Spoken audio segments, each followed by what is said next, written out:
Hey everybody, welcome back to Terminus, the tremolo picking of extreme metal podcasts. I am the death metal guy, aka asserting your dominance over your local metal scene by sucking your own dick on stage. And I am the black metal guy, aka Bloodborne Honeymoon. We're going down to Old Yarnum, just gonna spend a week taking in the sights, you know?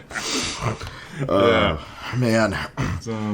Well, what a year it's been, black metal guy. We finally made it to the end. I suppose this is our first full year as Terminus. Yeah. We did our 2020 in review after about 6 months, right? Yeah. It was, because we started, I think, in May of 2020, something like that. Or April or something. Now we got a complete birthday under our belts. It's a little weird we celebrate our anniversaries, halfway through, but yeah, man, we made it all the way, you know? And at this point we've proved our point, and now we're just going to belabor it. Exactly. It's all downhill from here, folks. We got all the important things we wanted to say done, and now it's just slowly diminishing returns from here. Yeah, well, I mean, they better start writing some new riffs, which is, I suppose, what we're here to talk about. Of course, there are people writing new riffs, and that is something we can talk about now. We're going to be discussing all the people who did manage to write new riffs, you know. Yes. Yeah. So... Yeah, I mean, there's a chance, of course, as the episodes they'll go on, they'll just get increasingly insane and, have less and less to do with music or something. Who knows? But, or just be more... We'll just have to start reading, like, books on philosophy or something and importing that to the reviews. You already do that for us, so... Well, we'll have to start doing it more overtly. But, it's, right now it's just, I suppose it's, the philosophy is like sort of, I don't know, like hiding the vegetables in the meat or whatever. I don't know. It's giving medicine to your dog, Yes, exactly. So as far as the structure of the show tonight, I think we're going to talk through our top 20 together much faster than we did last year. Last year it was just like, let's talk about number 20. And we each would go. And then it's like, let's talk about number 19. And by the time we finished that, we had done 3 hours, at least, right? It was 4 hours, dude. It was a monolith of Jesus autism. Christ. Yeah, well, that's appropriate for that year. Now we're going to try, doing a quick rundown of 20 each. We'll do a little back and forth about each one, count down from 20 to number 1, so that you have to listen to at least 20 minutes of the episode. And then we will debate what the Terminus top 10 for the year should be. The, Terminus Omega Aggregate List. This list is not supposed to be just... Last year, the death metal guy came up with an algorithm for ranking our choices. Mm-hmm. And, it did pretty well. Did a really good job. Honestly, the list that came out, we were both like, yeah, we can endorse that. Yeah, but this time we want to curate it a little bit more, I think. Yeah, we want it to be like, I think the main body of the show will be us trying to figure out, okay, what do we together think we can both put our weight behind, as not as the individual black metal and death metal guy, but as the entity known as Terminus. We're practicing our branding opportunities, Yeah. So, and for the practice, sorry, I didn't hear the first part of that. Practicing branding opportunities, exactly. And then I think there will be some of this throughout, but I think at a certain point then we will zoom out to just year in review in general, sort of trend spotting with Terminus, and what do we hate, and possibly we'll talk about things we like. Yeah. Right. And as I've wrote here in the notes, where next to conquer. It's a good bolt thrower track. Well, I mean, do we... I finally listened to the Fourth Crusade at least a little more. It's great. Oh, yeah, it's a fucking incredible album. You know, it's one of the favorites of everyone for a reason. I mean, that's where the one where I get my bolt thrower tattoo is from the back cover of that one. So, I mean, I guess before we start considering this list in relation to the one for 2020, and anyone who hasn't listened to that episode, yeah, check it out. We get really in depth. But what was your experience making the list for this year compared to the one for 2020? That's a good question. So that in itself is kind of a year in review thing. I gotta say, this year I felt very firm about, say, the top 4 or 5, maybe top 5, we'll say. And after that, it became very much like, here are a bunch of other good things I liked, and I'm going to have to try to put them in an order because that's what we're doing. Last year, I think I felt more strongly about the list inclusions. I look back at it and I'm all like, yeah, these really were like just the best records of the year, and I felt pretty strongly in some way about most of them. This year, I really like all this stuff, but there's been less stuff that has really seized me. And I wonder if that's because... in some way, I feel like almost maybe the average quality of releases this year was up, but the number of exceptional ones was down. Okay. Does that... It could have to do with... That could also have to do with, say, just like my own psychological state. You know, last year we were both sort of obsessively doing this show. It's kind of the only thing. This year we've both had to take care of a bunch of other shit, right? Mm-hmm. So maybe I would just have put in more repeat listens to all those things or something. But I really do think there's a bit of a difference in this year's list. That said, I feel very good about all the inclusions on this list as things I can strongly recommend, and that point in various good directions for the music. So, yeah, what do you think? I gotta say, actually, my experiences, I feel, were kind of opposite of yours. I felt like this year was a matter of, like, higher highs and higher lows, or lower lows, rather. I think that part of that is just, as we've gone on, we know a little bit better what we want to include. I think we have a better eye for spotting records that make sense for this show. So as a result, coming up with my final list was a lot trickier than last year. I mean, obviously there was me hemming and hawing over placements of shit last year, but it seemed pretty straightforward. Here, even after I pared it down to 20, I was like, shit, man, I wish I had more spots. So I've actually drafted up a list of 40. We're just going to talk about the top 20 on this episode, but when we're done, I'll post what I think is kind of my top 40 for the year, just separately for people who are interested in that sort of thing.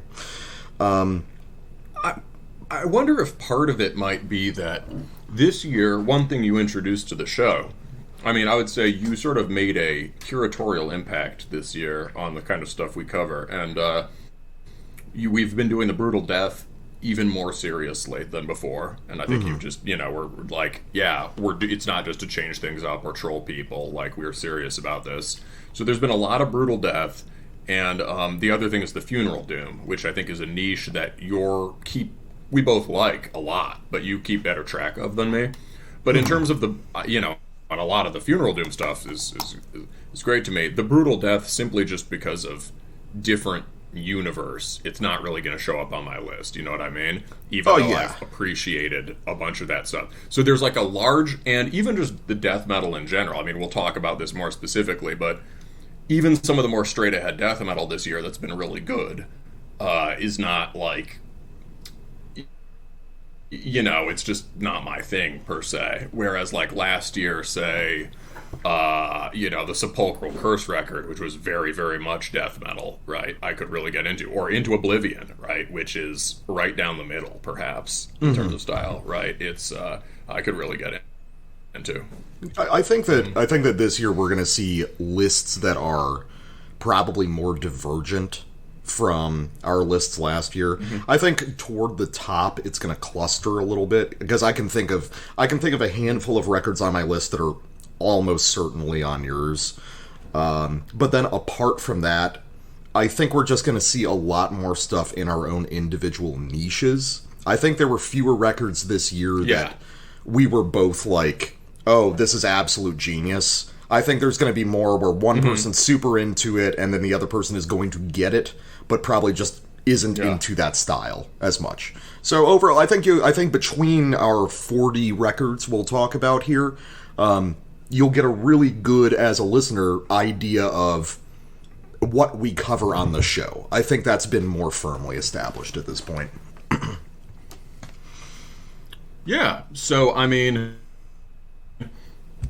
agreed that the curation this year is more consistent, and, you know, also glad that we're doing more negative reviews now. I'm glad there seems to be a demand for that. There's a good question. What's the worst record of the year? Worst record of the year? We gotta talk about... That's good clickbait. We can't talk about that right now. Okay, we'll save that. We'll save that. Right. Worst record of the year. Write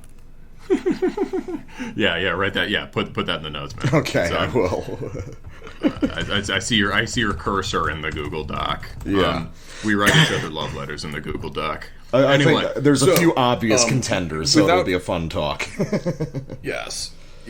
Without further ado, let's get into it, as they say. Sure.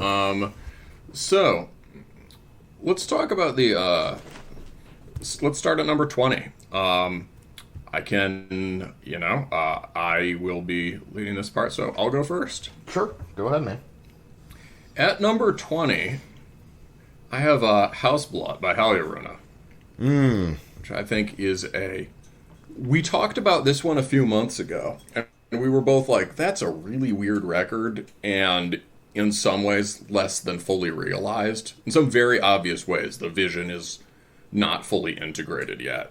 And yet, we both got a lot of repeat listens out of it, and I think the music is heartfelt and moving in a way that is rare, and maybe moves me more than some things that I put higher on the list. I'm guessing, well, no spoilers, but did that end up on your list at all? Not in my top 20, but my top 40, yes. Extremely good record. I think that my opinion of it is very similar to what it was originally, which is the next record is going to be the definitive Haljuruna statement for the future. But the best material on Hausblatt is some of the best material that Haljuruna's ever done. I like it a lot. I've listened to it more than things that are even higher on the list for me. But like you said, it's like it's kind of a fragmented vision, but there's moments within that are amongst the best stuff that I heard this year. And it was like first week of January it came out, right?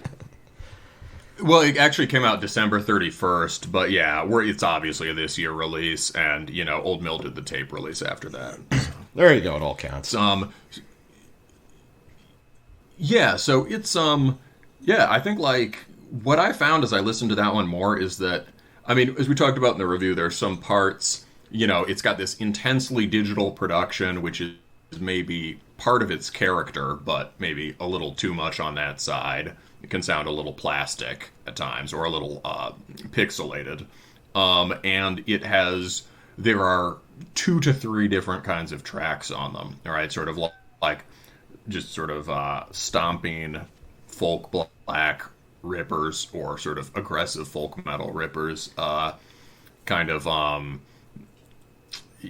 ambient Norse ambient tracks, and a few that sort of deliberately move between them pretty successfully, and also some covers, right? Like there's a great Windeer cover. I found when I went back to it, the more I listened to it though, like the more, you know, like they start. It has 2 intros, like a Bathory record, and the first one is sick, and the second one is just kind of boring Norse ambient, but like Wardruna outtake. But the more I listen to it, the more I'm like, you know, that part's cool too. I can listen to this whole record all the way through. So I think the fact that, despite the fact that there's some kinks to work out and things to integrate, it can play all the way through and has a very definite, highly concentrated feeling.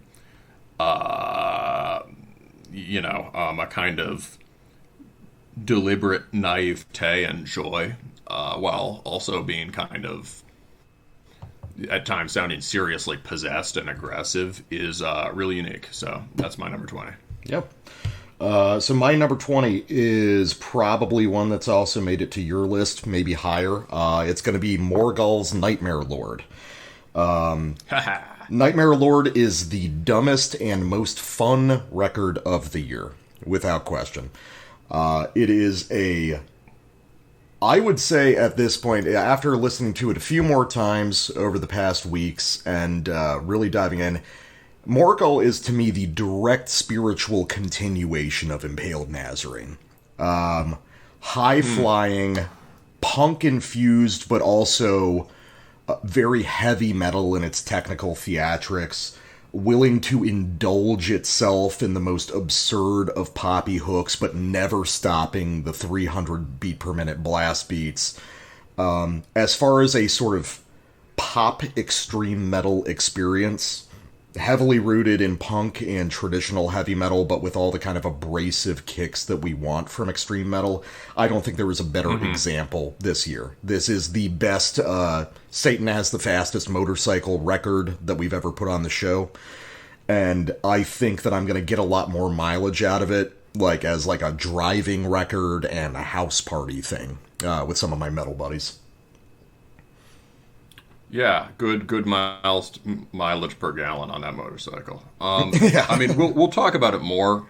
We'll talk about it more when we get to it for me. But this record is sick. I'll emphasize some different stuff just for the sake of broadening it. And I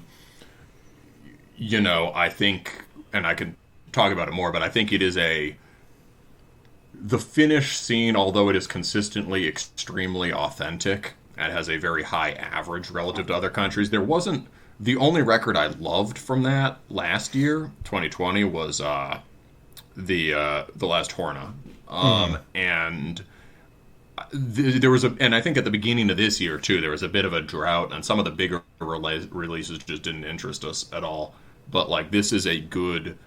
Morgul both is very continuous with the tradition and sounds a little bit different in important ways, and I think that bodes well for the Finnish scene. Yeah. Honestly, it's on my list just because it's probably the most fun I've had with a record this year, and I've got a list of mostly extremely unfun stuff, so it felt like it deserved a slot. My list goes more toward fun than it did last year. That's interesting. And speaking of fun, although, again, I try to reject that distinction as much as I can, it definitely is. I would say the overall thing would be there's a more bold primary color heavy metal vibe. And we could talk about that more, but speaking of that, the next one on my list, number 19, is Auspicious Atavism by Anahata. Yep. That is another band. So Anahata plays kind of a highly modernized version of heavy metal that's been, power metal, maybe sort of classic power metal, and some epic doom and the Solstice variety that's been sort of, modernized for extreme metal listeners, right? We could call that extreme heavy metal. We could say this just is heavy metal. Has something spiritually in common with a band like Cromlech, although it's much more oriented towards the straight-ahead, catchy, sort of pop-oriented side of things. The sound is still coming together. Some songs are much, much better than others. However, even, you pointed out during the review that you liked that it had some AOR clunkers. Yeah. I was thinking about that when you were talking about it. It's like the AOR clunkers, while I don't love that material, prove that they're much more inside the original style than most people are pretending to be. Yes, and as I've gone back and listened to them, some of them stick just because of cool, they're great, very imaginative, and sort of authentically, mythologically rooted lyrics that are also very reptile brain, right? And so sometimes the lyrics are what carry it, and there are often distinct, cool parts, even in the songs, that are maybe a little bit more meandering or kind of goofily rock oriented. Could they pull it all together more tightly and, cut, maybe, do versions of those more exploratory songs that are just tighter and better and have, more riffiness in common with the big songs? Yeah. Yeah, and they're going to do 19. It. They're going to do it on the next record. They will. Yeah, because that Anahata record, actually, that was just off the list at number 23 for me. So, I echo everything you said. It's an awesome record. For really, the only reason that it didn't sneak onto my list is because I was really trying to kind of diversify my list this year, and there was one big traditional heavy metal album that I listened to more than it, so that's the only reason it got beat out. But it's a same. It's we know what record it is. It's a wonderful album. Yeah. Highly recommend everyone listen to it, even if you're suspicious about this whole new wave of traditional heavy metal thing. It's awesome, and it has stuff for extreme metal people. I listened to it a ton, and it's meant to be music that motivates and inspires. I had a very solar summer.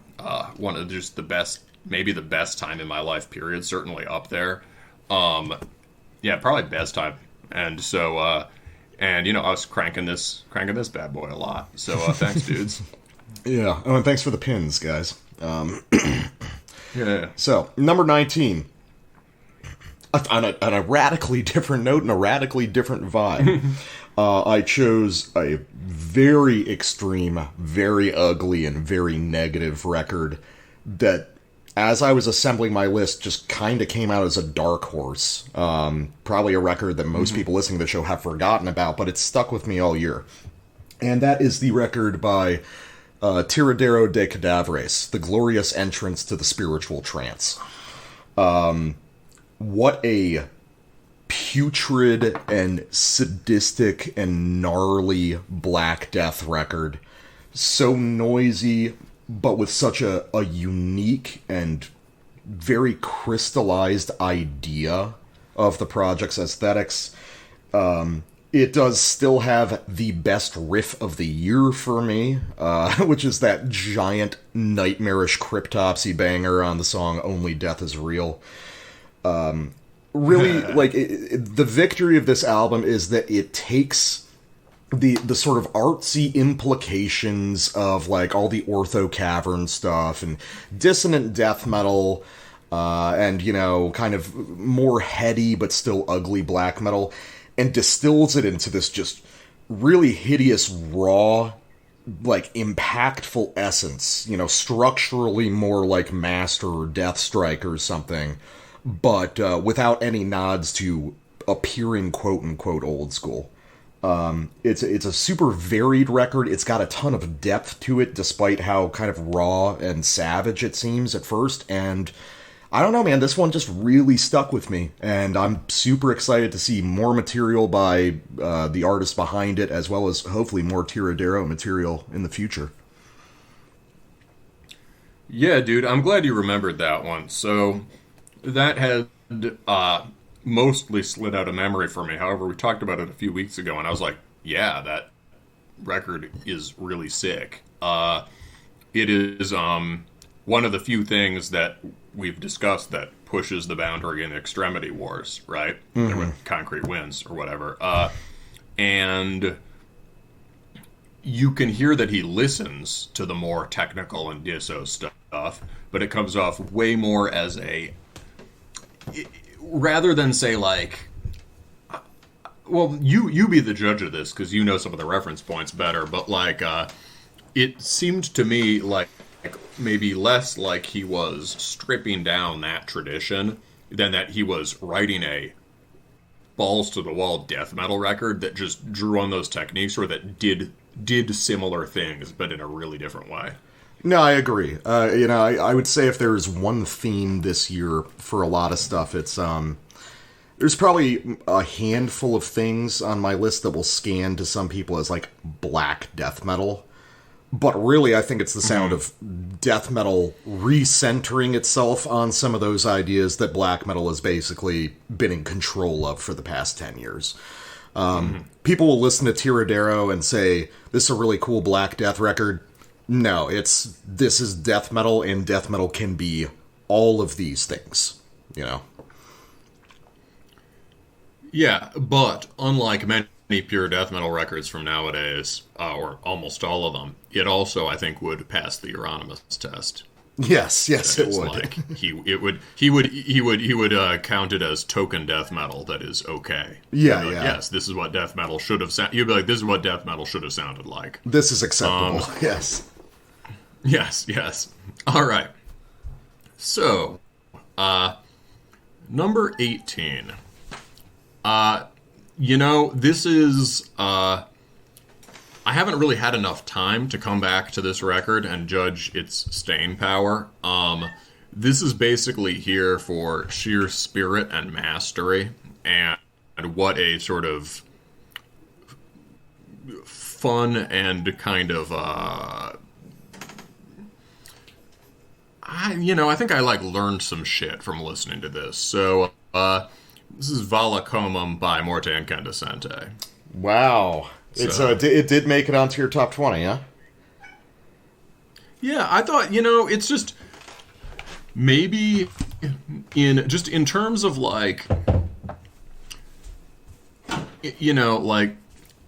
is it the kind of thing I listen to every day? No, it sounds too much like old school or early 90s stuff, or really, as we said, early 2000s Dark Thronian stuff, right? And I'm just not, I don't get Blackout anymore. You know what I mean? There's a certain kind of mood that it's going for, a kind of drunken abandon that really hasn't been the flavor for me lately. Mm-hmm. So I can't say, it's but I have listened to it again, and just listening to it and thinking about it and talking it over with you is a joy. And I think, as we discussed, I think those guys really understand something fundamental about black metal and about punk rock and playing music. And it should be included on the list as a, it is just very down the line in some ways. It is, and yet it is highly distinctive. There are some really excellent riffs on it. I think, I would say gesture of respect for the artistry in something that does not tell you it is art. I agree. This one didn't make my list purely because I've got so much history with Morte, and it's just I'm comparing it to other records by them. It's very good, but for me, it's just like, okay, how is it stacking up against Your Funeral and Coffin Desecrators and stuff like that?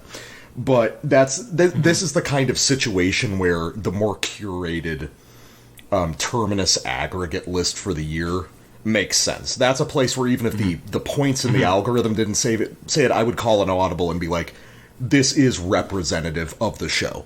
And even if it's not on my top 20, I would say, yeah, everybody should be listening to this. This is real black metal,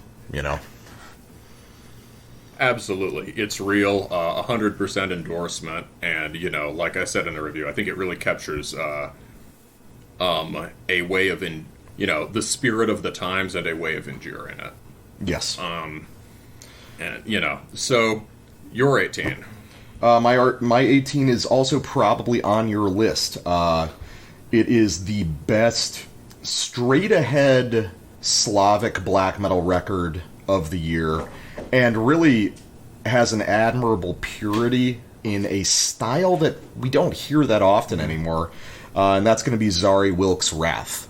It is an incredibly tight, short record that really expresses all the things that got me into Slavic black metal to begin with. It's raw and aggressive, but has incredibly lush harmonic ideas throughout.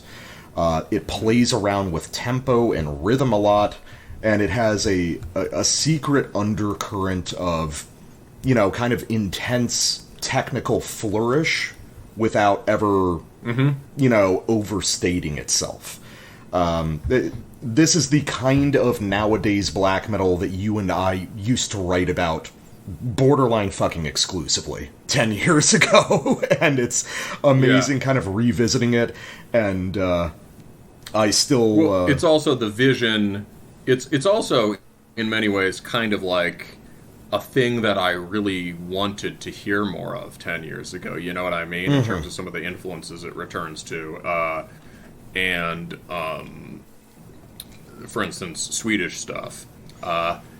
And that is really cool to hear something like that being done. I mean, I'll geek more about this later, but yeah. I'm sure that you will. But also, it is the follow-up second Plaga record that I never got to have in real life. So thank God that happened for me. I still want to know if some of those same guys are involved. So. Yeah, it's. I mean, I'd call it probable. Yeah. So we'll talk more about that when we get to your side of it. So let's do your 17. Number 17, for being a really extreme, fully realized work that surprised me, like truly surprised me, and it is much more listenable than I imagined, although I haven't had a chance to go back to it yet. It's definitely a specific mood record. Treason by the Son of Man by Stabat Mater. Yep. So, it's really good. It's a hell of a fucking record, man. I will be talking about it later on. Word. Yeah, I mean, in terms of me, I was going in expecting something that was sort of trying and probably succeeding at being extremely unpleasant. Chasing musical goals that might be perfectly good ones, but not really my cup of tea in this genre. And it turned out to be profoundly musical, to have emotional depth to it. We both agree it has one of the just best riffs or songs of the year. And also all of that built on a foundation of basic just metal and metal punk kicks, as in just continuous subdivided 16th note chug and like Hellhammerisms and Celtic Frostisms. It is rather bleak music, but not as bleak as you'd expect, and you can headbang to it. So, I mean, there was also a Clandestine Blaze record this year that was really well written, but basically just a down the line, hey, look at me, look at all the riffs I can write kind of thing. Like, it's an entry in his unfolding catalog. This is a real work of art, and as I said in the review, it's tapping into the same kind of vibe that his work in DSO is. Yeah. I think that after hearing that record, every time I hear another record by Mikko, I understand him a little bit better. And I think this one unlocked a lot of that for me. I kind of didn't expect it to end up on my list originally, but I just didn't stop listening to the album. And I'll get into in a little bit more detail later on. Number 17 for me. This one was a shoo-in. I said it like when we covered it that it was absolutely going to be in my year-end list. And we're entering in yet another tally mark of bands that we insisted this time had to listen to Spite Extreme Wing. And yet again, they did not. This is Oriflamme's Le Guide Ardent. Just a record perfectly designed for me and perfectly designed for the show. A much darker than usual take on the sort of solar metal style, infused with a particular, it's solar, but it has that nocturnal Quebecois vibe to it. Every riff is just A+ lined up from beginning of the record to the end. And it captures a very specific kind of shade of the mood of kind of like dark triumph that is, at least for me, sort of one of the primary seeds of black metal and what I look for in black metal. Certainly agree it's one of the primary emotions of black metal. And maybe the And you know, or if, yeah, like that's a really good record. I listened to it a pretty good amount over the summer. It didn't last for me. I think it's in the. I would certainly consider that for an aggregate Terminus list. And you know, like it is. It has sort of, although it works as sort of down the line powerful riff music with these sorts of darkly glorious melodies, sort of red sun scowling through storm clouds kind of vibe. It is, and I really like that. I mean, that's closer to the mood on, say, Non-Duke or Duco than, say, some of the later Sped Extreme stuff. It really structurally, it is not. It's almost, it has the riffs to be riff-based black metal, but structurally it's not. Or it is much. It's way more like Blazeberth Hall stuff than immediately appears. Just very sustained, monolithic structures, or even this kind of principles in Hate Forest, but really stretched out. And you know, you get these the songs truly feel massive and like you're watching things at an impersonal scale. So that's a cool record. Maybe could have been on my list. Isn't. We'll discuss it later. Okay. Number 16. This is just, you know, a not really. In some ways, it's questionable whether this is a metal record in its essence, but just a fucking banger that comes from the heart. This is Messengers of Deception by Tau Cross. Released in December 2020, but we didn't hear about it till the next year.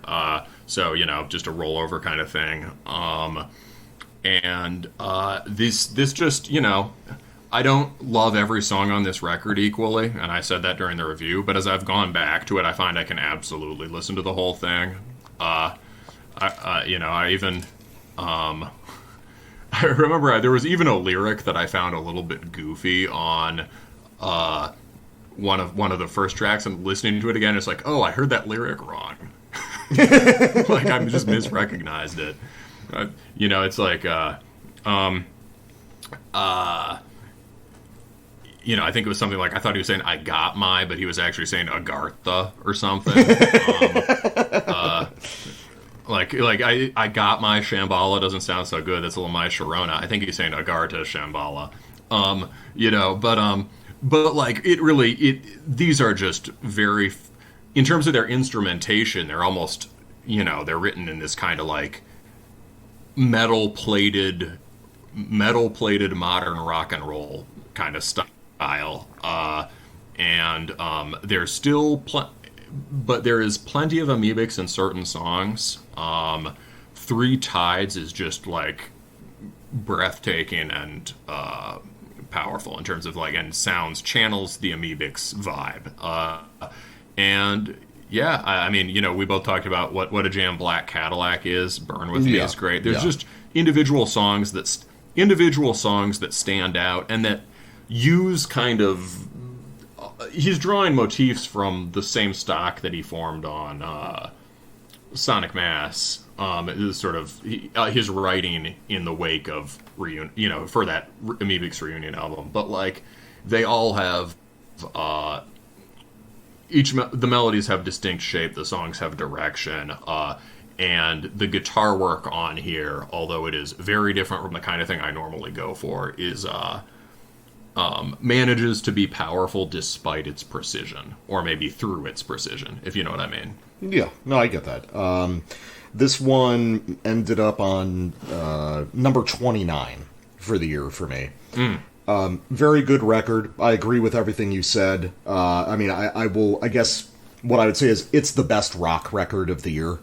You know, it definitely... It definitely moves pretty heavily on that side of things. I would, at a certain point, consider it more of a rock record than a metal record, but the metal influence is very important. It informs all the kind of riff writing decisions on it. It's just, for me, the ones that stuck out to me were the more kind of just aggressive rock bangers. I like the more kind of vast and probably more traditionally amoebics-y stuff, but for me, the biggest impact was stuff like Black Cadillac, where it's just big, heavy, bulldozing rock songs with a ton of energy and heart behind them. But yeah, definitely can't argue any point about including it on the list. It's a really wonderful record.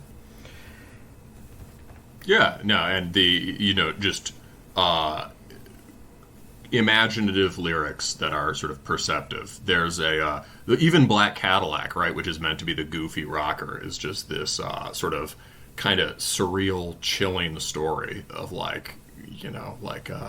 Men in Black after dark. Mm-hmm. It's about UFOs. It's about UFOs, but it somehow sounds like a ghost story. Right? Yeah. It's awesome. It's masterful music. I don't know, I fucking love amoebics. So simple as. Yeah. All right. So number 16 for me. A favorite band of mine that came out of nowhere to return with a surprise record. Nothing comparable to it this year, and very little that we've ever covered on the show comparable to it, but had to be on the list. It is Lymphatic Phlegm's roughly excised putrefindings, morbid descriptions, and necronoses. As far as my thoughts on it, I feel like we did a really good review on it, so I won't dwell on it too long. Lymphatic Phlegm are an entirely unique band within Goregrind, whose riffing style is heavily drawn from traditional and speed metal ideas with these really evocative kind of neoclassical arrangements of death and black metal themes. Trying to even discuss Lymphatic Phlegm is difficult because they have no contemporaries and really are just this sort of atavistic evolutionary outlier of extreme metal in general. But they're always fascinating. The songs are always beautiful. The melodies are always incredible. And yeah, it had to be on for me. It really is just that sophisticated and fascinating. You've been talking about that band forever, so hearing that record, putting a sound to the name, was really cool. I certainly got a lot out of listening to it. And, it seems like, right, like the band, all the sort of outside influence I heard, like sort of death rock stuff, it seems like the band is just like, no, we just listen to Goregrind, right? Yeah, they just hear it like some of the coolest music. They just hear the same things you and I do, but in a completely different way. Yeah, it's like amoebics hearing Metallica, right? I mean, yep. Yeah, and it ends up sounding something like very strange screamo grind, and has something in common with another record that I bet is going to end up on your list. It certainly is. All right, and so we got 5 each down. We're rolling ahead, although not quite as quickly as I anticipated, because of course we fucking talk about them all. We're on to my number 15, which is Keks het Zwarte Diktat. Relatively recent release by the guy from the sort of Belgian black war metal band Samhath. Or wait, is he Dutch? Did I fuck this up before? Yeah, they're Dutch. Yeah, it just seems like somewhat a different wing. There are so many different Dutch scenes. Like, I'm not even sure, like, you would think maybe these guys would have collaborated with Hidden's Heart at some point, but no. So it's just like different wing of the Netherlands scene. Sorry dudes for fucking that up again. But yeah, so this is a very difficult record. No shit. It is hard yet to say whether I'll go back to it. As I told you on the show, it's sort of like a thing where either I will not listen to it again and immensely respect it, or I will listen to it regularly under certain circumstances. So I don't really have a way of judging that yet. It was a month or two ago this came out. But it is just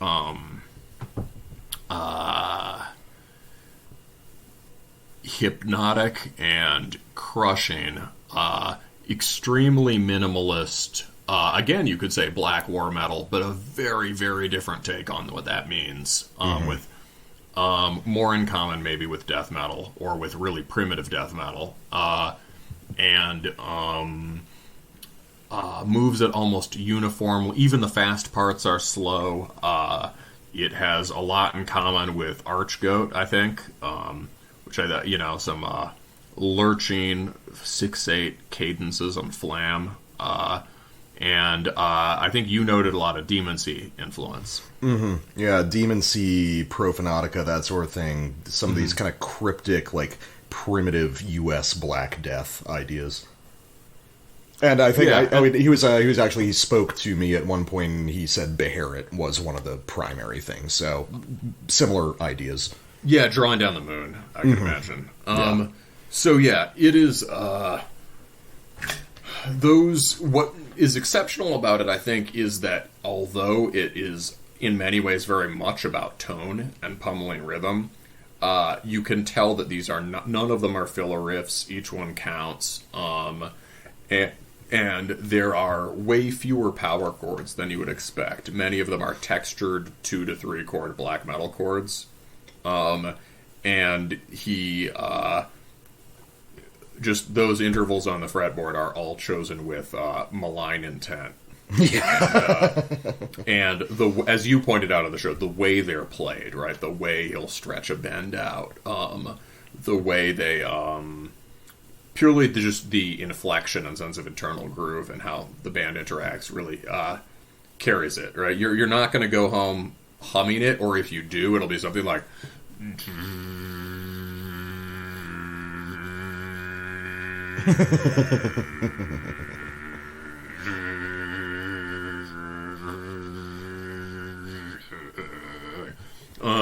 I think that's a literal riff. Yeah, exactly. Yeah. No, that was one of the outtakes, I think. Basically, just imagine that, like, but sort of chorded in a way that makes it like a deep, sort of really sort of dark, abrasive stone. Yeah. I'm actually going to talk about this record very shortly, so I won't go too in depth, but it is absolutely one of the most fucking ghoulish records of the year. Like,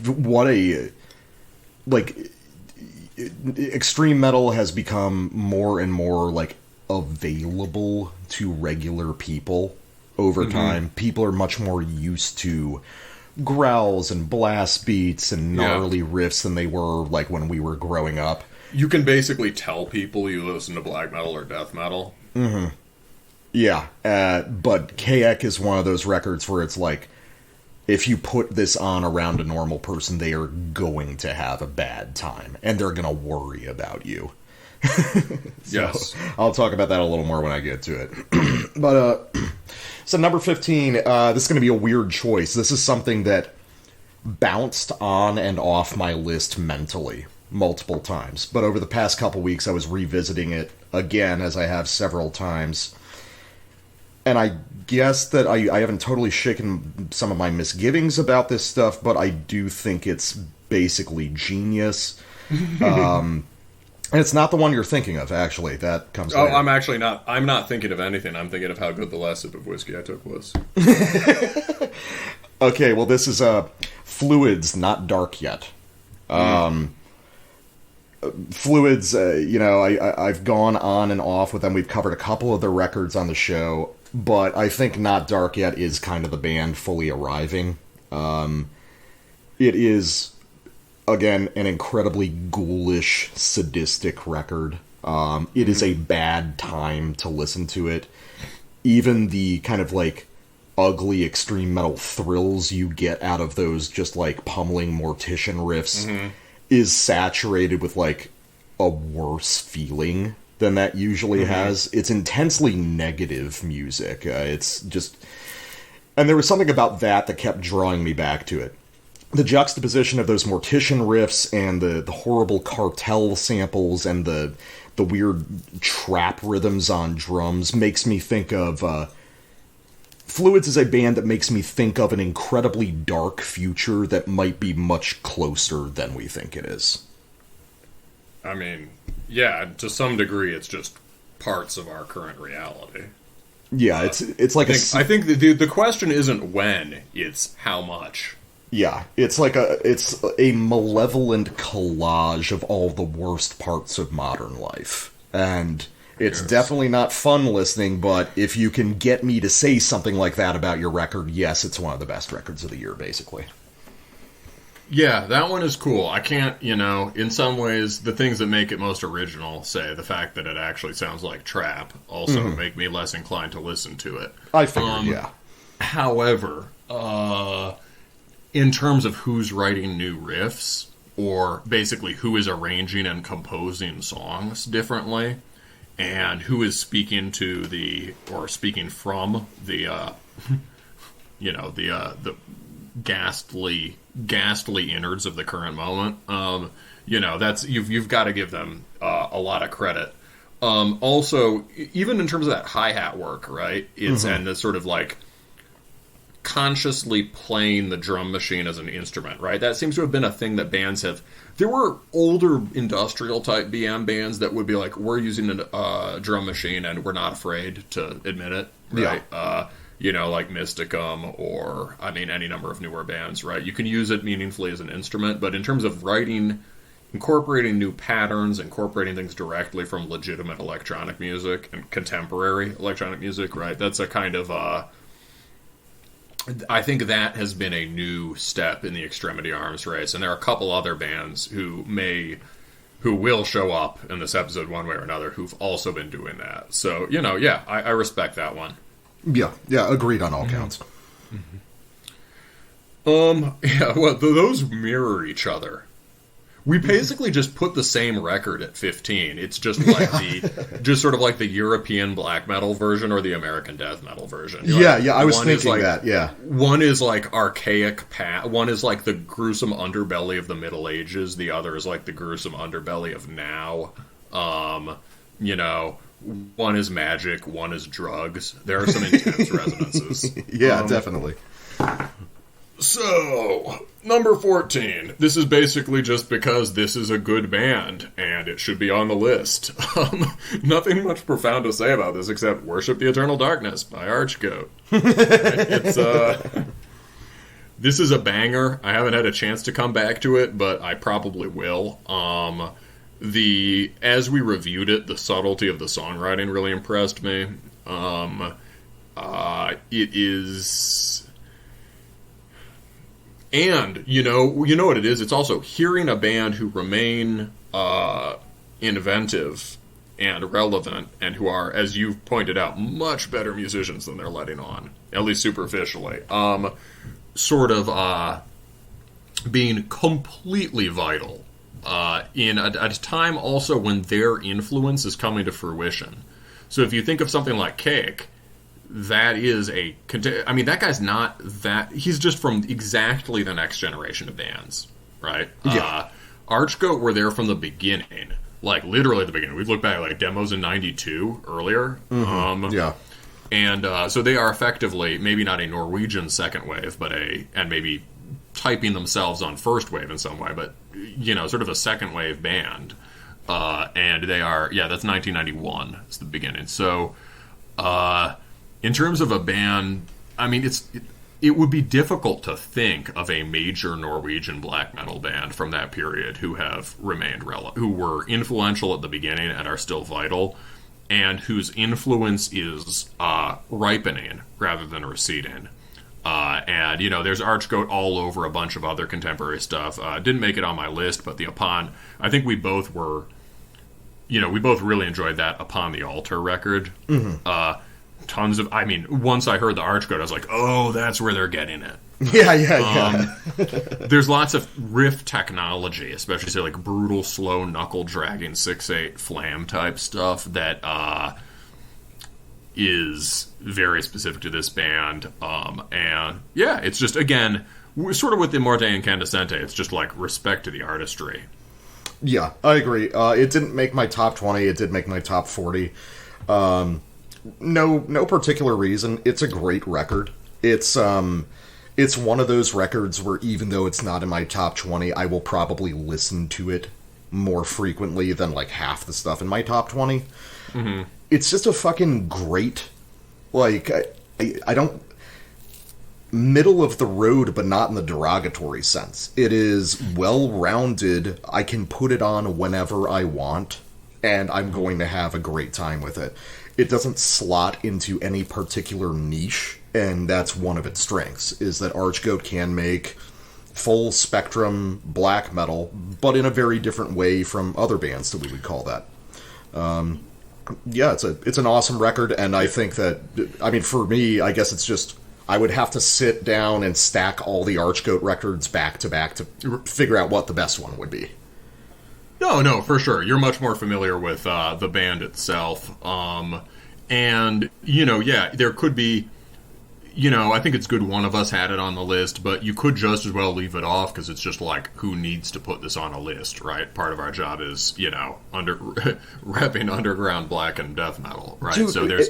The scope of Archgoat, I didn't even realize this, because they were really cool. They were, like, sharing our review and said some really nice stuff. Thanks, dudes. Yeah, thanks to the guys in Archgoat. But what blew my mind was, like, looking at other stuff, and it's like, oh, Archgoat's new album was in, like, the top 10 for, like, physical release charts in Finland. That is sick. They're fucking huge. You don't even realize how big Archgoat actually are. And then you see something like that, and I'm like, are you guys actually making a living doing this nunfuck music? That's sick. That might... Well, I mean, it just goes to show that nunfucking is popular in Finland. Although I'm sure the demand vastly outstrips the supply of nubile nuns. Oh, man.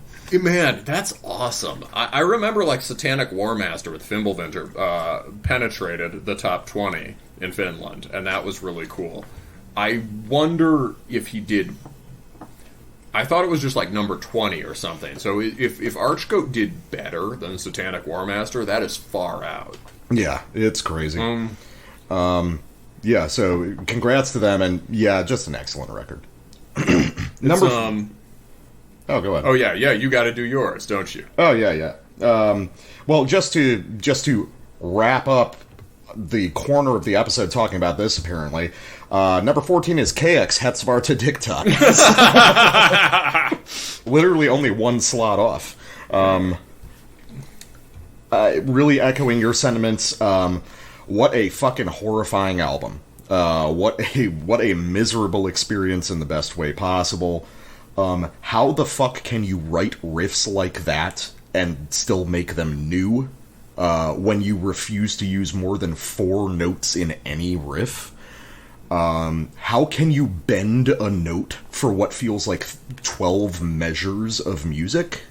How can you do all of these things that we take for granted as metal techniques, but slow them down and manipulate them in a way that makes them feel almost entirely new?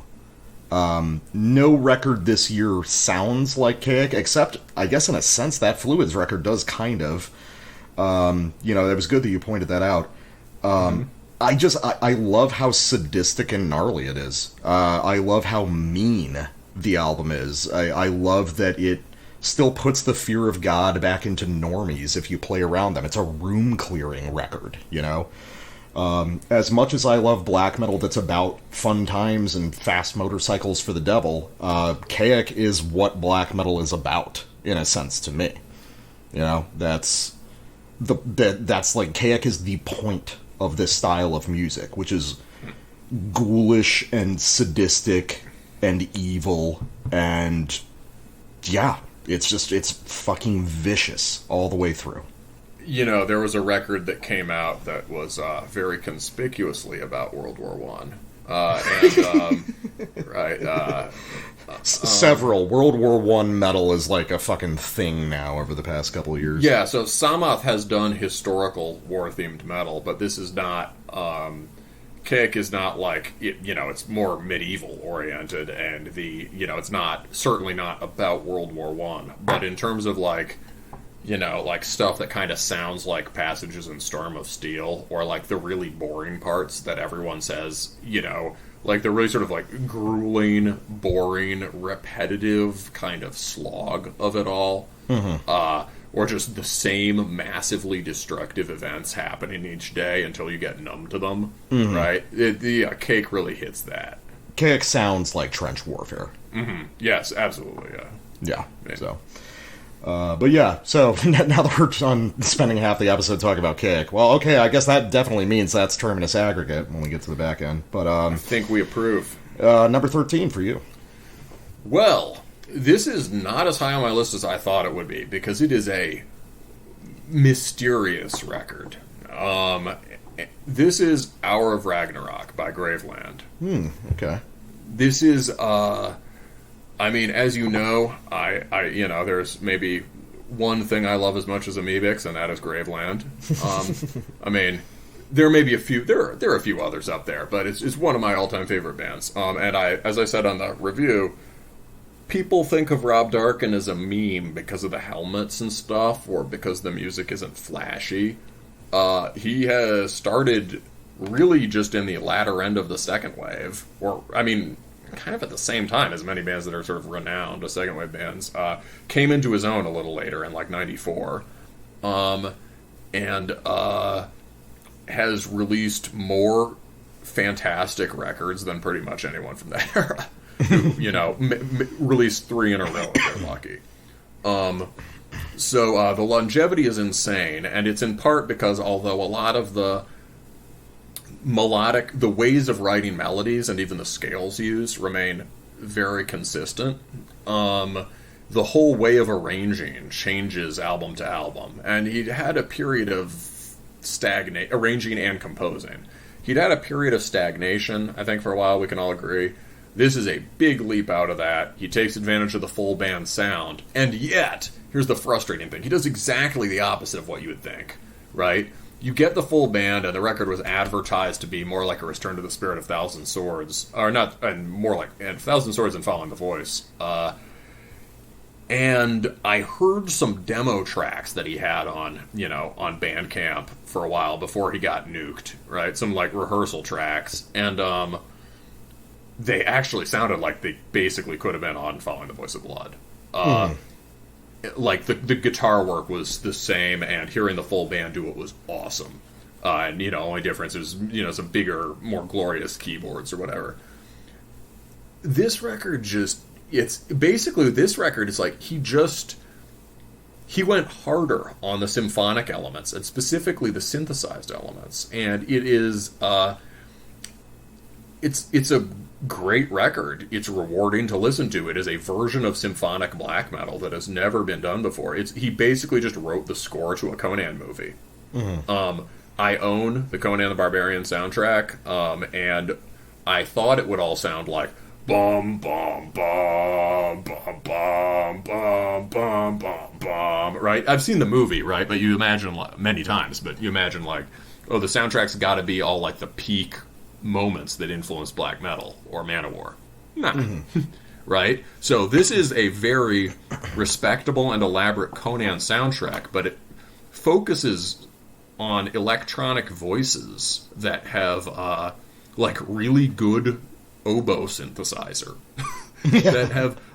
that work shockingly well, but are very distant from the things we go to black and death metal for. And what guitar work there is basically buried.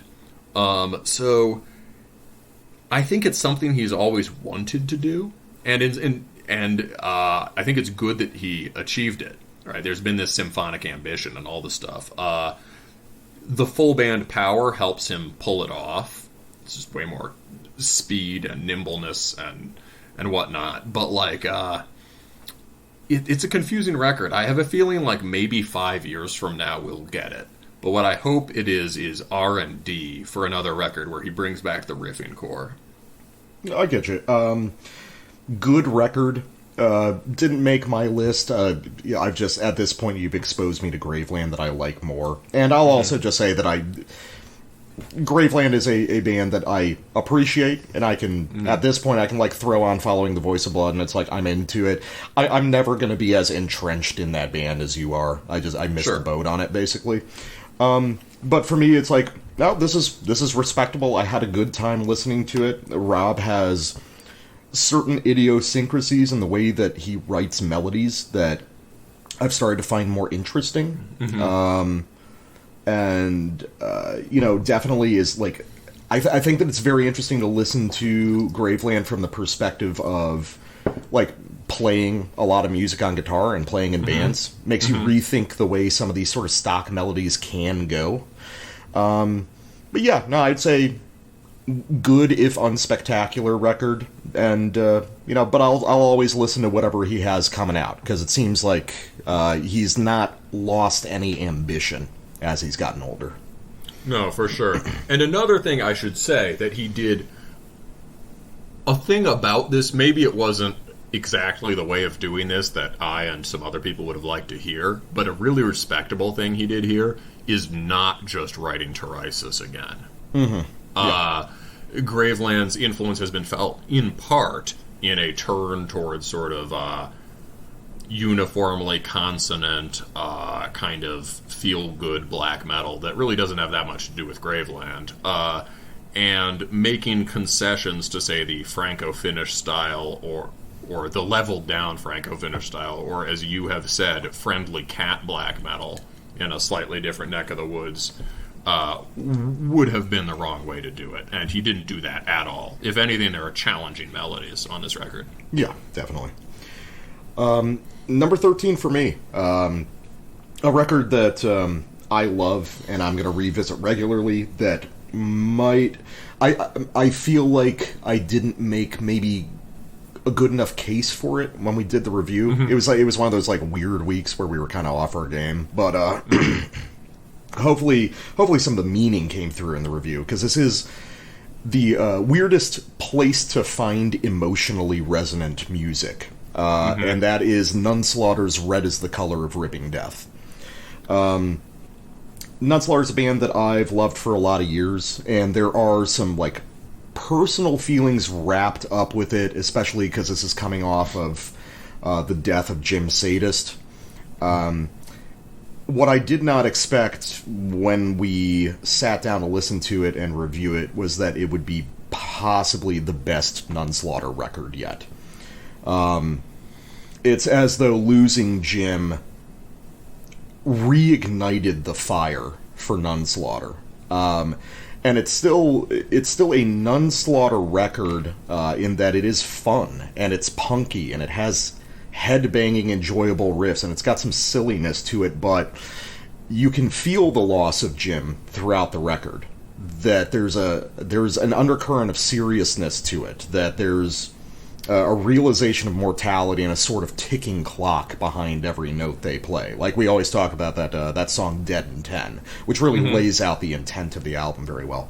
So when I listen to it, I'm headbanging, I'm enjoying the killer kind of like leather-clad motorcycle riffs, but at the same time, it provokes some introspection, and I didn't think I would ever say that about a Nunslaughter record, but yeah, I think it's great.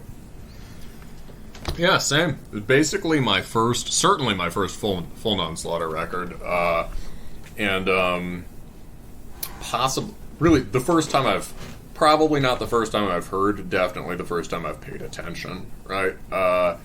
And yeah, like you, I think I didn't like it as much as you, but it had the same effect on me, basically, right? There are powerful lyrics on the record, and, like, I mean, yeah, yeah, and I suppose in some ways it's somewhat analogous to the Graveland in that it's long-running cult band doing something a bit different, but in this case maybe a little more to the taste of the classic fans. That's a good way to describe it. Yeah, it's and in that sense maybe it's better, right? We'll see, but it's yeah. I mean, I enjoyed the songs, and I found it unexpectedly profound. So that's what I'll go for. And it has some really, really, even the lyrics they all come off as retarded, right? They're written in this extremely direct, just like basically talking to your buddy in your notebook feeling. Mm-hmm. But if you go through them, as we did on that episode, you'll see that there's a lot, actually, some great sparkle of wit, sophistication, and just like insight into life, right? This is clearly a guy who would be, it makes, like, that's what they say about presidents, but, like, actually, it makes you want to have a beer with him. It's, Nunslaughter are your smart death metal uncles who have been through the ringer, and when they take you onto the fishing trip, you should actually listen. Perfect. Yeah, so, after that, well, something that, really does do the classic Graveland thing in some important ways, and that, just a very straight-ahead record that I couldn't stop listening to. This is Something Something in Cyrillic, Something Something in Cyrillic by Leshy from Russia. It's, this is that, for those of you who can't tell the name of the band, this is that one with the black and white cover and the sun with the sword through its eye that, you've probably seen on YouTube or whatever. This is officially a demo, but it's over a half hour, I think, or almost a half hour. It is, the concept you can just say in 2 words. It's like Seigneur Voland worship, but taken more towards a pagan and medieval direction. So they are a Slavic band, and you can hear some incorporation of, thunderous Gravelandy melodies. There are tracks. Some tracks are much more ambitious than others. There are some straight ahead kind of. This band is on part of the Horrible Room scene, and specifically the Pleskow Brethren scene, and so they have a lot in common with the stompy noise oi of, like, the Legion Blotan bands and all that. So there's some straight ahead stompers and stuff that just sounds like Hoax, but they serve to change up the pacing, and it the riffs are all just like, when I talk about the feeling of pure necessity in the riffing, they have a fantastic ear for these kinds of melodies. The riffing does not fall into the traps of it is all just triumphant and epic without falling into the trap of canned epic or sort of, excessively sugary melody. And it just flows within each riff to riff. There's a real musicality to the writing, and it is minimalist, rigorous, and has a raw but powerful sound. So, if it weren't like a demo, it would probably rank higher. You know what I mean? Yeah, I get you. I know that you love this one. I like it a lot too. I think that you scan some stuff in it that I can't really hear, as far as like what really sets it apart from other stuff. That being said, Seigneur Voland worship stuff is a niche of black metal that I love, and by default, the Leshy it's a very good execution of that idea.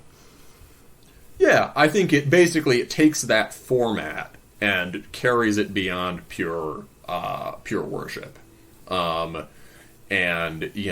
it secretly is a little more ambitious than it sounds. We like very frequently end up knocking bands that do a kind of Senior, the Franco-Finnish pastiche sound or whatever, right? So, I'm sorry, guys, this is Seigneur Voland, right? And it can come out as lacking the things that made the originals good. But this band understands what made the originals good and how to carry it further, and avoids the pitfall of making the music sound... I mean, this is raw and live sounding. Mm-hmm. Yeah. All right. Let's see. Number 12. A record that I'm pretty sure is on your list as well. I said that Anahata didn't make it on the list because there was another heavy metal album that I listened to more. It's Eyes and Hands, Fires Within. I mean, shit, it's just such a banger of a record. And it's not even the kind of thing that I'm usually attracted to, which is sort of like USPM worship, real Jag Panzer type stuff. This has a lot more in common with, circa like 83 to 86 speed metal. And frankly, its execution of that conceit is so pitch perfect. If you had told me this was like an unreleased record from 85 that somebody dug up from some master tapes, I'd believe you in a heartbeat. The attention to detail in not just, the production and the tones being perfectly authentic, but the songwriting itself being exactly right for that era is nothing short of mind-blowing, and the songs themselves are outstanding. Riff to riff, it's one of the best records of the year. I love the emphasis on articulate and period-appropriate lead guitar trade-offs. And I appreciate the ambition. It's a record of long, kind of involved songs, like early takes on Iron Maiden epics. And I've just listened to it a shit ton this year. I probably put, 25 listens into this record, and I think I'm going to put another 25 more in next year. Yeah. I mean, all I'll say is that's going to end up higher on my list. So I'll say that is, and in terms of addressing you, that is, of things you've ever brought in the show, that's by far one of my favorite, and I never would have, the cover, let's say, I'm a cover art guy, right? Mm-hmm. The cover would not have caught my eye. I might not have heard it for a long time or ever. If you hadn't brought it on the show. So thanks, bro. This record rips. Yeah, it's a very unassuming record. And absolutely. They don't even have a quote image. There's no indication that this would be a banger. And frankly, it's not even mine. It's the drummer in one of my bands brought this to my attention, a guy that I've been playing with for a lot of years. So thanks to my buddy John for showing me one of my favorite new discoveries of the year. Yeah, thanks, John. All right, cool. So, number 11 then. Mm-hmm.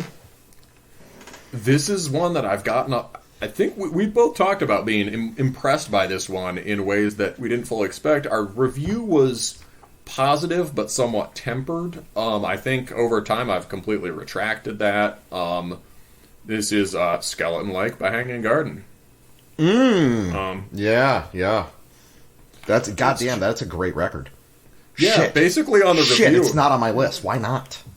It could, honestly, if it were in terms of pure listening time and enjoyment, it could be higher on my list. It's mostly at number 11 because it's just not as...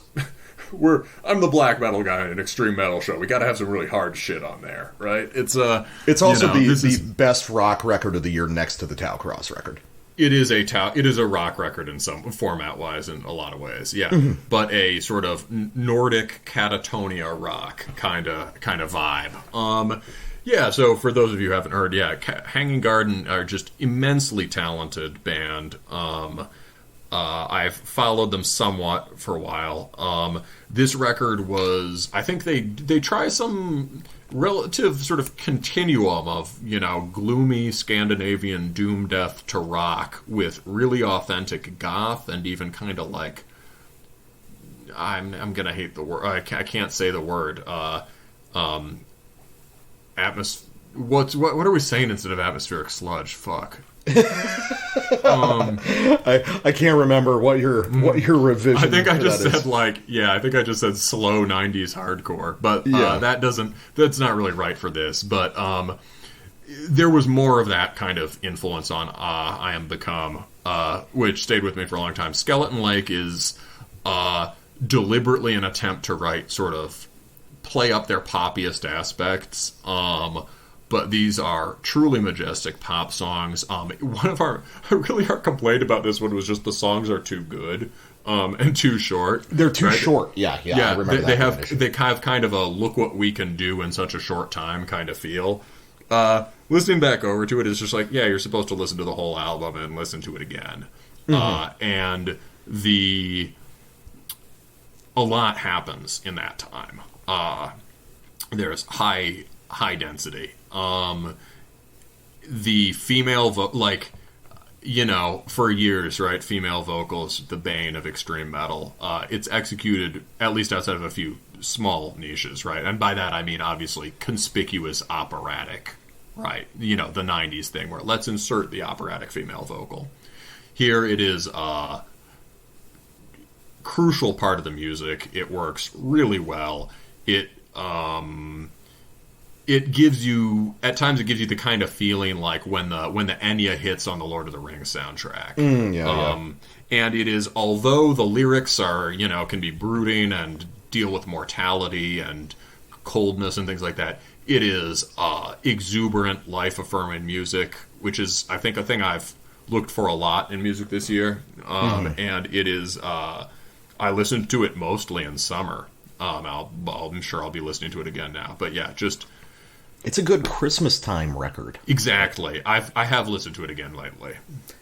I just kind of spaced on this one. This is a great album. It's a great album that is the opposite of everything I'm looking for in music, basically. Which honestly that tells you how good it is, because everything done on this record, any description a person made of this record would be like, yeah, that's not fucking for me, obviously. A couple things Hanging Gardens doesn't feature. There's no blast beats, and there's no fucking slams at all, so it's immediately not for me. But no, dude, it's just like this incredibly proficient, masterfully executed sort of like Euro pop metal record. It's like as good as that style can get.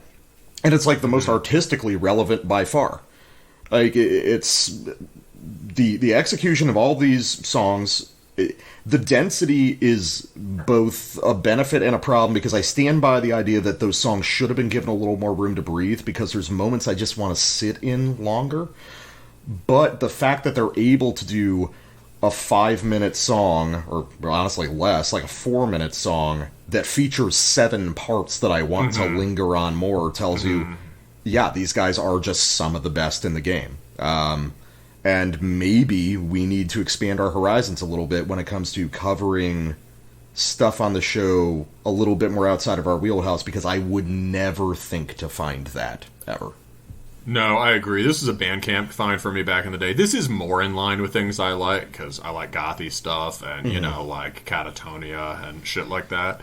I think a really relevant record would have been Tiamat and Wild Honey and stuff. Yeah, right? yeah, definitely. Sort of like, sensual, heavy music. But it is, I don't know. This is a great record. The band just has stayed together a really long time. Especially for a band that has a big lineup. I think it's somewhat rotating. They just keep writing great albums. Yeah, I'll definitely need to look into that more.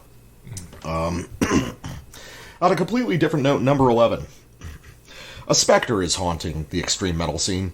The specter of a style of music we used to call death metal, that has now been entirely consumed by skinny panda-faced goons from Europe.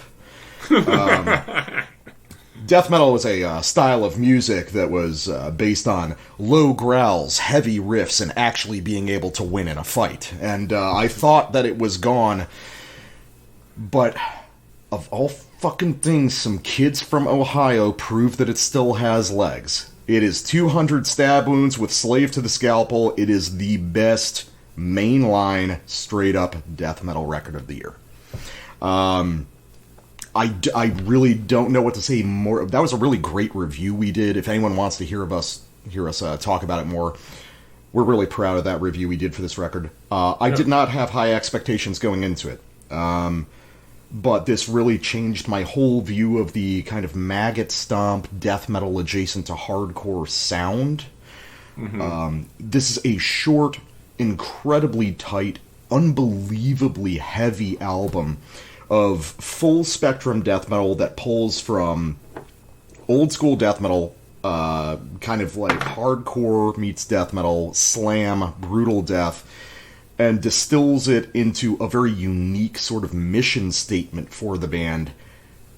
The only reason it's not higher on the list is I wish it was longer. I wish there was another 4 songs on it, bangers from beginning to end, and I have nothing but good things to say about it. There's nothing that I would change about this music. It's just that goddamn good.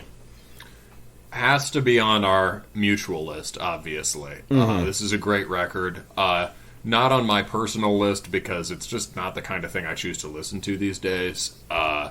It's sort of atmospherically blank in a way that I think is completely appropriate. But is just not the kind of thing I go for right now. There are even the certain kinds of related hardcore. Maybe I'm a hardcore guy, but like, you know, like certain kinds of related hardcore to this would have more atmosphere in a certain way. Maybe because they focus on, you know, even something like, you know, Integrity has a lot of atmosphere for a hardcore band, right? In terms of Slayercore or like fucking, who did I mention a lot on the review? All Out War, right? Yeah. There's kind of a, that sort of atmospheric thing. This is very much just like bang your head, you know, fall off your skateboard, do a sick 1280 360 back ollie no scope. You know, like it's you know, like set cars on fire. It's very like it's a really just extremely well written record, and it is authentic, forceful, and physical in the way that this music should be. It is, as you say, down the line death metal, and like a really good record is, it helps you learn things. So, like for instance, I would never have heard Skinless without this, but now I think I understand. You brought that on as your sample. Now I think I understand something more about some kinds of death metal from the early 2000s. Yeah, I think the way you described it as atmospherically blank is totally correct, and I think it's kind of an asset to this record. Just because in the popular death metal zeitgeist, you know, it's unfortunately people decided at one point death metal was music for, you know, fucking intellectuals, you know, and now it's like, oh, all the like popular death metal on people's, you know, on all the critics' aggregate list is like, ooh, you know, it's dissonant and it's fucking atmospheric and it's. Or it's just shitty entombed worship. Yeah, but right? It's like just like banging straight ahead, just metal. Ugh. That's why I like the atmospherically blank quality of this. Is like, yeah, these are dudes from the Midwest kicking out some fucking songs in the practice space. You know, it's and it's like it's one of those things where the lack of something really is one of the things that makes it so great. Oh, I agree it's an asset, and if you are under 25, this is what you should be listening to. All right. Now, number 10. We're getting towards the smaller numbers. Oh boy. It's you know, I don't know if there's really any significant difference between top 10 and the rest of the things on the list, but you know, we are now within the top 10. So I've got Seelenvillenens Telwatuskaski. We think that's how you pronounce it. Yeah, something like that. And this is one that we liked a lot back in the day. It fell out of rotation for me. I think in part just because of mood. It has a sort of dour, wintry mood. But recently we were talking about it, and I was like, yeah, damn, that was a fucking great record. And I listened to it again, and it's great for the holidays. Got those big, flamboyant, heavy metal RAC melodies. It's got the, and you know, a kind of and with this sort of backdrop in Finnish folk, and it has a lot of ripping, propulsive, Norse-influenced black metal stuff on there, balanced with the big hooks. And the big hooks are written, because they're written in this more sort of harmonized, lead-oriented way, they're often quite different from the hooks delivered by the canonical Finnish black metal bands. Yeah, very good record. Not in my top 20, but it is in my top 40. It's just really strong. You know, it's just a really strong, well-rounded, nowadays black metal record. It's smartly written.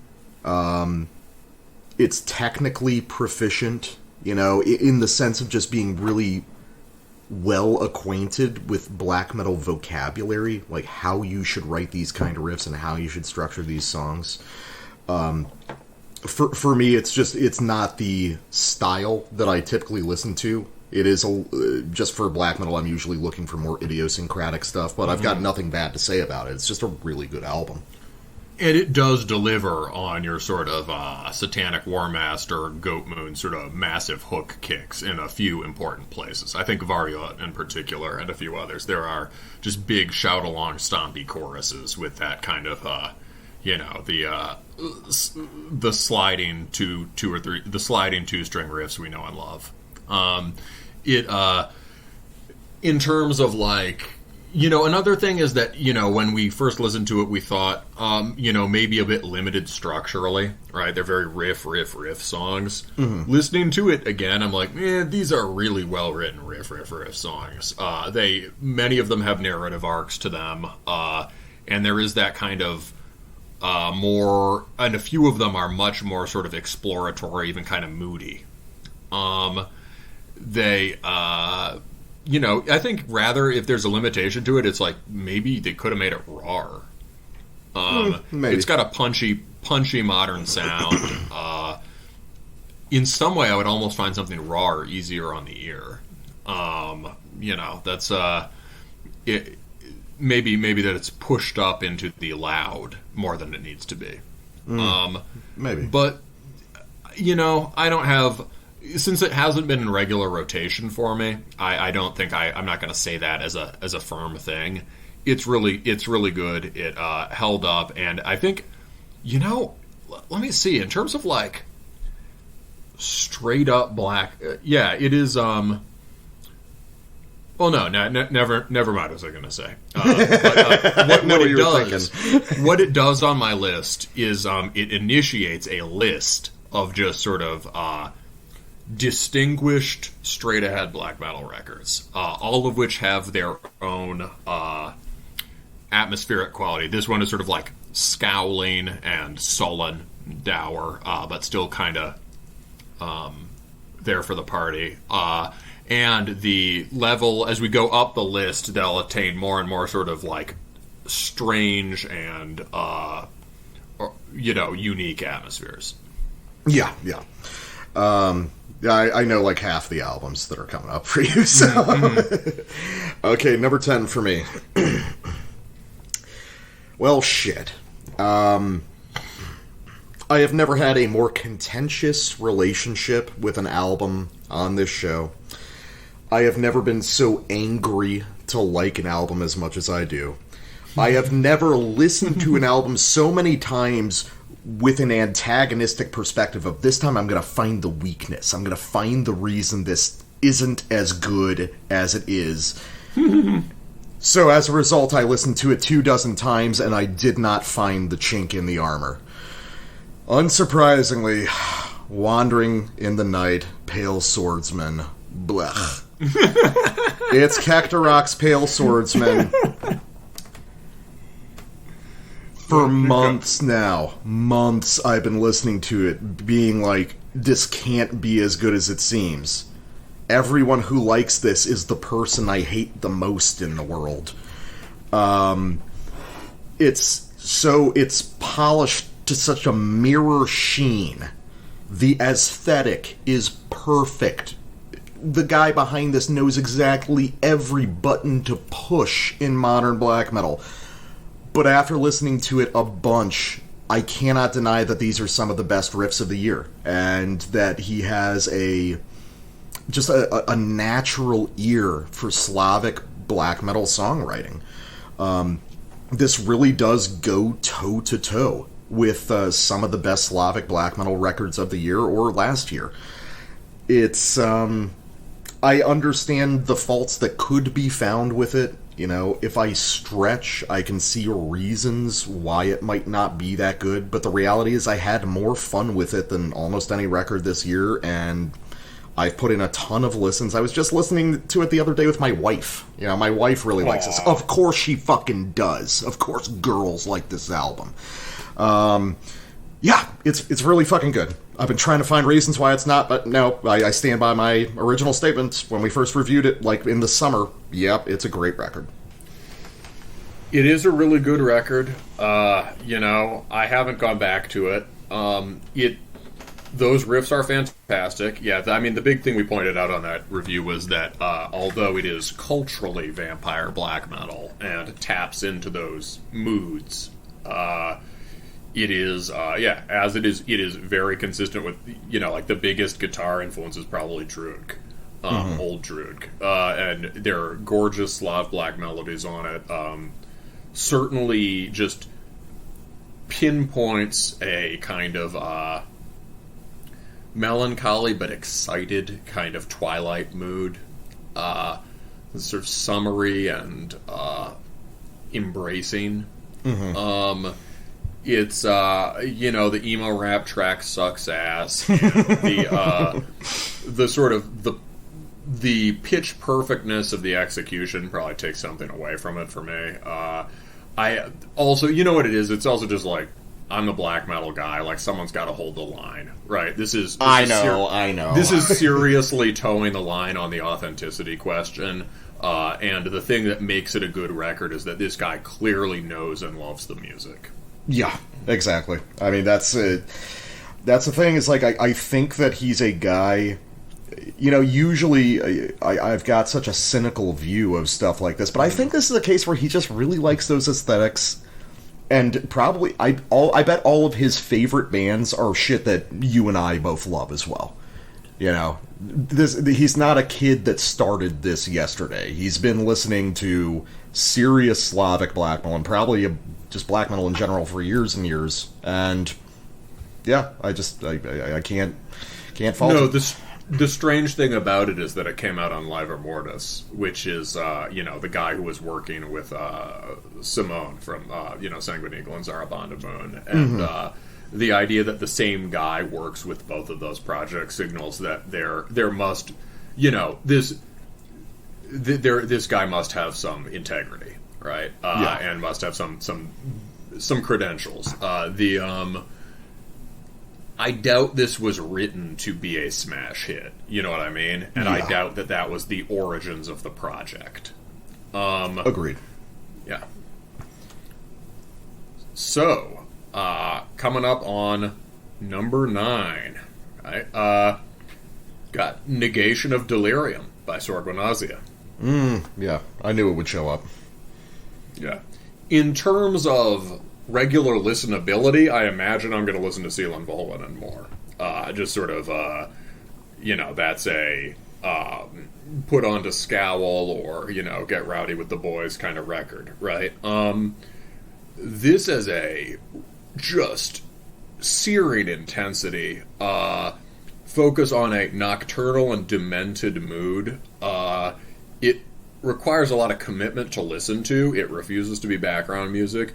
This is an extraordinarily raw and nevertheless powerful production. Like, this is a necro sound, I think.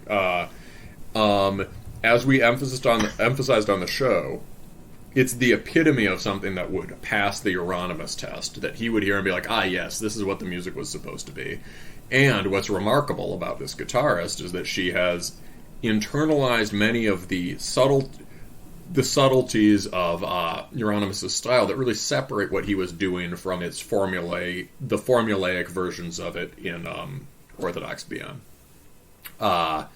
You can hear power in the trem picking and the playing. The full band, and the rest of the band's great too. I think it's just a drummer aside from that, right? And it's sounds live.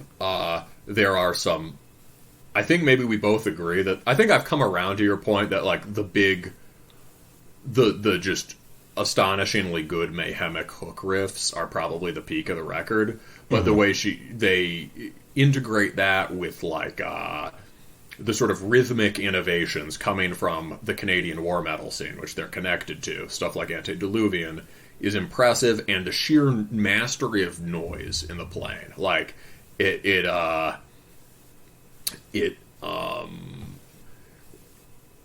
is truly after the peak experience of a black metal record. And there's really no other setting to listen to it. Like, you have to just, like, turn the lights off and be evil. Yeah. Didn't make my list. I think this just appeals to certain things for you more than it does me. But it's very good for what it is. I mean, I think we'll get into this a little bit when we do the year in review thing, but I think for me, I'm so burnt out on kind of war metal style stuff at this point. I probably didn't give it more chances that maybe I should have, but I'm not going to let that change my opinion that it is a very good record that's worth listening to by anyone that's into this show. As far as the whole kind of nowadays Canadian war metal thing goes, this is near the top of the heap. Yeah, I would say maybe I hear this as less of a war metal record than you do, or it would be the most interesting, not as a war metal record. It's more of a, like, real straight up black metal record. I think just, like, aesthetically, the kind of, like, cloudy, noisy thing is... I know what I mean. Yeah. If you're tired of hearing riffs like that, then the fact that there are good riffs like that on this record is not going to matter as much, right? Yeah, pretty much. And we definitely heard a lot of really bad riffs like that. God, we fucking did. Does this project have room to grow and more fully define itself? Absolutely. Could you make the churning, convulsive parts as catchy as the power riffs and stompy parts? Could well be, right? I think there is this is the first full-length release and only the second release, so there's lots of potential. I definitely want to hear anything else they do in the future. Yeah. By no means do I want to suggest that I'm not interested in this band. I think it is most interesting as a vision of, like, what really extreme true black metal could sound like now in a way that is fully responsive to everything that's happened since 92. Definitely. So, for me, number 9, I said that I would bring it back eventually after you talked about it. Stop at Mater, Treason by the Son of Man. This one kind of snuck up on me. I listened to it some more after we did our review. And actually, some of the things that you said during the review made me listen to it with a slightly different ear. I might not have put it on the list if it wasn't for some of the things that you drew attention to. Thanks, bro.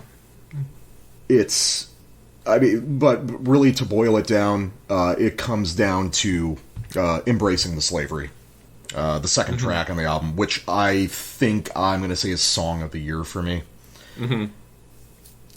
It makes the album. The other two tracks are excellent, but Embracing the Slavery, the structure of that song, the things that it does, the way it can emotionally affect the listener, that is the reason why I listen to extreme metal. It all comes down to that moment where the intro riff comes back.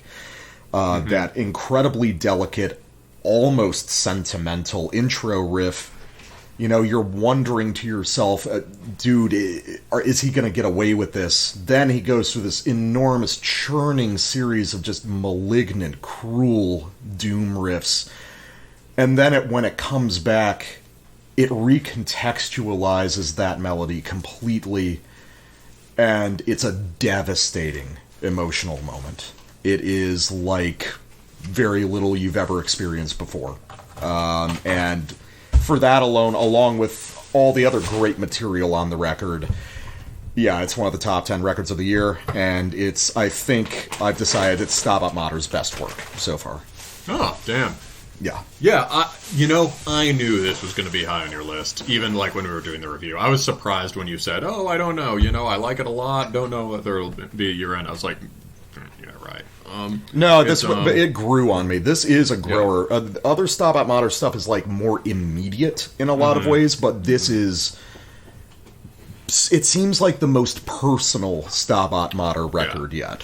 It also really, although you could call it torture doom, it also really sounds like it's a really good original take on what funeral doom could sound like. I mean, really, in a lot of ways, it's like a take on what if my dying bride stuck with As the Flower Withers, rather than becoming gothy. It suggests an entire different lineage to Death Doom that could have been. Yeah, could be a Death Doom record, could be... It has the melodic scope of the early Skepticism. Well, not quite that great, but in the big melody, it approaches that, and the sort of majestic mood. So it is and like a lot of the best records, right? It activates the highest and lowest potentials of the music. Yes, exactly. All right, cool. So we're now on to number 8, and just rolling down my list of really good black metal records. This is Summa Cum Nox Arcana by Narbaleth. This is this was a weird record. As we listened to you should. It's one of the best reviews we've done this year because if you go back and listen to it, you will hear us figuring out that this is like masterful as the review goes on. In terms of a mood, it has a pretty unique mood. We'd call it. It's definitely lunar. I mean, it has songs about the moon. It is either the mood of the music is feminine or it is in sort of male worship of the sort of dark feminine essence or whatever. It is it accesses feelings that are unusual in black metal and that could appear more in it. And in terms of the riffing, it is the album will flow by. After the first song, they open with their thing that the really respectable thing about this record. They open with their fucking massive sort of Migla Satanic War Master blast off song, and then just for the rest of, and they nail it. And then for the rest of the album, the riffs, if you do not listen, will slide by you. But it has the more you listen, there's this sort of entrancing nocturnal atmosphere. It's very summery music. It was great music this summer. The more you listen, the more you realize the subtlety in the riffs. You helped point that out to me. You were like, these are very much not grid, even though the kinds of chording might be kind of standard, these are very much not grid-written riffs. They all have unique shapes. Yeah. Number 8 for me is Summa Cum Nox Arcana by Narbaleth. Wow. Yeah, wow. That's the first time that's ever happened. I mean, we've only been doing it 2 years, but, fuck it, whatever. Everything you said, yes, agreed on all points. Masterful record and masterful in its subtlety. Nothing flashy happens on this album. It is just an array of incredibly smart, lush, beautifully melodic black metal riffs with certain structural idiosyncrasies that are pretty unique to this greater kind of South American, Central American, or in this case, Caribbean style of black metal. You heard it related to Ancient Spheres, right? I heard it related to Ancient Spheres as well as some of the other stuff. The idea of these very straightforward kind of 4/4 riffs, but then with always a tagged measure or two of a different counterpoint melody.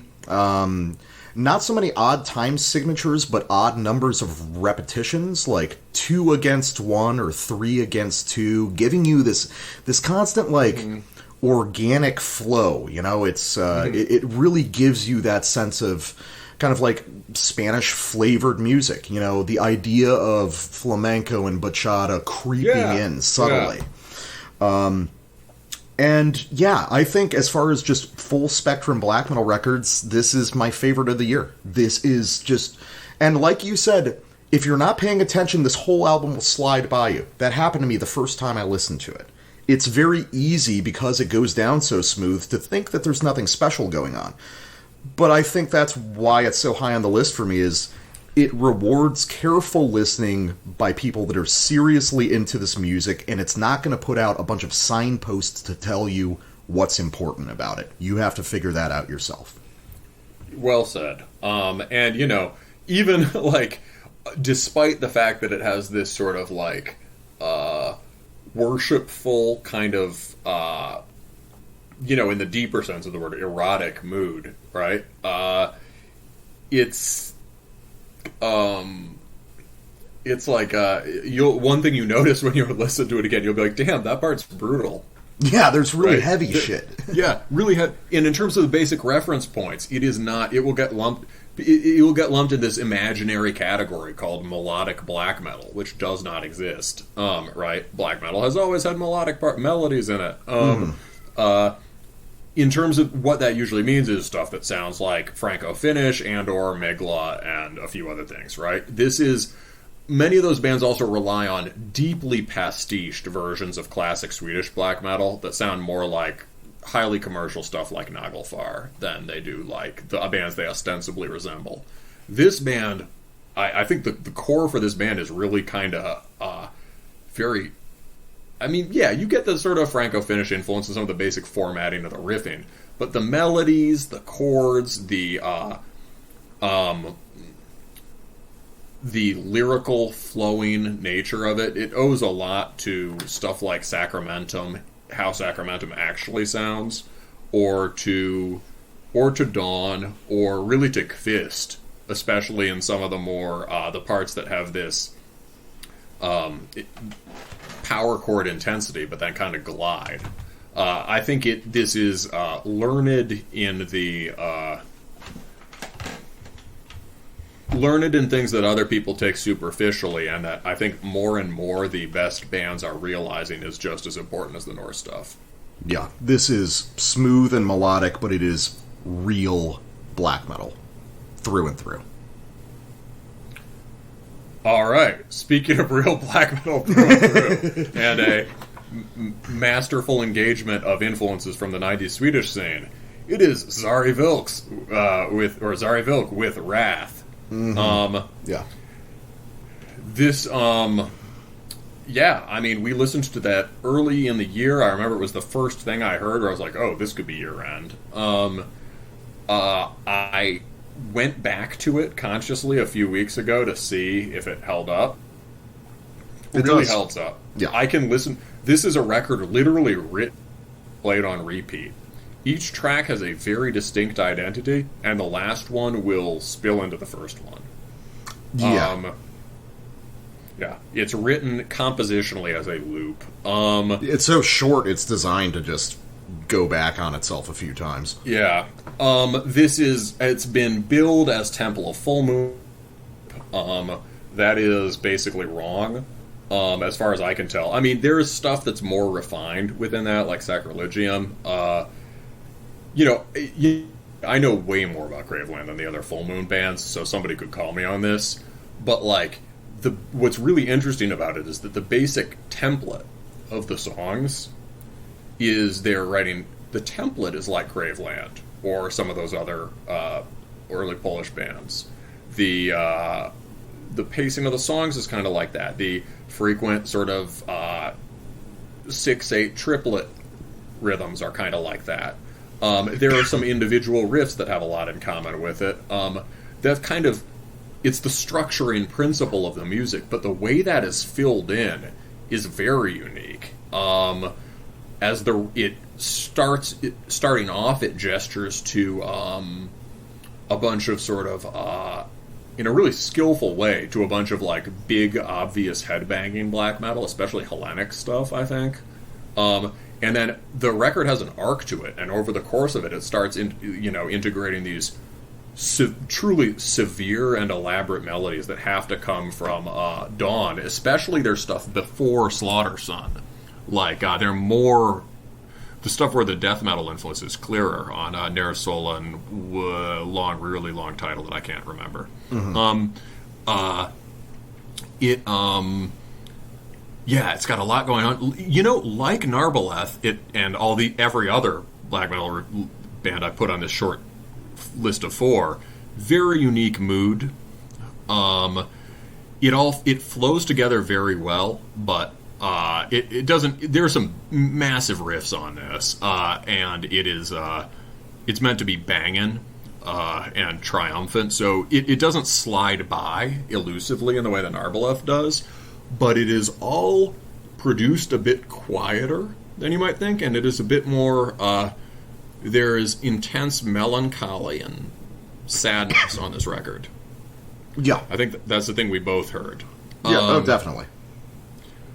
I think, I read a review of this from the guy at Hate Meditations where he said this is the sound of pure nostalgia, sort of like people looking back on the legacy of a long-departed past and sort of mourning it, and that the riffing was sort of very down the line, and that it had this kind of defeated aspect to it, right? That it's this sort of like regressive, ergo kind of backwards looking and sort of condemned to melancholy. You know, you've heard me shit on certain bands for being melancholy in a bad way on this year in particular, but this is not that at all. You know, Burzum was melancholy, so is a lot of black metal. Slavic black metal in general has always been melancholy. Absolutely. You get to the back end of the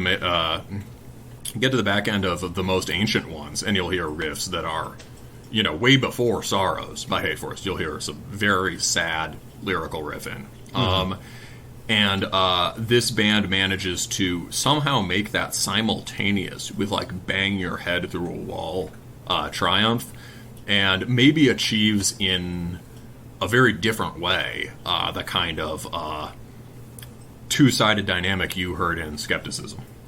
Yeah. I mean, really just echoing what I said earlier when I talked about it.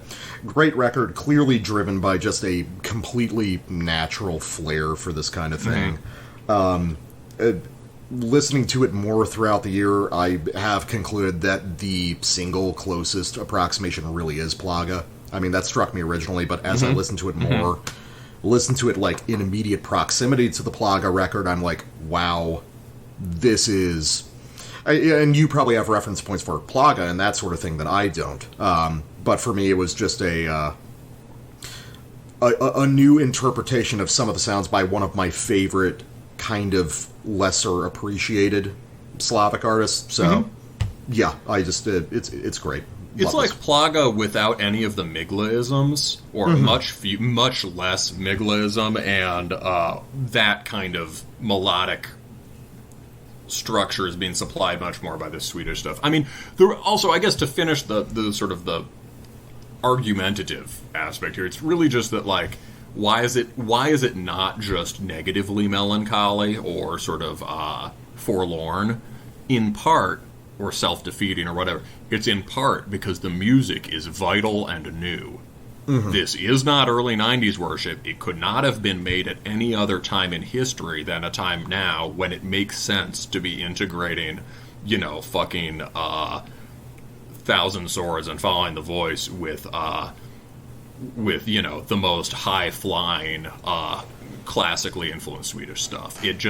It speaks directly to the moment, but it is going totally tangent to the more mainstream or trendy bands who are capitalizing on those legacies. Definitely. Okay, number 7. Here's one that is not on your list. Okay. Great record. Borderline fucking unlistenable. Incredible. Makes you feel horrible while you're listening to it. And is, I think, probably the final nail in the coffin for dissonant death metal. It is ad nauseum's imperative, imperceptible impulse. we've had our quibbles with the whole Disso Death thing that's been so popular ever since Ulcerate released Everything is Fire, 10 years ago now? Maybe more? Mm-hmm. Ad Nauseam, with this, released a record that essentially invalidates and closes the door on the entire genre. Dissonant death metal is done. Ad Nauseam saw the idea of the style and decided to kill it from within. By releasing, I'm going to be hyperbolic, but I stand by everything, literally the most grueling, brain-melting record imaginable. This album makes you feel fucking horrible when you listen to it. It is part of the Extremity arms race in a way that I did not see coming. This is excruciating in a good way. These do not sound like melodies that you've heard anywhere else outside of maybe some very tough free jazz. It's irreducible. It destroys the rest of the genre that's still focused around writing songs as we understand them. It's probably one of the most technical things we've ever covered on the show, next to the Defeated Sanity record from last year. If there is a single defining statement for this movement to produce, it might be this. I struggle to imagine how anyone, except for maybe Ad Nauseam again, could raise the bar on this whole musical idea. Yeah. This is, what I said on the review was, I thoroughly approve of this. It's just not on my list, right? Yeah. What I said on the review was, this is sort of the best that academic music can be. Yes. This is powerfully informed by, serious music education. And also, I think, sort of resources and facilities that come from that background. In part, the fantastic timbres here, right? They seems like they've designed their own equipment. Yeah. And, the interesting thing is that the tones are quite different from standard Disso Death tones. There's not the same kind of reverb abuse. There's not over-reliance on effects. They are clearly defined, even warm, organic tones being used in this kind of maelstrom of, shattered glass. Mm-hmm. And it is... it's great. I certainly hear it as up in the Extremity arms race. And, there's also something... This is not a one-man project, right? No, this is a full band of... Somehow there's 4 of these fucking sociopaths doing this. Excellent. Well, so that's another thing. This, for a variety of reasons, right, this niche has coalesced around individual, highly proficient musicians working in their bedrooms with, digitally processed tones. And in its worst versions, it is almost just like the the upper middle-brow gent. Yeah. And this is the opposite of that, right? And, the full resources of musicianship and group playing and dynamism unleashed here. Yeah, this is an awesome record. I think it deserves to be on. Makes sense it's on your list and could be a candidate for the aggregate. We'll see. I'm just glad that now we can close the door on this style of death metal. Yeah, I like what you said about it sort of carrying it to its logical conclusion. I mean, yeah, and it's sort of like the people who were doing it forgot that the whole point was to be really alienating in the first place. Mm-hmm. And now for something completely different. Number 6, a record I just listened to a ton this summer and that I think is just awesome. This is Fleuve de Loire by Anternos. Okay. Yeah. Yeah, you think this... You think I'm retarded. I just don't really get it, I guess, I like, highly repetitive, folky, pagan black metal, or black metal-y folk metal, as you said, with a really authentic sense of melody, and this record is, they've got it. It gives a prominent role both to the guitar work of Ivermore for Vehemence and to a lot of various folk instrumentation by the other permanent member and by Piper, who guests on it, who was also on the Pagerettes. The folk instrumented parts are excellent. You can tell that these are not sort of ensiferum melodies or whatever. These are coming from Breton folk music. The guitar work picks up on that, and there are still plenty of riffs that remind you, oh, this is the guy who was in is in Vehemence. There's plenty of like jaw dropper riffs. The style in the guitar and in general is much less florid than Vehemence. There's a kind of just like ignorance to the riffing that I love. It's very reptile brain, and it's a way of playing music that's very focused on sort of like core epic sound. This is very like Dorian scale music that does it in a really different way from the sort of smoothly gliding, homogenized, quote unquote mellow black type stuff. I think that's a common thread in a bunch of the stuff from my list this year, is like prominent, sort of a way of making music that is activates the things we all know and love, say, about the founding bands of the more, quote, melodic style, but does it in a way that is more sort of manly, more kind of solar, kind of taps into some heavy metal to varying degrees. This record is not overtly heavy metal, but it is certainly a long hair record. And that does it with more simplicity and aggression, right? There are power chords on this. There are palm mutes on this. The songs are simply structured and yet have a necessary flow. And it's a very long record, and there's still sick stuff on the back end. On the back end, there's like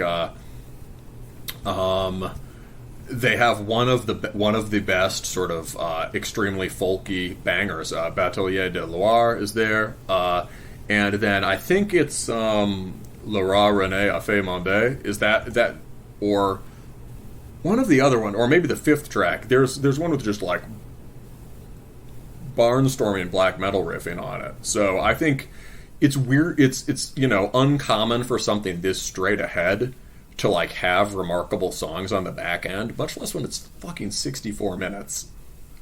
Yeah, I got nothing. I've got really nothing bad to say about this record. Mm-hmm.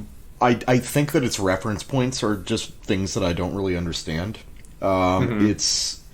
You say that it's like a very straightforward record. I don't really get that sense. There's something kind of curious and sprawling about it to me.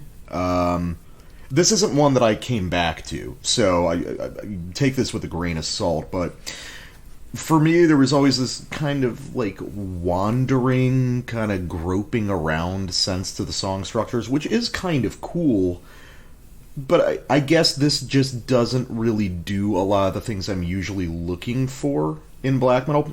I want to listen to it again because then, after we develop this, like, parasocial relationship with Antic Records as the year went on, maybe after having heard a bunch more records from that label, I'll have some more context revisiting it. I'll be able to kind of place it within that discography a little bit better. Yeah, I mean, I also really like the Asset, but this is my favorite Antic release for the year, and it's, again, it was hard for me to rank records this year. In some way, this could be, as an artistic achievement, is this greater than the several more straight-ahead BM bands I just rattled down? Probably not. What it has is this kind of chest-thumping, life-affirming mood that's really cool. I listened to it a ton. It gave me great joy. As far as the structure, that's an interesting point, and I think you're kind of right. I mean, it's certainly true in the album as a whole, right? It's really long. And individual songs, they don't necessarily... I would say all the riff transitions are excellent, but they're not necessarily like hurling you from one riff to the next, right? This is not a fast album at all. It kind of lopes along. And the songs are not meant to be sort of like... It's not going to give you sort of Graveland Propulsion or Bilskirnir Stomp. Mm-hmm. I think, one thing to remember is it's about a river. the mood of the record, it's about a river, and it's about things like being in the Middle Ages, walking along roads. I have a consistent preference for certain kinds of walking tempos that you're not very into. yeah, that's true. Yeah. And this is a sort of vigorous walking record. Sometimes a brawling record, sometimes a battle record, sometimes a catching fish record. But it's just full of life and vigor. And, if it's not written to be a sort of stomper or a steamroller or whatever, it is nevertheless, just so many riffs here are bangers. So, I like the riff. I like the riff. Speaking of liking the riff. Speaking of liking the riff, or more appropriately, liking the keyboard. One of my favorite new things you've introduced to me since the show started. Mm-hmm. Holy fucking shit, Solitudo's Hegemonicon. When you showed this to me and I listened to it, I was like, wait, so you've known about this for, like, a while? You've known about this for years and you just didn't feel like telling me? It's like finding out that you had a kid, accidentally from a one-night stand 6 years ago, and it's like the mom just showed up again. Solitudo is fucking sick. Hegemonicon is fucking sick. My only complaint is that it is not a triple CD release of just the same shit playing continuously for 3 hours. Instead, it's a very tight, like, half-hour record of unbelievable, just like the most absurdly epic take on Italian black metal imaginable. I never thought that in my top 10 would be a record that was more about synths than guitars, but here we are. Which is not to say there's any issues with the riffing. The riffing is stunning. But really, this is music based around very simple, intrinsic heavy metal melodies played on very expensive synth patches, like brass patches. This is a record that deletes my brain every time I hear it. It's just like I am. The Andronos is like that for me. Yeah, I am reduced to a drooling idiot when I listen to Solitudo. I'm just like, I like the trumpet. I like how the trumpet is like about war. I like how the trumpet's about winning the war, and that's that for half an hour. This is, in a sense, like everything I want in black metal in a single place. Super fucking catchy riffs and melodies, incredibly epic, triumphant scope to it, and a lot of richness and subtlety and texture that you really only get when you picked your fucking jaw up off the floor after the first 10 listens, and you're like, oh wait, there's actually really smart here. There's really smart things happening on this record, but it's also just a press button to receive cocaine into your brainstem in album form. Yeah. I like it a lot too. I'm glad you like this so much, man. Yeah, I've just been rationing them. Next you got to check out Nova. I think you'll like. You can't give your friends too many bands to check out at once, but I think you'll still like this better than Nova, but you'll love them too. So yeah, I think this is. I've been following this band for a minute. This is a significant step up in the sound. It integrates, it integrates a very keyboard oriented, very dungeon, sort of almost like martial industrial in motion with blast beat sound from the first record, with a more sort of Spite Extremewing meets feudal black metal, heavily melodic riffing style on the second record, and it does that very well. I think harmonically and in terms of harmony and timbre and whatever, it's maybe just a bit too smooth for me to love, and I can't. It's so good at doing sort of Spite Extremewing things that I can't help comparing it to the original, maybe more than is appropriate. It's not like I would say like this is great atmospheric music. It's not my thing in the way it's your thing. Okay. And I think that the record is structured. Part of that maybe is that this record is still structured in some ways. I think more like a martial industrial record. Mm-hmm. I can see that. The riffing is good, right? The riffing is this could background the guitars, and it doesn't do that. It doesn't really do that. All the riffing is really good. But yeah, it's just, for whatever reason, not quite my thing in terms of what I'm going to return to a lot, but great record, and I'm glad you like it. And and the other thing is there's an interesting parallel to the new Graveland, and maybe this is a more successful take on the sound. It's more coherent, maybe, and the guitars are doing more.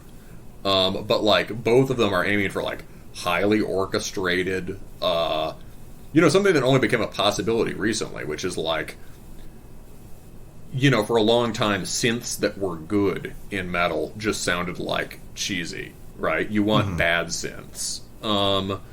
You want like sort of ghostly Casio and texture and stuff, rather than trying to simulate real instruments or sound kind of like flashy and proggy. In terms of really integrating good digital synths into VM, this very much parallels the Graveland, and it'll be interesting to see how that tendency evolves. Yeah, and in the meantime, I can just hit the cocaine button whenever I want to. And I have just poured another glass of whiskey for the top five. We are... Yeah, so... I mean, obviously this had to be on there. I threatened to put it at number one. That's really, okay, slight exaggeration. However, it is Nightmare Lord by Morgul. It's fun, man. It's a fun fucking record. So, you emphasize that, and that is true. It's extremely fun, and it is very good at being that. And... the thing that fascinates me about it, and the reason I put it ahead of, I don't know, the Anterdose is fun, and, those other 4 black metal records before then are all, engaging in various ways. Some of them are really fun. There's a kind of, I think where I really like it, there's an extreme metal rigor to it. It is, there's something about this music's single-minded intensity, its deliberate lack of variation, just the deliberately sort of relatively homogeneous guitar style, not as much as on their demo. It smacks of very poppy black metal delivered with the kind of songwriting values that I find in a band like Hate Forest or Marduk. Yeah, I get you. It's sort of remorselessly disciplined in its pursuit of idiocy. And there is surprise... and it does some... I think it just injects good energy into the finished sound. This band is the epitome in some ways of what I was talking about bands that instead of doing the mellifluous minor key sort of triumphant riffs, right?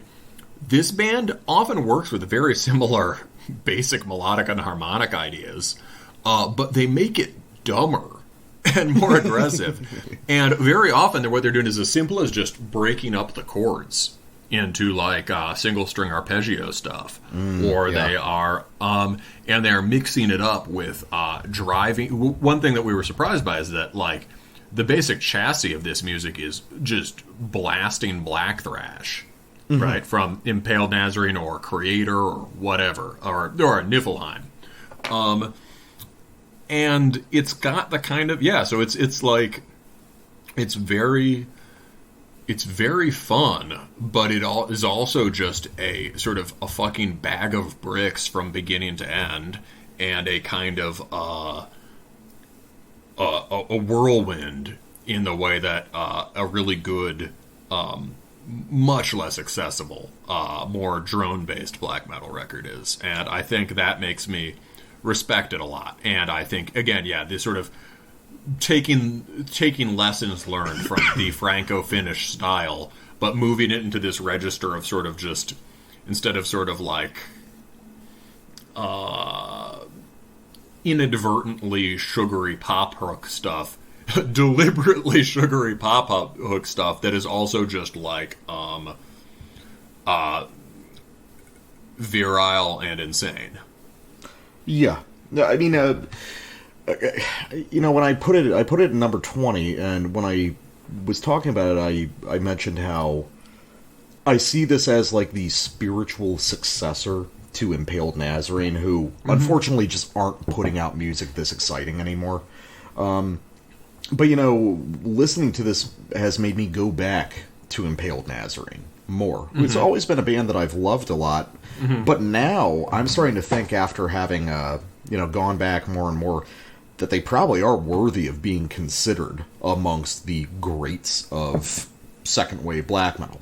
They're not necessarily a part of that scene, but they probably are just as good.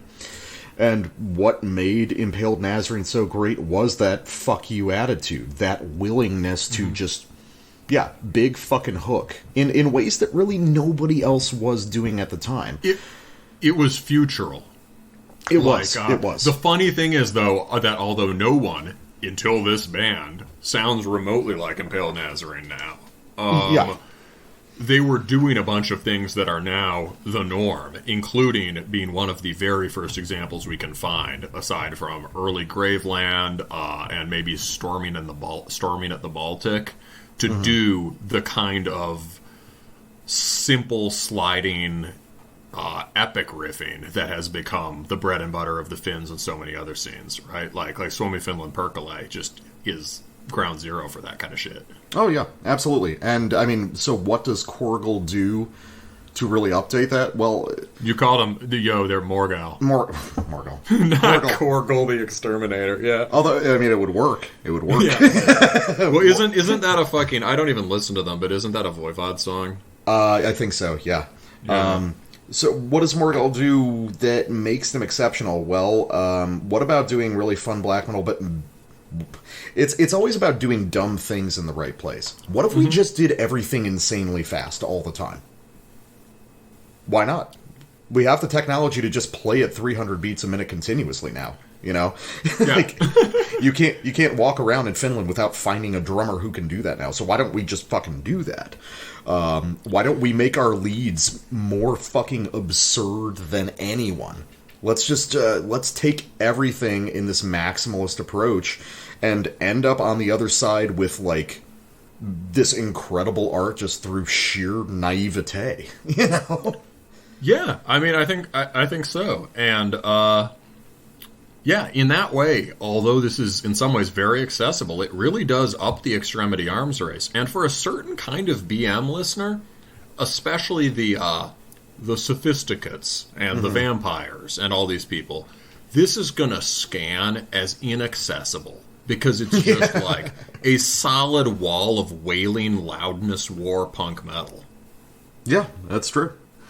No, it's really good, and I think it's going to be a regular rotation for me as well.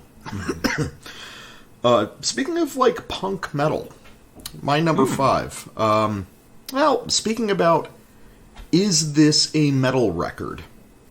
Well, I don't really give a shit either way. It's definitely the same band listened to by metalheads, probably listened to more by certain kinds of weirdo hardcore people.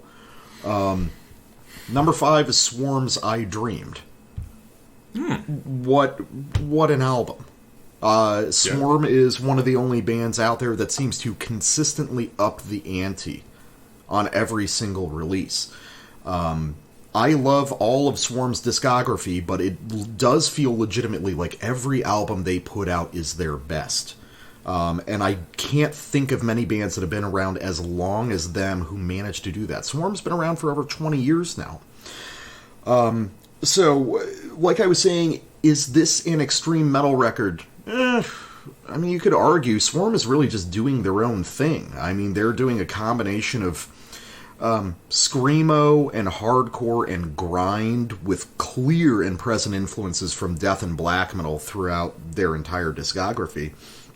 But the aggregate effect of this music is so singular. There's no bands that sound like Swarm, and this record, I Dreamed, is incredibly direct, but just sort of has a master's touch on every single note, I think. This is the kind of result you can only get when you've had guys playing together for over 20 years with a basically unchanging lineup, except for vocalists being swapped out every few records. I don't know, man. This one just really sticks with me. And I don't know if... Shit, I was going to say, I don't know if Swarm can do better than this, but we've proven for 20 years they can. They just always do. Yeah, I mean, I liked that one a lot. It's really brilliant. I mean, the band is just brilliant. The album is brilliant. It's a weird mood. Luckily, I haven't felt like I was going insane this year. So I haven't listened to it. At least not in that way. At least not in a bad way. The complete breakdown of reality feel is definitely a specific mood. I would say for this record, it's kind of it's pretty positive. I feel like I Dreamed is a very affirming record. Oh, that's a nice take on it. Maybe I'm hearing it too much in light of the last one, Beginning to Break. Mm-hmm. This is one where some of the things that make it unique make it less interesting. Like, not less interesting, make it less like something I'm likely to listen to on the reg. Like the completely over just 77 punk and kind of emo-isms of it, right? You have, I think, more time for those kinds of chords and formats. It's awesome. It's good it's on your list. Maybe we could put it on the aggregate, just because it's sick, and this is a band that we've repped on the show, but long before they released this. Yeah, I don't know. I think that's a perfectly solid pick. Yeah.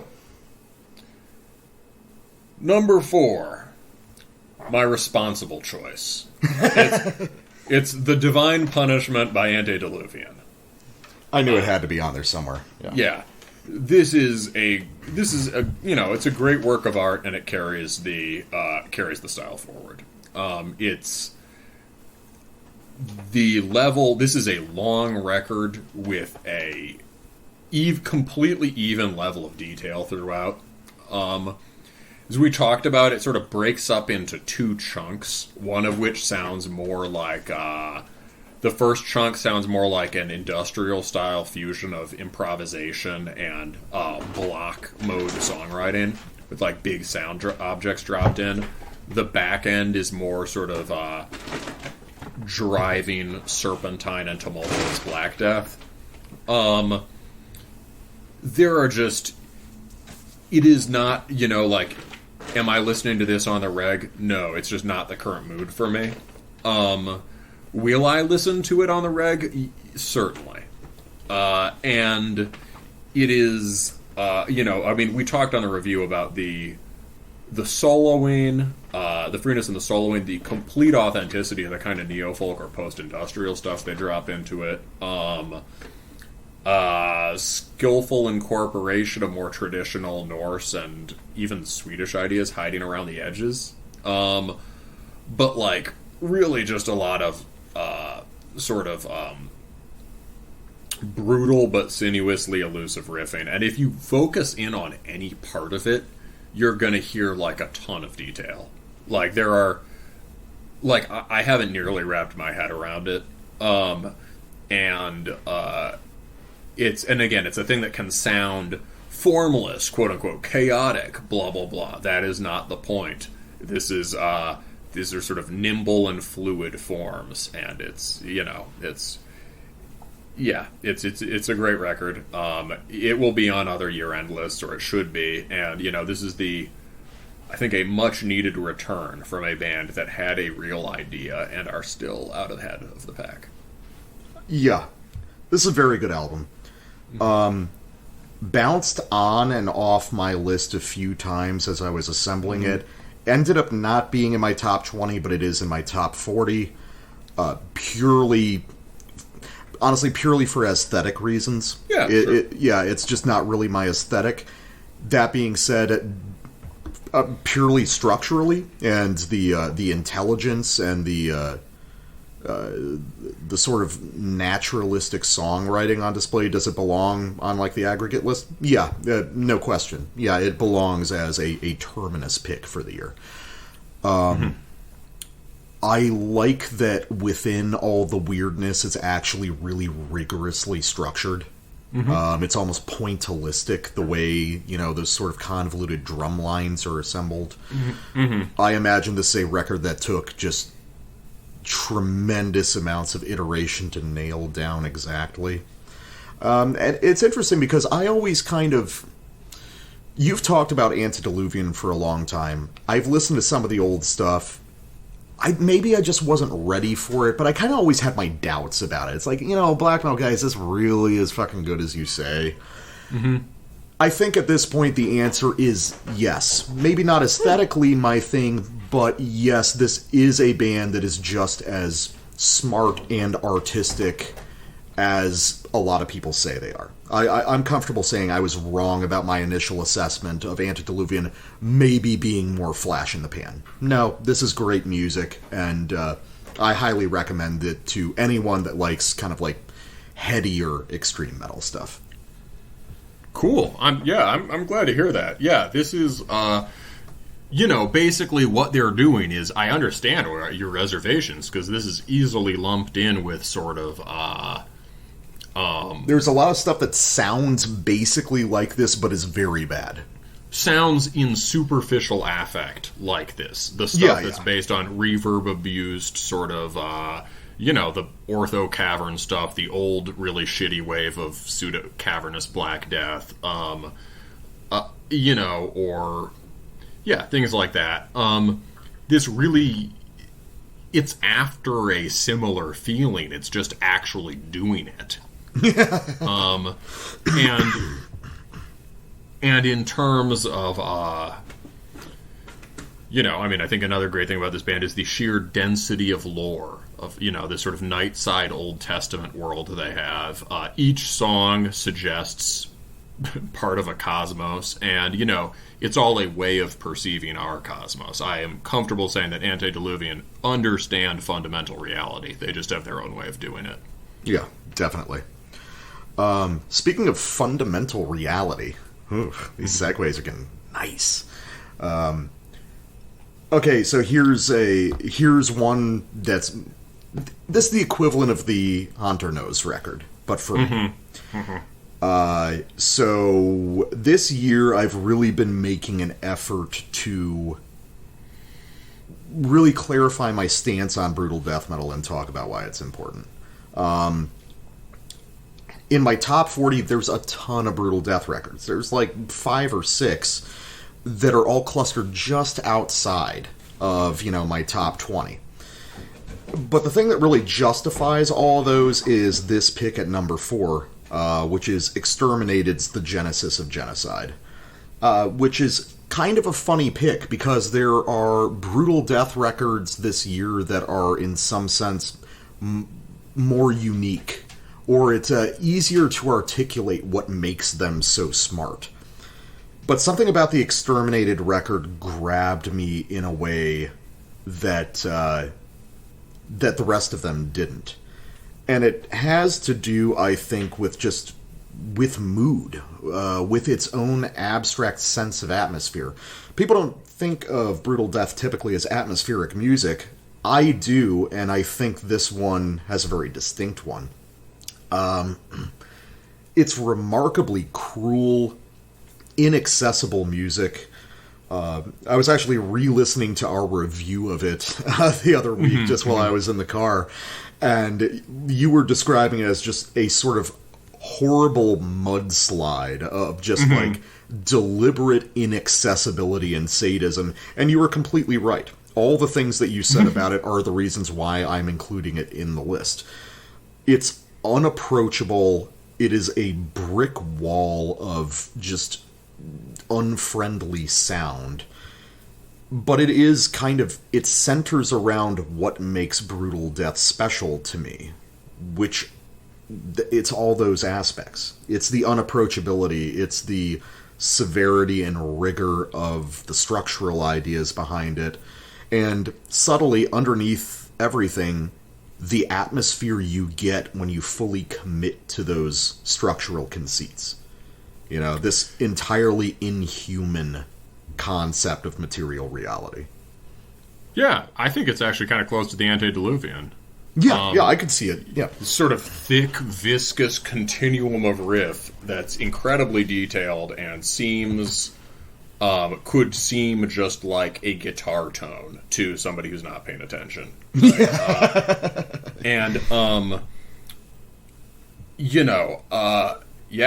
I think it makes sense this is your number 4. I wouldn't even say I think this is an arty record. I don't think, I agree with you. I don't think it's an idiosyncratic thing of you to pick it. I think this is, it should be on our aggregate list. It certainly sticks out to me the most of all the stuff we've heard. I've heard a couple others that really excited me, are fun to listen to, but this has the Onco Kirkiasis, we reviewed at almost the same time, and it was just awesome, right? Just like a really fun, really fun, unfun trip. This is the record with the depth, the atmosphere. Some of that music, I think, is not atmospheric, or at least only in the purely negative sense. Like, this is very cold and remote. This record it has an atmosphere. It's horrifying. It wants to draw you in and immerse you in the muck. It's got a unique tone, and it has that sort of rigorous homogeneity of material that you get on some of the best records. So, I think this one, I'm not going to listen to it, but, like, it's sick. Yeah. Number 3, one that has already appeared. Fires Within by Eisenhand. Wow, that high for you. I mean, I knew it was coming back, but I was like, really? That high up? It's a brilliant record. It is very good. And, like, I think I factored in this. Again, the trend for me this year has been this kind of, like, maybe it's like the black metal guy discovers heavy metal year. It's, there was some of that last year, too. I mean, the Mongrel's Cross has really stuck with it for me. I'm still listening to that, right? Yeah, that band is huge for me. If anything, that band is, like, huge for me now.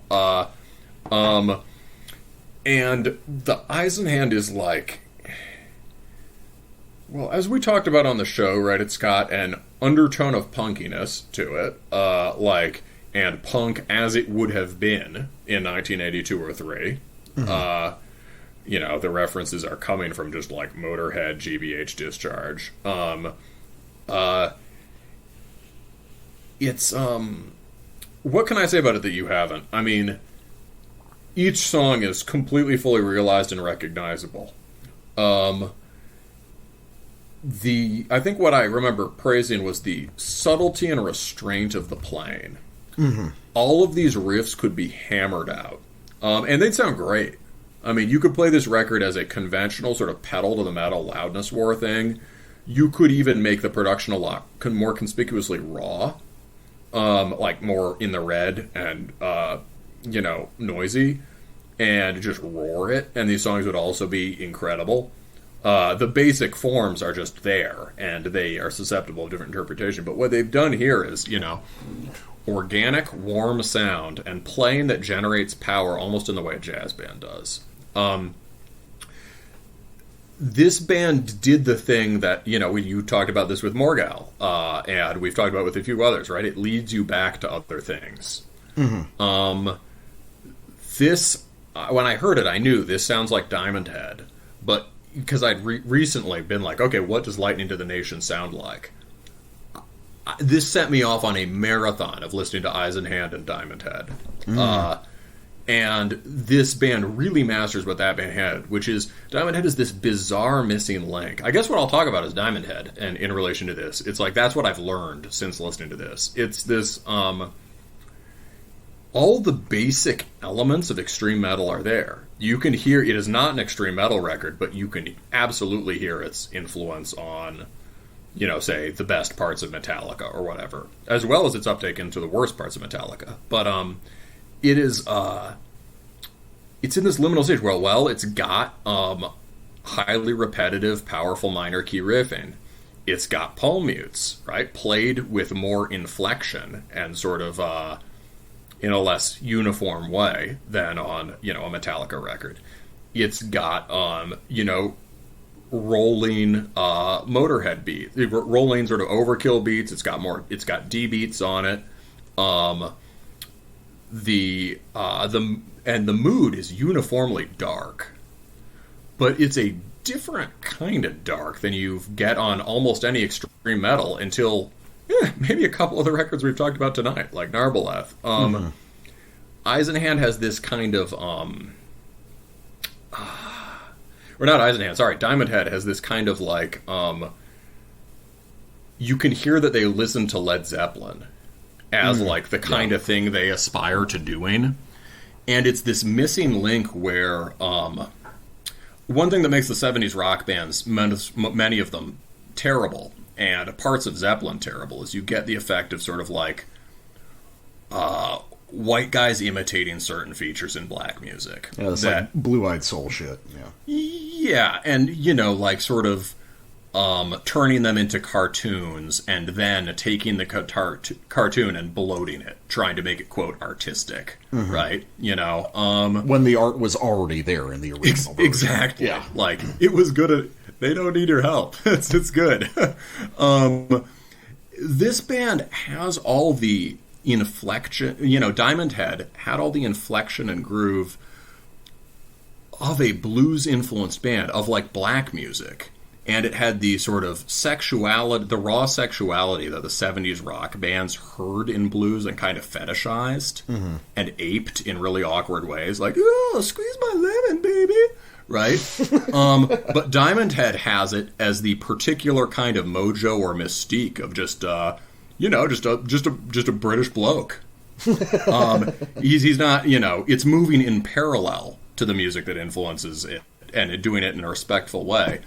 And so there's something just, extreme metal, loses all that kind of musician-y playing. It loses the overt sexuality, and it loses the kind of, a certain kind of maybe subtlety and mystery that comes with it. And, I'm totally fine with that, right? I want my, asexual battering ram of fucking, Mighty Blashirk.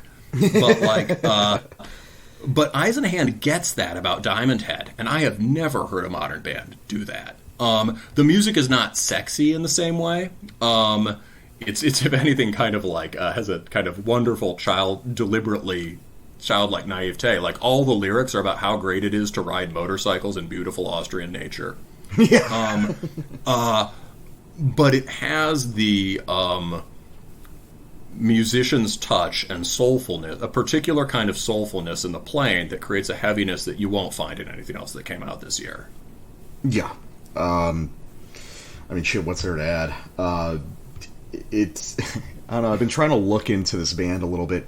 It seems like this entire thing, like, even just, like, looking at pictures of the band, it seems to be based off this, like, meticulous, almost, like, historical reenactment of heavy metal circa 1984.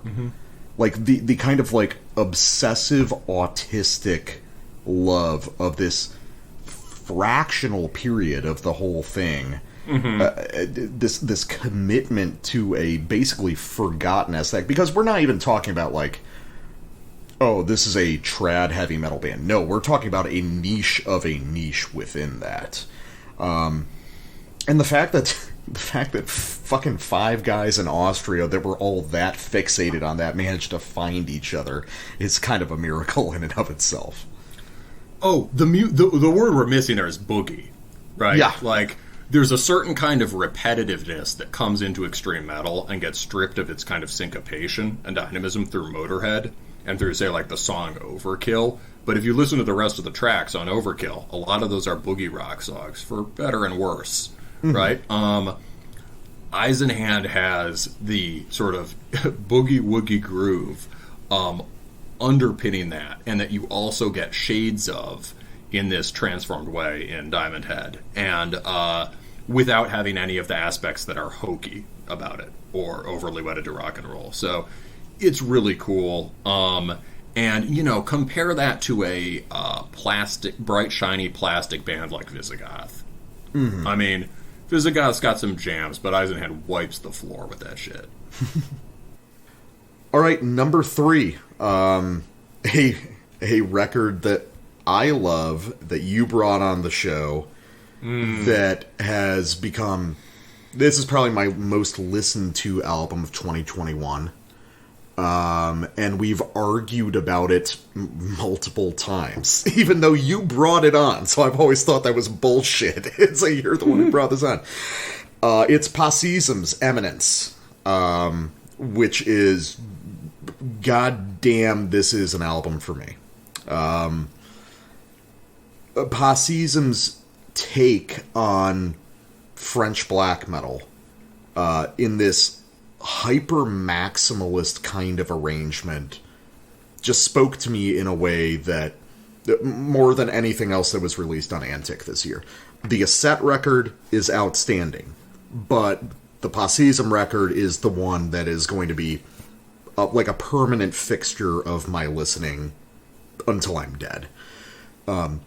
Because basically they do a record that I had tried to write myself a few years back. This incredibly overflowing, maximalist, just like absurdly complex take on French black metal. But I wrote a pretty cool record. I'm working with a drummer right now. Maybe we'll get it recorded this year. But I just don't have the technical skill to fully do it the way these guys do. So maybe this is something I've just been waiting for so long, which is, brutal death guys tackling melodic black metal, bringing all of that technical skill and stamina to bear on something that is just as detailed as they can possibly make it. Every individual second of this record feels like it has 10 things going on. Is it exhausting? Yes, but it's a good kind of exhaustion. I love it to death. This is just one of my favorite things we've ever covered on the show. Yeah, I mean, I don't think there's anything contradictory about me bringing it on. I brought it on because I'm our sort of line to Antic, and because, I was sure it would be good, or at least worth talking about. And I think it's also a really good record. Again, I think it is really good. I endorse your liking it. I think on the segment, we argued about just how good it was. I think you said it sort of scooped Vehemence and Aurelach, which triggered me.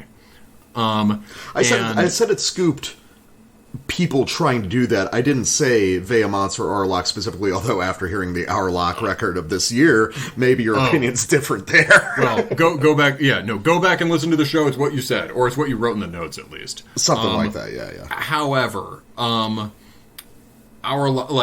this year's Aurelach record sucked ass. I'll just say that. It was very disappointing. I was a huge fan of their first 2 records. I thought they were underrated. Pretty much are owed credit for inventing this style. And this one was, we both agreed, sort of like mellow black pablum. It sounded rushed, and almost like there were different people writing it. Yeah.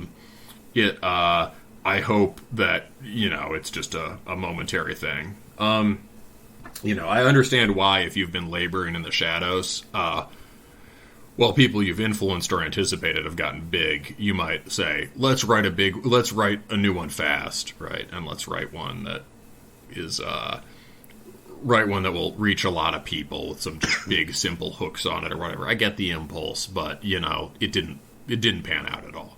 Yeah. So this is way better than that. I mean, way better. And I think my objection to it is just like, it's not even an objection to it. I just think the limitation of the band is that, not all of the detail is meaningful. There are a lot of kind of wind up and filler phrases. And I don't think, although the technical performance and sheer intensity of the playing is really impressive, I don't think that the melodies themselves carry the power or historical depth that the stuff from Vehemence or Aurelac does, or Aurelac at their best. Mm-hmm. That's my position on it. It's simply it is too, in a simpler term, it's too influenced by those bands to be better than them. And it is not, there are some essential things that it is not as good at. I think it's a unique contribution to the style. I think they have more than earned their place in this scene, right? Especially as guys who are not French. Mm-hmm. I think it makes sense it's so high on your list. I would say it has to be on the Terminus Aggregate. You like this one so much. I like the label. I do like this one. And a bunch of our listeners like this, right? Passéism has proven to be like a hit with the core Terminator demographic. Well, I was going to say that actually, just because, like, future work by this band will bear out their place in the canon. I mean, obviously, this is, like, instant fucking masterpiece for me. However, it also seems like this has become a sleeper hit for just a lot of people in the metal scene. Like, this is showing up on a lot of surprising year-end lists. Just things I've seen poking around on the internet. So, it looks like this might have become kind of a bigger deal than we were anticipating. So, we'll see what that leads to in the future as these guys get more and more of a following. Yeah, I have no doubt that the next one... Yeah, I mean, the next one will be better, right? I mean, this band has a direction and a sound. So, it'll certainly be on our combined list, and it's certainly an event that happened this year, and a thankful reprieve from the sort of predictable events of the promo cycle. Yeah. Speaking of predictable, but in the way that sort of like the arrival of a glacier is predictable... My number 2, it could be my number 1. The distinction is totally arbitrary, but I'm the black metal guy, so it can't be my number 1. This is Companion by Skepticism. Yeah. This record is fucking just brilliant, genius, epic, blah, blah, blah. I think we'll end up talking about it shortly. We will, and I'm sure we'll talk about plenty when we talk about the aggregate. We'll get to it in a bit. Number 2 for me, speaking of Like a Glacier, going all the way back to the beginning of the year, a record that channels Blazebirth Hall and certain kinds of ambient black metal and Slavic black metal better than almost anything I've heard in years. It is Devil Groth's Sviatogor. Oh, fuck. I completely forgot this one. Well, we've talked about it over the year. It's like, we were talking about, okay, year-end list, dude, still the Devil Groth, still up there, still way the fuck out there. It fucking almost got number 1. Mm-hmm. I don't even know what to say about this. This is just purity. Mm-hmm. This is... We did a really good review for it. This was back in like February or something that this came out. And guys, listen to the review. It's one of our best. Stood up the entire year. This is what Paysage d'Hiver is supposed to sound like. It does not sound like anything else in black metal apart from very odd parts of Blazebirth Hall. It sounds a little bit like old Brannicald, and that's about it. Structurally, it is almost not metal anymore. It's so diffuse and strange and organic and haunting. It's so resolutely inhuman and yet emotionally resonant. It taps into this like primordial essence of what we're looking for in black metal. It's spiritual music. It's outside of the self. It's outside of humanity. It's about primitive forces at work behind the scenes of reality and history. It's very special, and I've listened to it a bunch since, and it holds up every single time. Yeah, this is another one that should be on the aggregate. I think, if anything has biased my listening in terms of forgetting to go back to it, it's probably just that it's kind of spacey. I've tried. I actually did go back to it as soon as the weather got cold at some point, like maybe first little snow or something, and like I remember it was the middle of the day, and like partway through the album, I was like, okay, this is sort of getting spacey. I'm that's just comes with the territory. That doesn't say anything about the music. It's just very far from everyday listening. Specific mood. It's music to get lost in.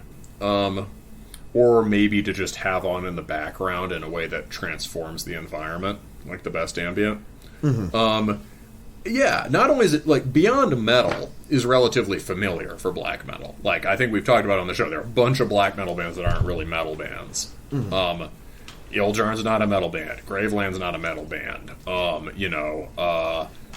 Those are just the two off the top of my head, right? I mean, is Mutilation a fucking metal band? Like, no. You could argue that some of the classic Norwegian bands aren't really metal bands. Or at least we're pushing very much outside of that.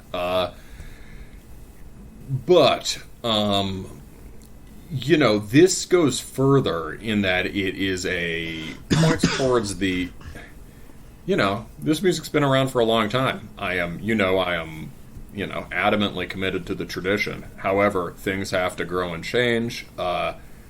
Calcification of forms is bad. And also, at this point, too many wimps and posers think they like black metal, right? So the music has to keep mutating to stay ahead of the false and to be vital. And this band understands the originary impulse and the tradition, but in some ways this is self-overcoming of black metal. This is sort of out of faithfulness to the original thing going beyond it. I don't know if it's fully accomplished yet, but it is a point in the direction of where things that no longer really fit into this paradigm could go. And it's, in that sense, it's really exciting. Into Oblivion is obviously a fucking metal band. That was one of the phenomenal things about them. But that record was very high on, number one on my list last year. And on our aggregate list. No, Into Oblivion was number one last year on the aggregate. Yeah. On our aggregate. Yeah, it was number one on mine and the aggregate. Yeah, it's that was very metal, but also extremely futural. And, a few other things on our list this year are, the Antediluvian is, maybe the Fluids is, a number of others. But this is very futural music. It's fertile. It contains so many possibilities within itself. And it's so, like many of the best things, it just sees something within the existing possibility matrix that nobody else saw. Yeah. So Blazebirth Hall plus post-black, but not bad. It's possible, apparently. Yeah. I think... I definitely don't... I don't even know if Devilgroth should be influential. I definitely would not want most or even a large part of black metal to sound like it. But I like the idea of Devilgroth being like a shaman living on the edges of the village, part of it but outside of it at the same time. And maybe every now and then a kid should wander out there and learn from him, you know? Aww. Well, here we are. I can't even reply to that because that was too nice. So, but we're at number 1. Mm-hmm. So, I mean, I arbitrarily could not have a Funeral Doom record as my best of. But honestly, like, I mean, you know, yeah, the skepticism is equally good. It is a very, very moving record. But, you know, so is this in a different way. This is a record by a band that is big enough that they will appeal to many people who hear this and say, the music is fast and the vocals express an emotion of hatred and scorn. And for once, they won't be wrong. This is Deiform's Funeral Mist. Or rather, Funeral Mist Deiform. Shit, I'm drunk. Deiform's Funeral Mist. Oh, that's a sick record, man. Oh, fucking hell. But yes, it's very good. It's late in the night. Yes, this is a sick record. I mean, I really didn't know what I was going to... I thought, oh, God, am I just, you know, is it just going to be skepticism for me, as is destiny, or is any down-the-line black metal band going to put out something that is just phenomenal and outstanding? I mean, like, you've heard on my list, like, there are a bunch of really good, unique, and in their own different ways, forward-pointing black metal records that have come out this year. This is just head and shoulders above all of them. Part of it is just that, like, the stuff we're interested in is much more underground for the most part, right? Mm-hmm. This is at a different level of scale in terms of the production and the performance. This is a band that has achieved considerable popularity, and you know, is the band of a member of Marduk, but whereas a lot of stuff in this tier is often maybe good but kind of irrelevant, this is phenomenal and completely relevant. And as I told you after the end of the review, I said, yeah, this is my album of the year. You were like, oh, really? You know, I don't know. And I was like, look, dude, it has, like, at least 10 of my favorite kinds of riff ever, like, executed really well. I almost think maybe we don't need to talk too much about it now because we just fucking did the review. It came out like a week ago. Yeah, I like how we inverted it because my top pick of last year was like the last episode of the year. Contrastix Mammon came out, ended up being my favorite record of the year. Actually, still stand by that. It's either that or maybe the old one. I listened to the old one more, but Mammon's just that good. And now you're the guy getting the last episode of the year, year-end topper. So. I mean, Hate Forest was my number 2 last year, though, so it's also... And I stand by that. I remember you were doubtful, but, like, that record is sick. It's got crazy replay value. But no, the Funeral Mist record is extremely good. I mean, I remember you and I were talking, you were like, is there a better straight-up black metal record? And it's like, well, it kind of depends on what you think about... You know, what do you think of as straight-up black metal? Like, I mean, to my personal taste, I think the Narbaleth is, like, the killer of the year for what I imagine is straight-up black metal. But if you want to be a little bit more restrictive in terms, yeah, the Funeral Mist, that's a great record. I mean, it's just obviously objectively excellent, you know? It is, you know, I mean... Yeah, a little more restrictive. I mean, also, I guess, like... I don't know. I mean, you know, like, it is monolithic, violent, and insane. I guess it's like, is black metal necessarily gnarly? If it is, yes. Funeral Mist is the winner. If not, then Narbaleth is the winner. That's how I'll say it.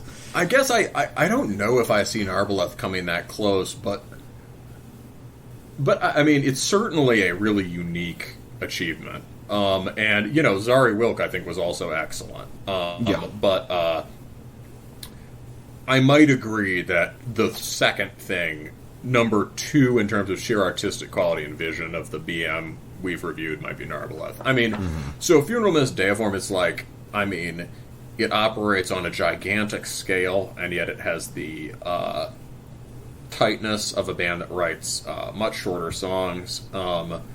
The technical ability here. One of our commenters, thanks to the guy from what is it? Hammers of Misfortune. He commented that the drummer is actually the dude from one of the last Marduk drummers, the guy who was drumming during Serpent Sermon. So that some of this is obviously programmed, but like there's an interesting combination of things happening. Yeah, but like part of the blisteringly fast drums is actually just that it's one of the world's best drummers. Right? a guy who the dude who played with him in Marduk for many years touring, and then who probably just left Marduk to not be in a touring band and runs a studio. So that guy's playing drums on here. Where was it? It's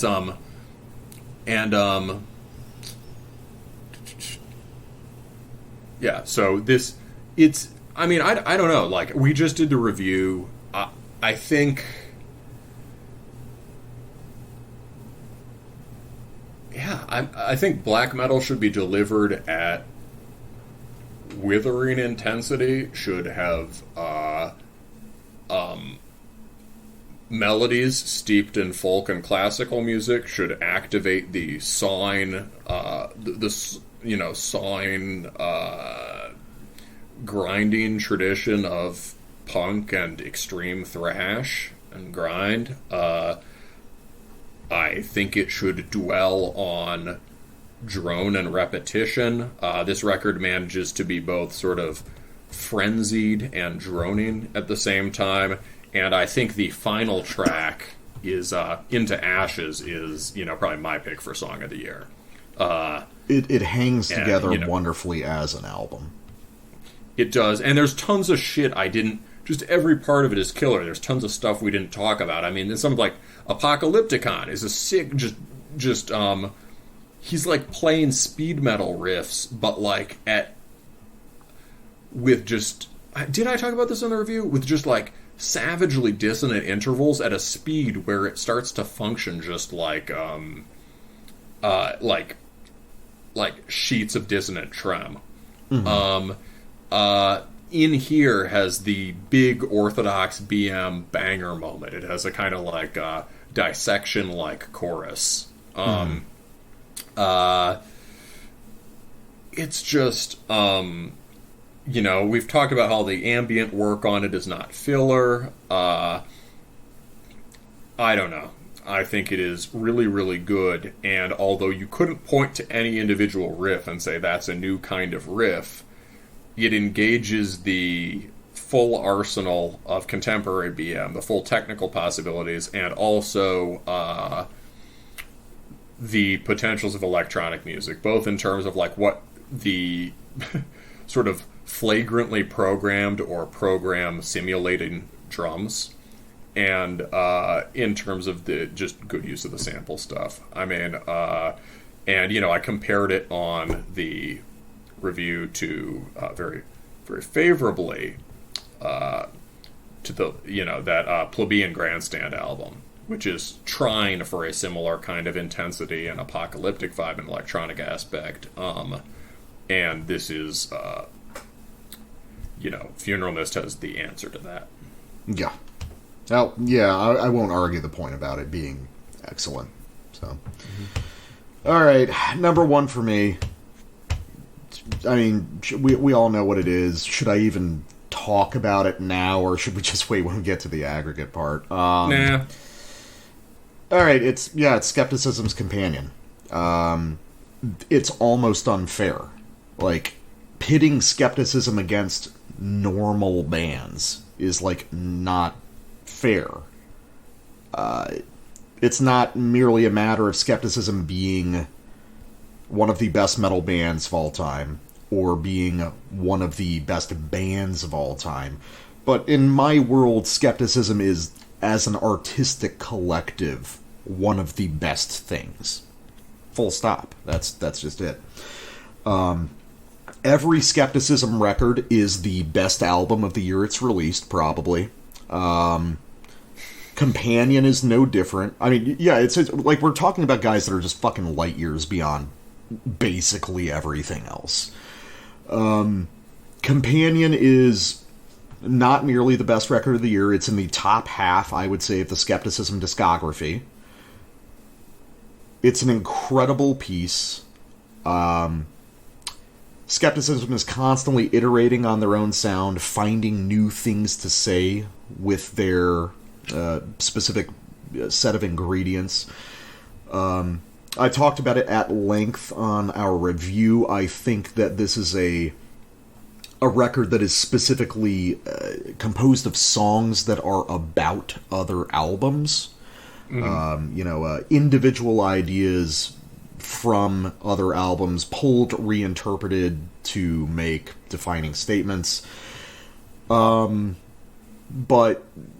at the end of the day, what does it come down to? Well, it comes down to I went to a local show at the metal bar, and it was like kind of a miserable experience, and I came back really drunk, and I proceeded to sit on my couch and listen to and watch the video for The Swan and the Raven continuously, just lost in my own thoughts until I fell asleep on the couch and woke up sometime in the early morning.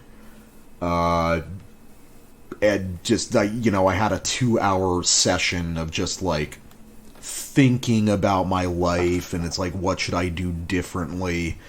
And, what do I need to change? What do I need to do to grow as a person? And that is the experience you have every time you play Skepticism. So now it's been 30 years this band has been around. They are still provoking that in me. They do with every album. Again, it's not fair to compare them to any other band. They are one of the greatest musical projects of all time. That's really what it comes down to, and it's almost by default that Companion is the best album of the year for me. And I'll talk about it a bit more when we do the aggregate. I had not reservations. I heard some limitations in it when I first heard it that, like, I just don't hear anymore, or don't matter, or turn out to be good. Mm-hmm. One thing that we could quickly say is, like, there are other bands that, like, are so good you can't compare them to people. Last year, I think we didn't even put Defeated Sanity on either of our lists, because it was just like... I had it on mine, yeah. Okay. But, like, point is, it wasn't at number one, and it could easily have been, like, number one, right? Yeah. And in some sense, in terms of, like, sheer quality, right, maybe it was objectively number one. This year also, Ruins of Beverest, right, is just every record he releases is phenomenal. Mm-hmm.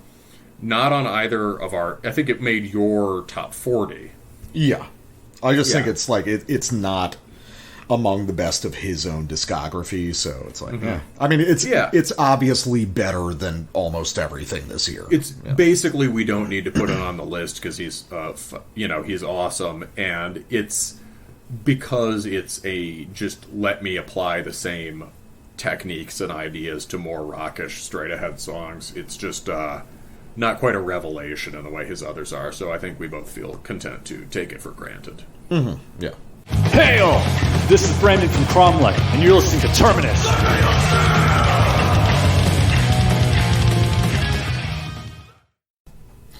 So, if you hadn't figured it out by now, we lied. Or I lied.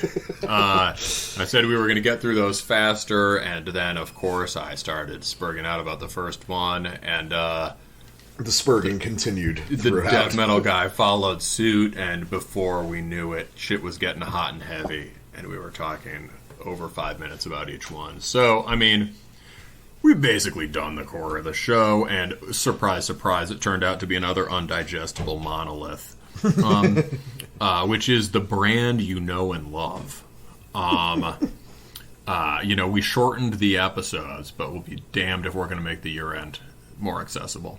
So, now, time to do our novelty gimmick of ranking the aggregate list on air. We got to figure out the Terminus top 10.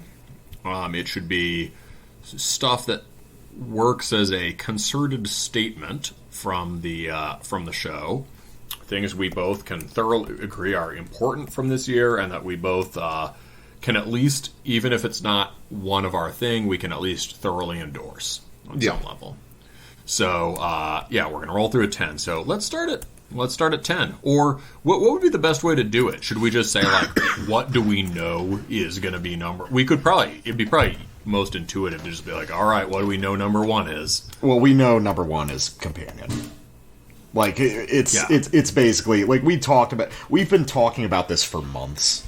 That's sorry, kids. Spoiler: we're not just figuring that out now. We agreed back in October. That's the Skepticism record's the best of the year. Spoiler: we're friends in real life. Who would have thought on the internet? As though we don't text each other 30 times a day every day when we're not doing the show.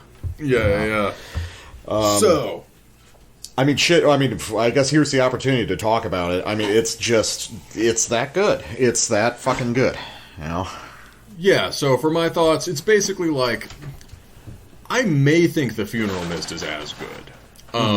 However, I like this. I like the skepticism as much as you do, and you don't like The Funeral Mist as much as I do. So it's very easy for me to concede that.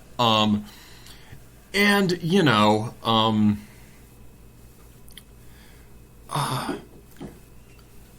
the Funeral Mist is sort of,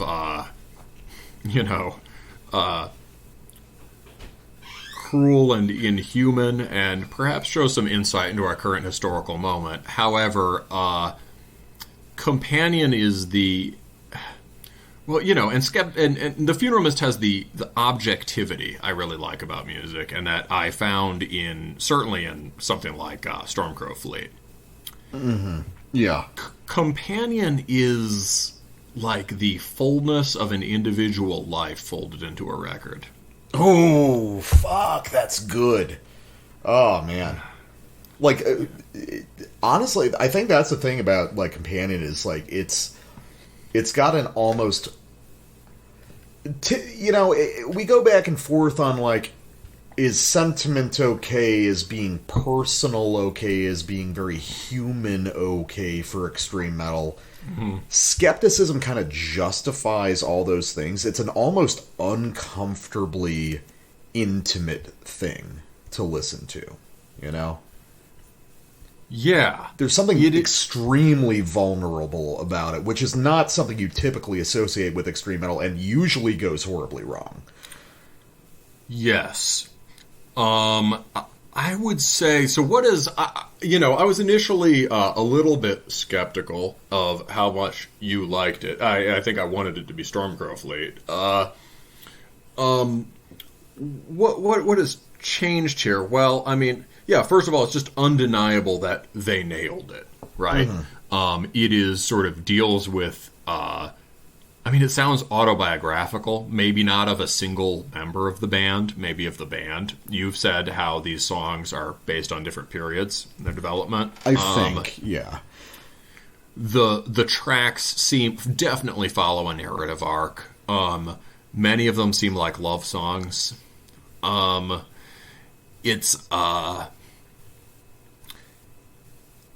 There is a wisdom that comes with age here, and I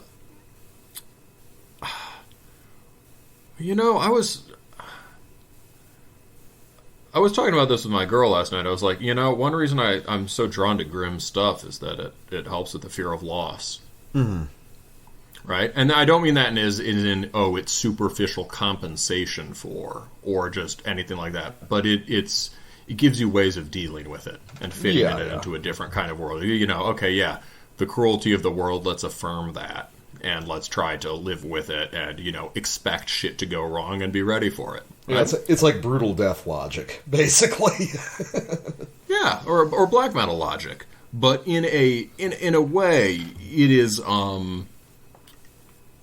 the flip side of that is that there is, there are kinds of good experience that render you extremely vulnerable to loss. Mm-hmm. And this record seems to deal with a lot of those. And there's some loss here, but also some... but what comes out at the end is a powerful affirmation of the whole. Yeah. Well, I think... when there's a full range of feeling is gone through, and at the end he's like, yes, this was worth the price of admission. Yeah. Right. Well, and this was the world is good. Well, I think this is also an album, and they said it, as like singles were coming out, they were given little descriptions of them, the band themselves, like on their Facebook. And it seems, after having gone back and read through those, this is an album about being in skepticism. It's a self-referential record. I mean, the four trees on the cover for the four members. It's very clear. Are those trees? I thought it was a pipe organ. Oh no, I think they're like birch are they trees. trees? Are they birches cut to look like a pipe organ? I think so. Oh fuck! Even the cover's art. But it was also, I decided to go back and watch again that sort of mini documentary about them that a guy made over the course of a couple of years, and it's fascinating watching those guys talk, because they're, on one hand, it's like they're cool and chill and more like regular metalheads than you think, but they're also, they have that same sort of remote, taciturn quality you would expect from the members of Skepticism. Mm-hmm. And they're talking about like the early experiences in the band, and on one hand they're very open, but on the other hand you can tell there's these layers of meaning and intimacy to the friendship of all those guys that they don't really get into. But they talk in fits and starts about how skepticism has lasted, through marriages and divorces and the birth of children, and the constant in all of our lives has been this band for 30 years, because it's basically an unchanged lineup. That in itself is one reason they're so phenomenal. Yeah, and but it does seem like, this is an album about that friendship, about that intimate sort of male friendship that can only be forged over massive amounts of time and labor together.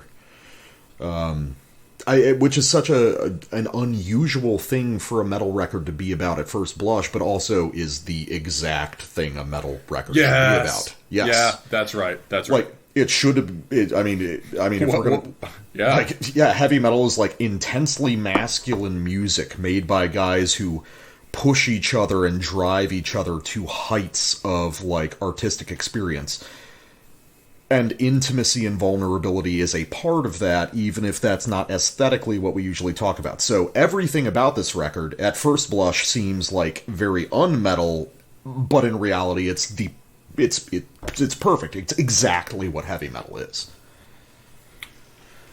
Yeah, well said. I think that's a very good point. And yeah, so in terms of specifically musical things about this, I remember one sort of thing I said was, well, parts of these use nakedly poppy themes. Mm-hmm. I think, and the kind of poppy is, well, it's coming from like, I think I'm more sure now that I've listened to it.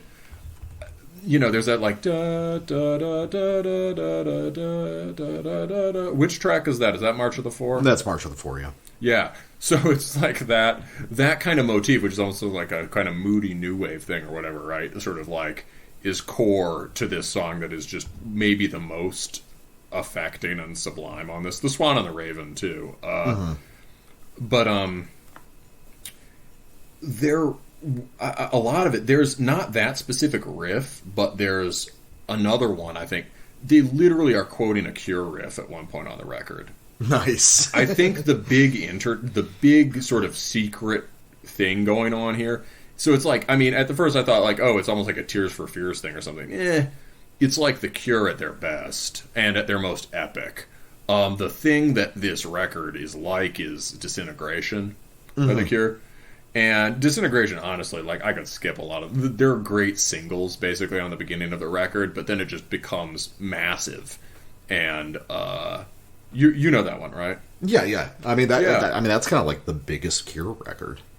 Yeah, the songs that on the back end of that record... Yeah. The songs on the back end of that record sprawl in a way that is unlike most goth and post-punk. It's different even from the way the Nephilim do it, where there's always kind of a... I don't know, like some of the intervals they hit. Da-dum, dum, da-da-da-dum, dum, da-da-da-dum, dum, da-da-da-dum, dum, da-da-da-dum, dum. I can hum it now, right? It becomes improbable from a band like that. It becomes monolithic and droning. And has kind of a metal feel in some ways. And this... this album, I think, activates those parts of Disintegration. Of course, there's one other very important extreme metal band for whom that is a key record, and that's Burzum. Yeah. Like, if you want to understand Bellis or any of the later stuff and then go back and listen to the earlier ones, it's like Disintegration or Cure. Yeah, not a deep cut. It's just the big one, right? Although not necessarily the one. It's a fan favorite, but some Cure fans like their more cutesy stuff better. And some people really, if you're really a goth, you're like pornography is the thing, right? But so there's a lot of that. So I'm like, and the pop elements are just enfolded within the broader arrangement so well that I don't think they're not confectionery. The massive hooks are profound. Well, it's interesting because what happens with the massive hooks on the Skepticism record are basically point for point the same thing that happens on Embracing the Slavery by Stabat Mater, which is the introduction of the pop hook early on. You're not sure about it, then it goes through a sequence of developmental riffs that justifies it when it comes back. It's actually, which is bizarre to say, it's remarkably similar to like a Cradle of Filth technique that they use across dozens of songs of like giant riff up front, like you're beginning this movie kind of in media res halfway through. Start the song for real with the next riff, get back there, and then expand past it. I feel like Finn Black bands do that too. I feel like I think Satanic Warmaster does that. They'll do that, but it's like they usually do it with like 5 riffs. No, sure. Skepticism does it with like 10. So yeah, I get that. And also, so one thing, it's like, okay, the kind of non-metal stuff they're drawing on and what they're doing with it, I can completely endorse. It goes also with the more emotive and subjective aspect of the music. And I think, like, I almost like missed a track when I was first listening to it. Like, I think The Inevitable is a really important track. Yeah, that's the super dark one. Yeah. It's the second to last one. Passage is the super dark one. Oh, okay, yeah. Yeah, Passage is like the black metal / doom death one, like doomed out Emperor or something. And that one's really good. But The Inevitable and The Intertwined are the two that sound like Stormcrow Fleet. The Intertwined is very Stormcrow. Yeah, The Intertwined is supposed to be the Stormcrow Fleet one. The Inevitable, maybe it more closely resembles another song of theirs, but it has that harmonic quality to it. It has the medievalism, And it has the... Yeah, that's another place where the improbable speed of this record comes through, is on the Inevitable. Like, Kala moves weirdly fast for them. The Inevitable starts to move really fast. It starts sweeping along, even though it's dealing with sort of monolithic Stormcrow fleet tempos. And the riffs that develop in it are lush and very classically influenced, and also sound a shit ton like Graveland. And the more skepticism I listen to, the more either they were listening to each other back in the day, or it's just bizarre convergent evolution, like two people perceiving the same thing that is fundamentally awesome. Right? Yeah, oh, dude, it's so bizarre watching that skepticism documentary, because they're like, oh yeah, like in our hometown, it was great because there were metal shows all the time, so we would just go to see we would see like Amorphous and Gorefest and stuff like that. They're like, they just talk about death metal bands. Interesting. That's all they talk about, and then they don't even talk about the logic of it. It was like, one day we just decided we wanted to do kind of more sonorous, vast music. So we just started doing this. And I'm like, you're missing like 50 steps in between, dude. You can't fucking... Yeah. I think they listened to Graveland. But they took it in a completely different direction. They heard... And they do have a black metal band side project called Thromdar that has like 3 to 4 of the members. I've listened to it. It is, unfortunately, a side project. You can tell that they're not... At least from the brief click-through I did. It's like, the riffs are not skepticism quality, but the energy is extremely high, and the spirit is kind of the same. Yeah. They're sort of... the Inevitable just sounds like a more elaborate version of the most densely arranged stuff on... Fire Chariot of Destruction or Memory and Destiny or something, with the full sort of harmonic base of classical music rather than just, primordial folk and Conan soundtrack. And it has this, it swirls and glides in a way that, like, Funeral Doom, you would think, should not be able to. Yeah. And I've just really come to value that track on re-listening to it, and here...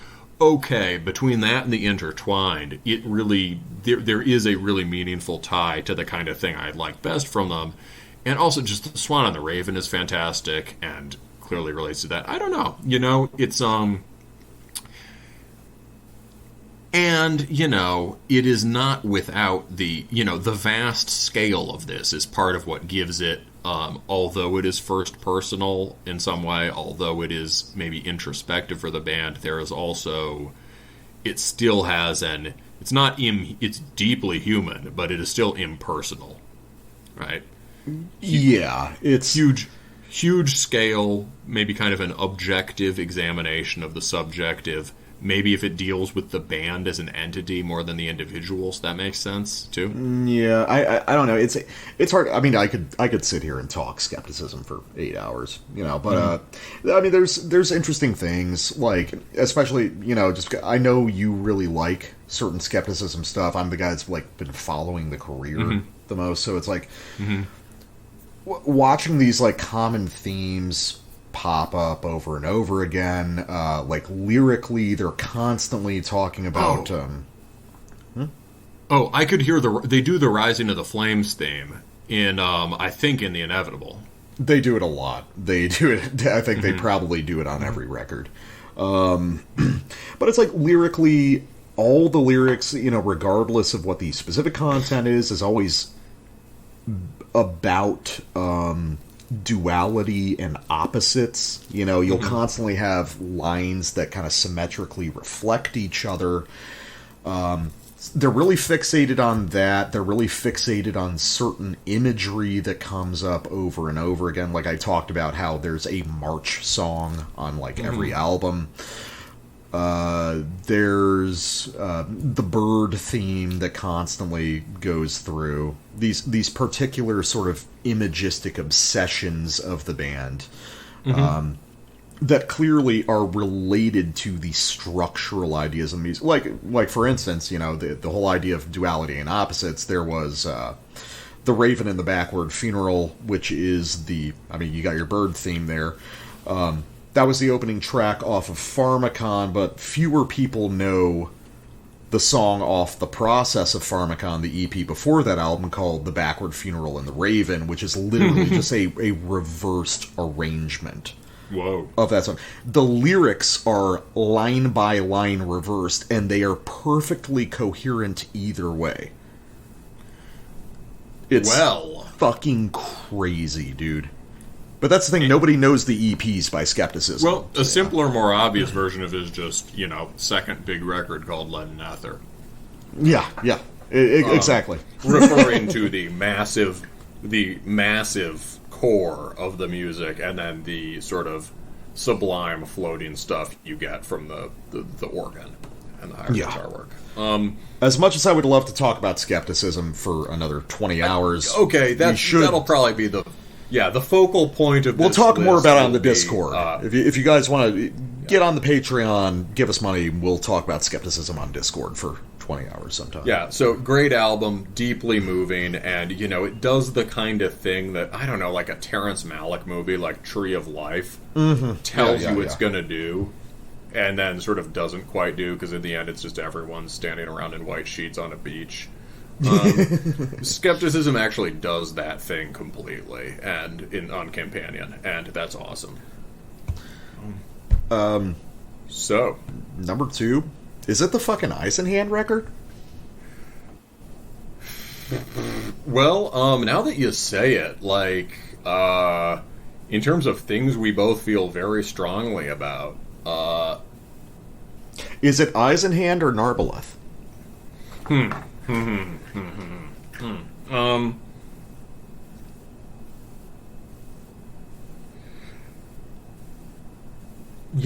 I think the Narbaleth's limitation for me is simply its subtlety, which is also its strength. It just is aiming for this very subtle, elusive thing that I think is just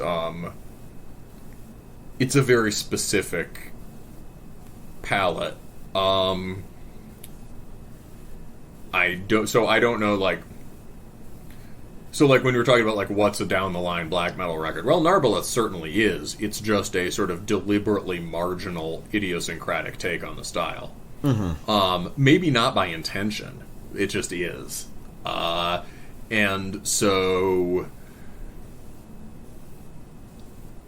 I as a personal bias, and also as I think, a critical principle for metal especially, is I just tend to favor stuff that's bolder. In terms of just what I listen to on the reg, and in terms of stuff that I think gets at the core essence of the music. I mean, I'm inclined to say it's Eisenhand. It's just... I'm okay with saying it's Eisenhand. Yeah.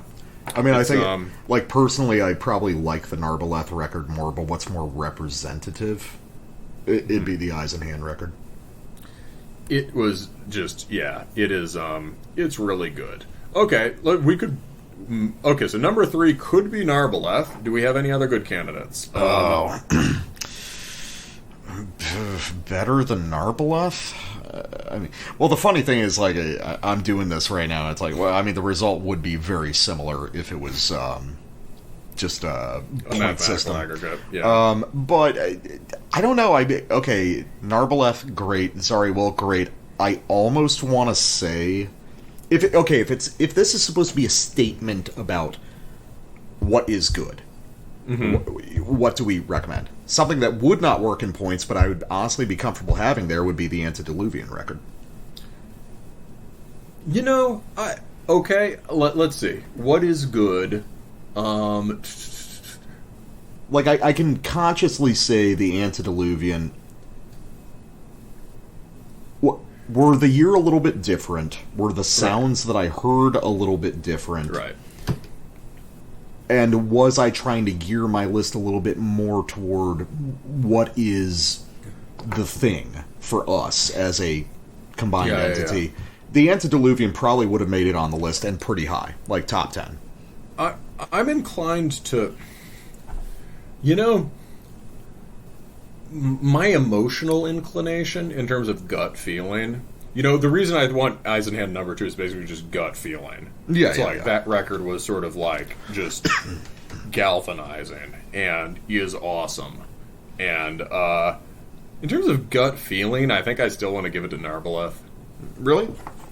Well, it's a more restricted... I think Narbaleth is sort of deliberately plowing a narrower lane, and it is less artistically ambitious than the Antediluvian. But it is a just completely masterful execution. It's just passionate and wonderful, and it's a revelation to listen to, and, it points ahead to other stuff. I think the Antediluvian is, by its nature, kind of remote.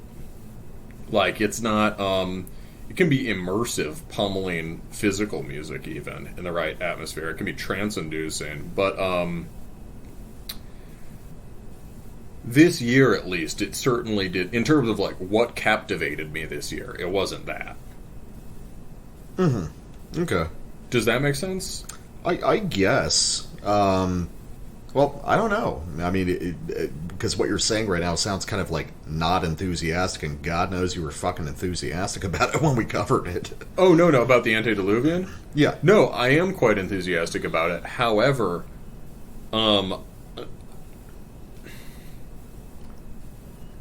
it's arty. I think my taste... I like arty stuff, but I think especially this year, my inclination has been for stuff that is not, that wears that more lightly. Also been significant. I can see that. Okay. All I can speak to is just how I felt this year, right? And as a general rule, I do think I like things that are direct and forthright. The Narbaleth is sort of elusive and seductive, but it also very much presents this mood in a concerted way and has this sort of, it is just itself. Appealing traditional melody. Like, stylistically, it's kind of elusive and kind of subtle, but that's not really the intent of the record. It just came out that way. Yeah, and it's delivering the thing in a very direct way. There are just like big fucking retard banger riffs on it. Well, yeah, it's kind of just, I mean, it's just like heartwarming. And like it's a very nice record. Yeah, it's I think maybe our top 3. I feel like big. Actually, yeah. Is this the year of like nice shit? Yeah, this is the year of like this is wholesome Terminus. It's just like I think some of the best records this year have been like, kind of heartwarming. I mean, even Morgul is like kind of heartwarming. Oh, absolutely. Yeah, Morgul is charming. Morgul is like a golden retriever with fangs. It's Okay, then 3's Narbaleth. Yeah, I think it's the like. I would argue. I argued with you about 2, but about putting it at number 2. But I'm not going to argue with you about it at number 3. I think it's just the vibe. Mm-hmm. Neither of us has gone back to the Antediluvian. I will.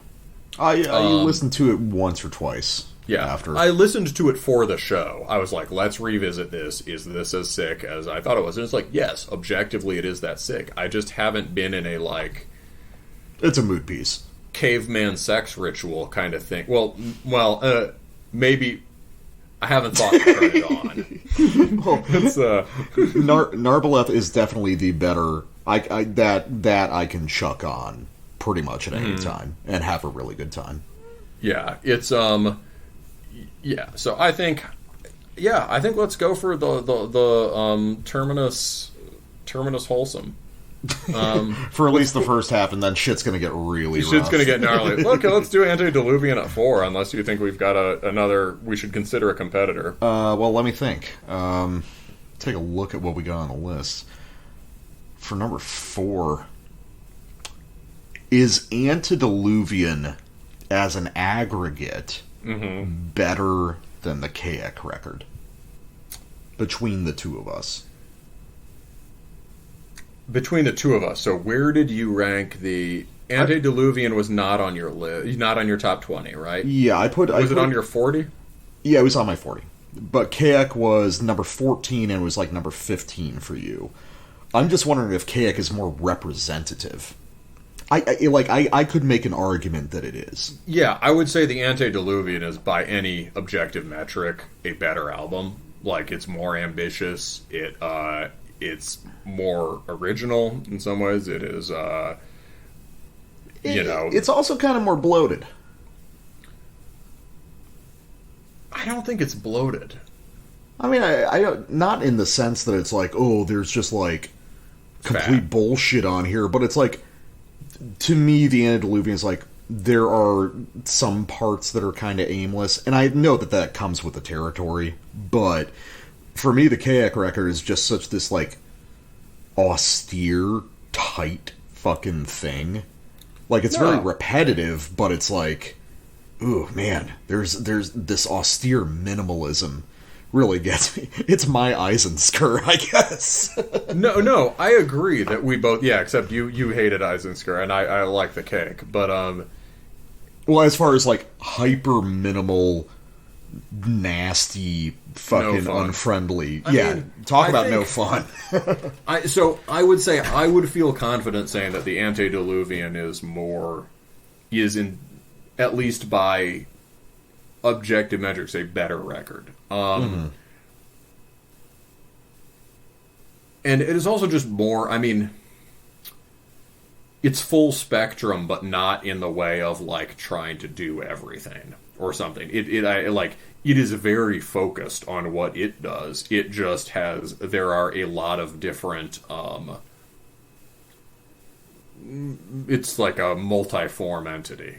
I think it's got a broader scope, which I know, like, the narrow restriction is part of the Cake. I mean, I think maybe we could go for the Cake, because we both do like that kind of intense minimalism. I'm willing to I'm willing to concede number 4 to Antediluvian, with the understanding that, like, Kayak and Antediluvian are both, in a sense, kind of doing the same thing.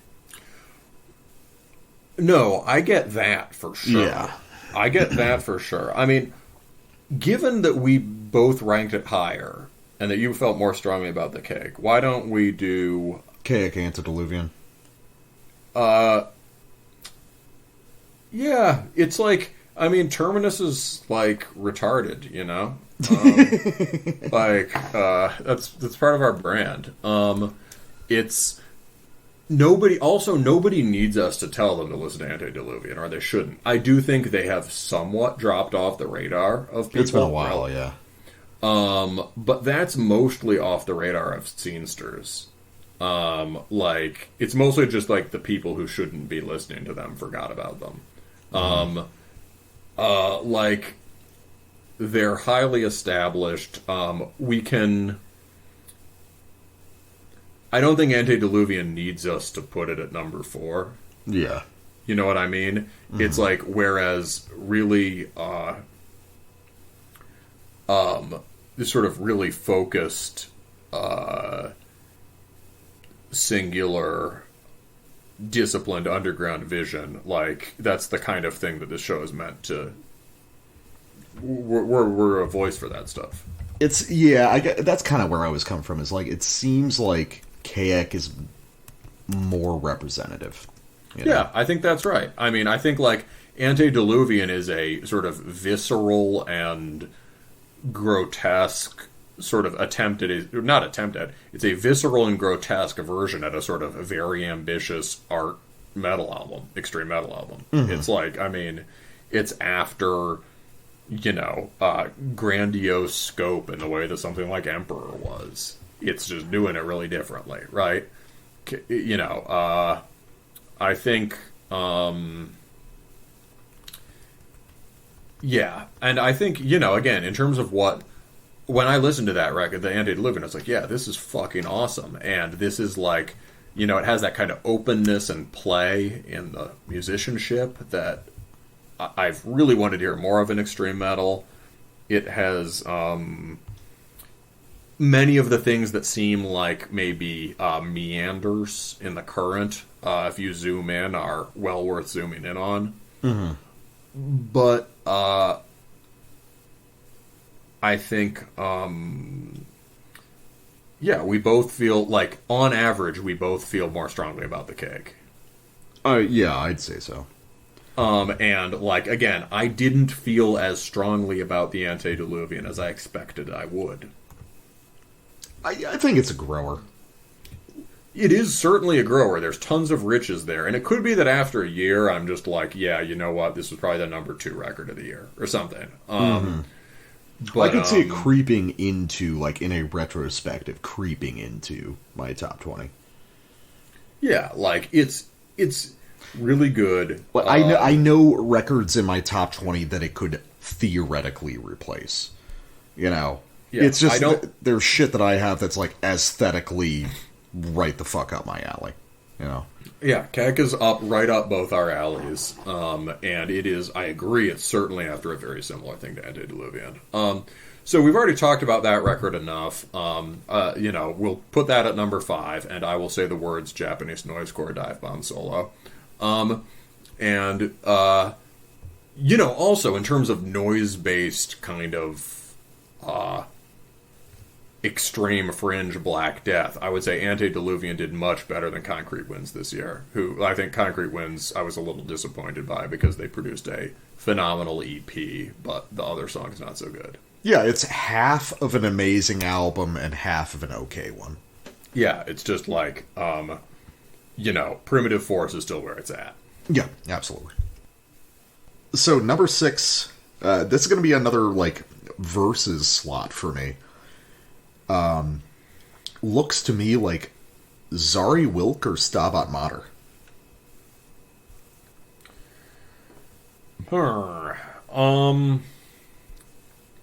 So Zari Wilk is where on your list?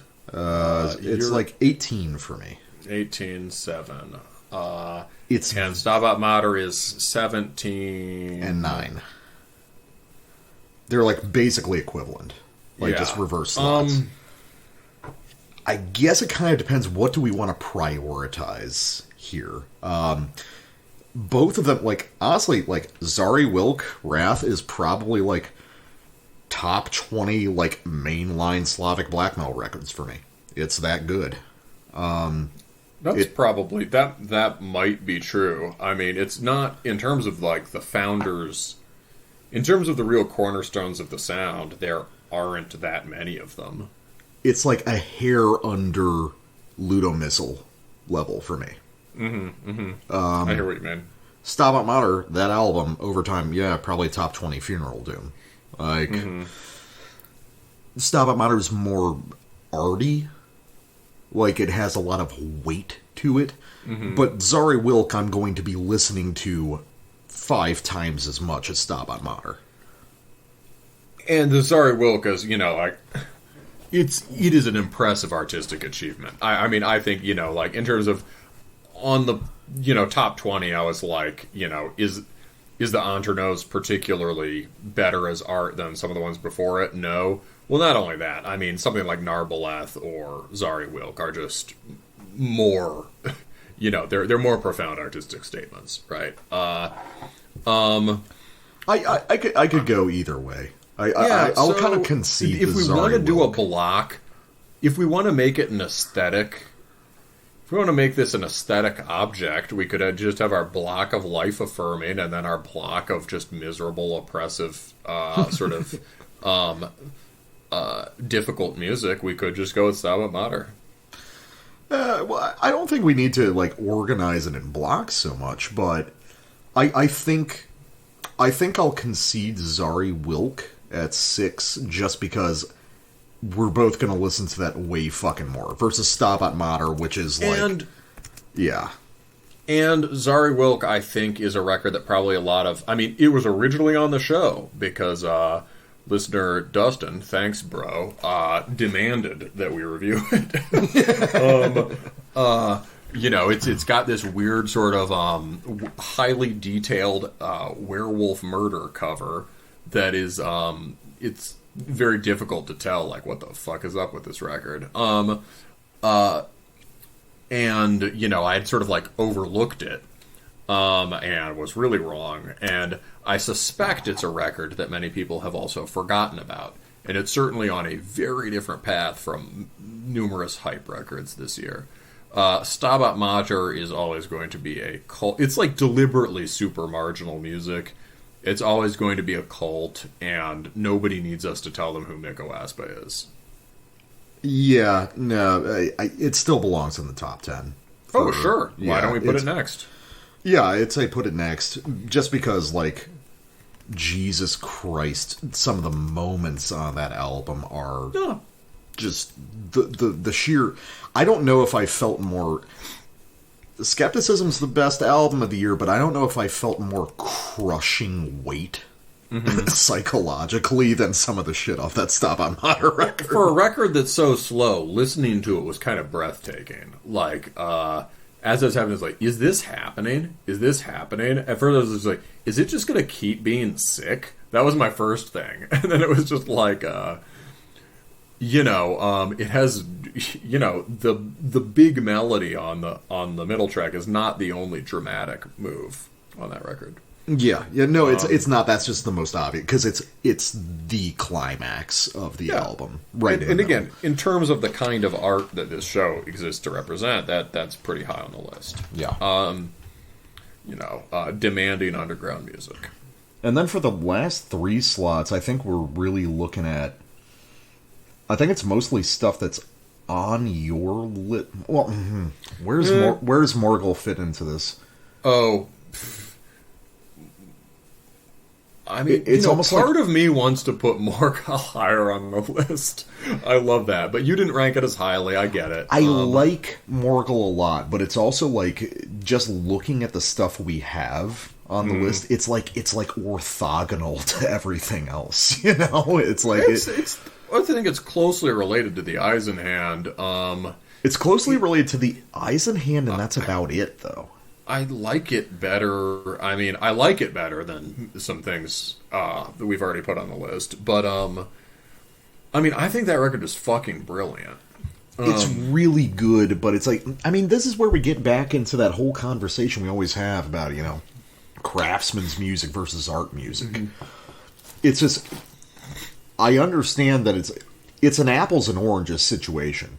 The thing that Morgul is going for is completely different from most of the shit on this list. And I understand there is distinct artistry to it, but I can't psychologically bear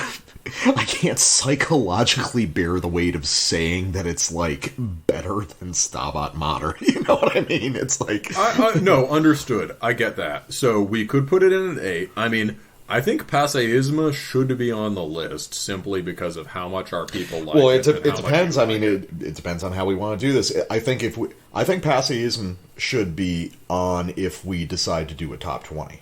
I mean, we have been working through this pretty quickly. We could do 20. Let's see. So here's the idea. We're just on the fly. What if we do? Okay, what if we wrap up this episode doing top 20 aggregate list, and then save our year in review stuff for like a bonus episode, like an After Dark or something? That's a good idea. So we'll do a top 20, and we'll go through the last 10 faster. It'll be more fun, or it'll be more like off the cuff. But yeah, for 8, it becomes more arbitrary ordering things at that point. But yeah. Well, it's for me, the way I see it is like Morgul, and then we're looking at shit that... Also, it's a freaking record called Nightmare Lord. but then we're looking at stuff that was like a lot of stuff that was on your list and just off it for me. Mm-hmm. Because this was a fucking tough year for me. Because for instance, like Morgul, honestly, I like looking back at my list. It's like Morgul is extremely good. However, if Eisenhand wasn't there, Anahata would have been in front of Morgul. That Anahata record is so fucking good. I was just listening to it the other day.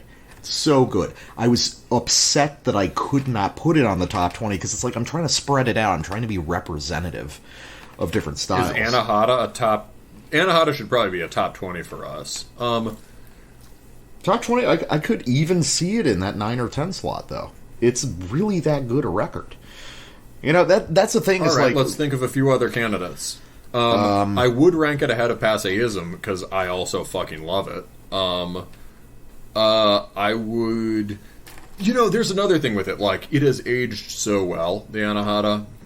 Yeah. Like, and you know what it is? It's like, some of the glossy production and some of the for the kids aspect and the clunkier songs, right, sort of made me... all the flaws of Anahata kind of like make really it charming. better. I kind of agree. It's like the Halyaruna, but it's more coherent by a lot. It just gets... Yeah, I've listened to it a ton. And it is like... What the blacksmith said to me. Dude, Jesus Christ, dude. Fucking every time. I was just showing that to a buddy the other day, and I was like, dude, Anahata's so sick. No, it is very cool. So let's keep that... Okay, keep that a live possibility for 9 or 10. Anything... Okay, other stuff on my list, like... oh, shit that you had that I didn't have, but I wanted. Morte. Morte and Quintessente could, for sure. Sealand Viholanen. Sealand... it's, you know, it's weird. I'd put Morte ahead of the Sealand Viholanen. I like them both a lot, but there's something about, like, the scrappy energy of Morte. I don't know. That's kind of what I meant when I said the Sealand Viholanen could be less polished and it would probably be better. I can see that. It's, part of it is just that the modern Finnish sound, it's all pretty polished. Like, the last time it wasn't polished was, like, Strength and Honor. Yeah, pretty much. It's, which is still the best Satanic Warmaster record.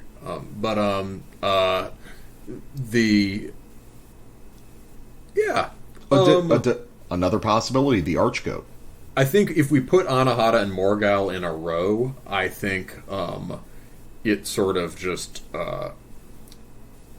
rips the fabric of space-time. They can't be allowed to combine their powers. I think maybe almost put Anahata at 11 or something. You know what I mean? Like, okay. It's like it's a first outing. It is manifestly flawed, but it's so fucking awesome. I mean, but here was the thing I was going to say about it that I forgot.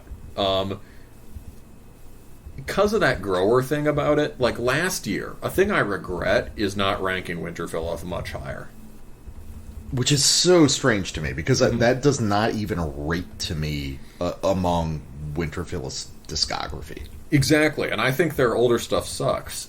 And so, like, I have felt in the past that they are a band who like have their hearts in the right place. There's great spirit and sincerity. The attitude is great, and they occasionally knock out a banger, but that it is often just a little bit too bland for me, or sugary, and I felt that the songs were deeply flawed in terms of, like, I just didn't think as a guitarist he had a great ear for melody. I think we scan that band very differently. Yeah. I don't think you're necessarily wrong about anything, but I think we listen to Winterfell in very different ways. But it was a weird thing where I was always rooting for them. Because they were, like, scrappy underdog, like, of course I want, like, you know, fucking patriotic Saxon metal. That's awesome, right? And the songs, you know, of course I like stuff highly inspired by Drug and Hate Forest, right? of course, I like stuff that's connected to the landscape of a country. I just wanted my banger metalcore songs. right. And it's I was always I always wanted them to write a sick album, and I've listened to Threnody of Triumph, or not Threnody of Triumph. Sorry, last year's the fucking Reckoning Dawn. Reckoning Dawn. Yeah, I've listened to that a ton this year, and I think it was off my list because I had this kind of, well, patronizing isn't the right word. I'm a fucking music critic. I saw them as having problems with their music, but like I sort of thought, oh well, this one can't be that good because it's Winterfelleth. and I thought, and it's our job to highlight underground stuff, right? Everyone loves Winterfelleth. It's a fucking great record, and the more I play it, the more I get out of it. It's the record I always hoped they'd write. And the Anahata is whatever ways that I could pigeonhole it on first listening or hear as its restrictions. It is just really good, and it's a grower. Yeah. So. Well, but for 9, then we're basically looking at Anahata, Morte, or I think Archgoat could be there. I mean, lateral pick. I mean, shouldn't 200 Stab Wounds be within our top 10? If you say it's the best straight-ahead death metal record of the year, I mean, yeah, but that it's or like, Tiradero. 200 over Tiradero. Mm-hmm. Like just like honestly, like it's. Is it more mainstream? Yeah, but is it going... It's a more significant record. Right. You know? 200 is going to be influential. Okay, so 9 and 10, 200 versus Morte. It's like, part of me is like, I can't put a bunch of teenagers from Ohio ahead of, like, master black metal veterans from Portugal. Another part of me is like, you know, the Morte is very clearly guys banging out tracks in the garage. And the has maybe limited replay value, which is no complaint. The 200 Stab Wounds is just a fully rounded record that when I listened to it too, when we were listening to those samples, we both just kept being like, holy shit. I mean, the 200 Stab Wounds record is... I'll put that in front of Morte, just because Morte, it's like, there's records of theirs that I like better. Mm-hmm. You know, I mean, that could be a thing you hold against 200, just because it's like, oh, this is their first thing. You know, everybody's got one great record in them. But no, that's getting 40 chess. Yeah, that is getting 40 chess. I mean, I like the 200 more than the Morte record of this year. And there's nothing wrong with the Morte record. It's just, I think that 200 Stab Wounds record is going to become a big deal. I think a few years from now, people will see that as like a kind of pivotal moment, changing modern death metal. Sort of helping it come to its senses. Yeah. So, all right. Morte at 10, which is certainly, you know, I think we've said ad infinitum is just a very Terminus band. Yeah. Like, we want to hang out with those guys. Oh, like, yeah. After we finished the review, I was like, that record really makes me like them as people. Well, I mean, I've been talking to one of the guys for a while now, so yeah. Cool ass dude, you know. Yeah. Okay, so Anahata at 11. Why not? You know, one-handed Zweihander, go Burr.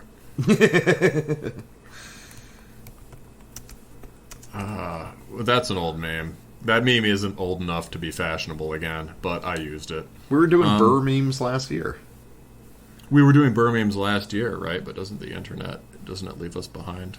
I mean, hasn't everything in extreme metal been left behind, but we're still here, carrying the divine flame? Fair enough. So for the divine flame, it is Auspicious Atavism by Anahata. The record for the Chad Grail Knight and all of us. Okay, now we get super debatable. Let me think.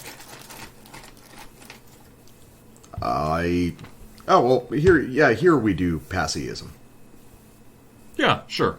Yeah, that's a big one. That's fair. Yeah. And boy do our patrons really like that one. Mm-hmm. People were posting, I mean, not that our patrons rely primarily on Spotify, but people were posting Spotify top 10s, and it was like, Passism. Yeah. Although, actually, I did my Spotify year in review thing, it was still fucking Totenbach this year. just for Spotify plays, you know. Mm-hmm. Because actually, I did not realize that Passism was on Spotify until surprisingly late. I just kept playing the YouTube video in my car.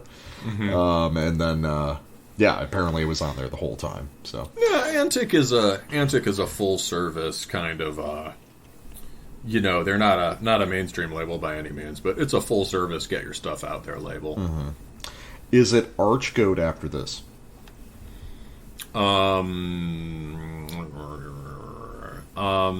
Really good record. Yeah, a really good record. Senpai noticed us. I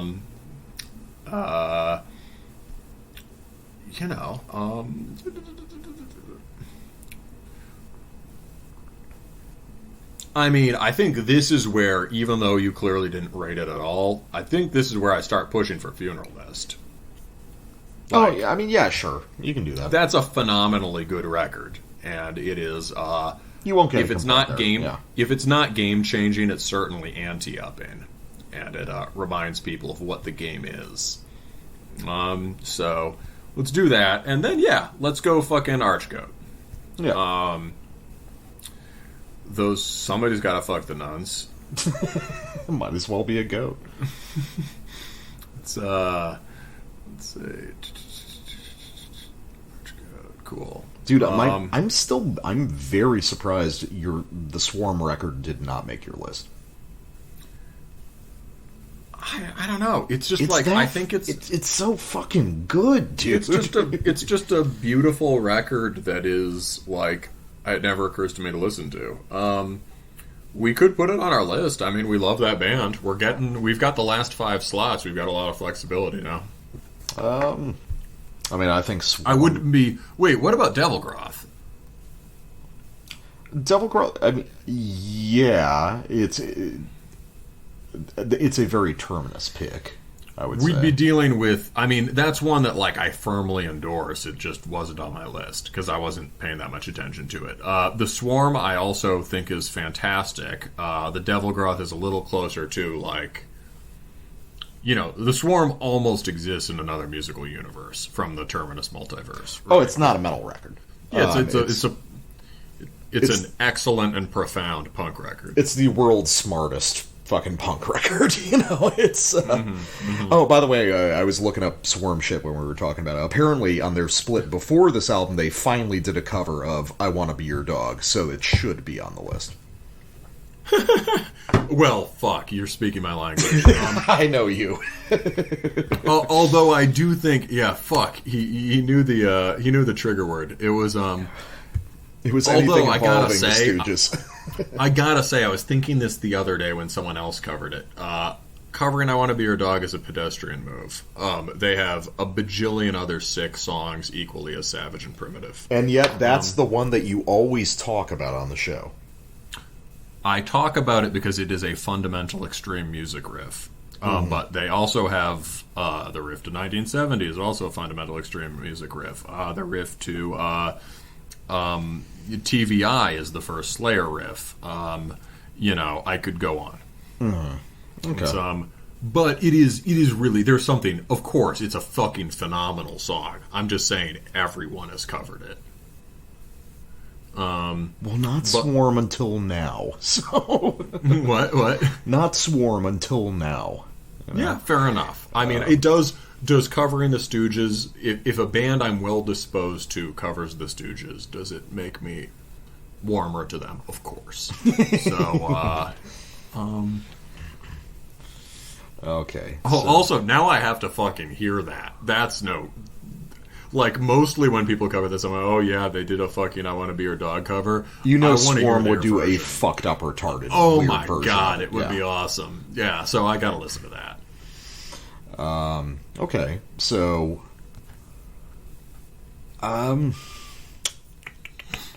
Is it, no, it's probably not Solitudo there. Because that seems like more of a really me thing. If we want to go more sort of monolithic scowling solar black metal, I can firmly endorse the Oriflamme. I listened to that a fair amount. I think it's cool.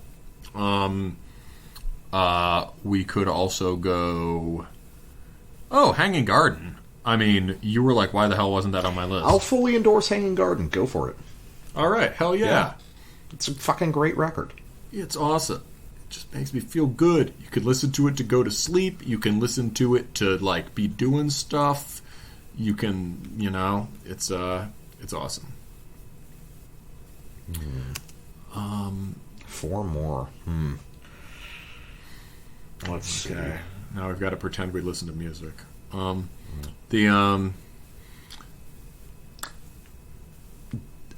Does Tau Cross go at 20? Yeah, it's not a metal album, but it's sick. We love it. It's it's very good, but it's like I can't push it any lower than that, but it's good. It's not exactly the kind of thing we cover. However, it is extreme and it is metalish. Yeah. It's very it's high intensity and again, just significant artist. So okay, also that one has done like the Passeism. That one is a sleeping hit. Like the guys from Hessianfirm really like Tau Cross. Yeah. Okay, make a compelling argument for Haunter-Nose over Sorguinazia. I'm not sure I want to. It's you feel good about the Sorguinazia? Better about Sorguinazia than the Haunter-Nose. Mm-hmm. It's because I'm very comfortable saying the Haunter-Nose is a me thing. Like, okay, maybe we could see if we could get it on the list. If we've got 3 more slots, I'm gonna like unilaterally eat a slot with Exterminated. Okay, I mean, I can't do 20 of an aggregate and not have a brutal death record. So the question is, I think the Sorguinazia is sort of a more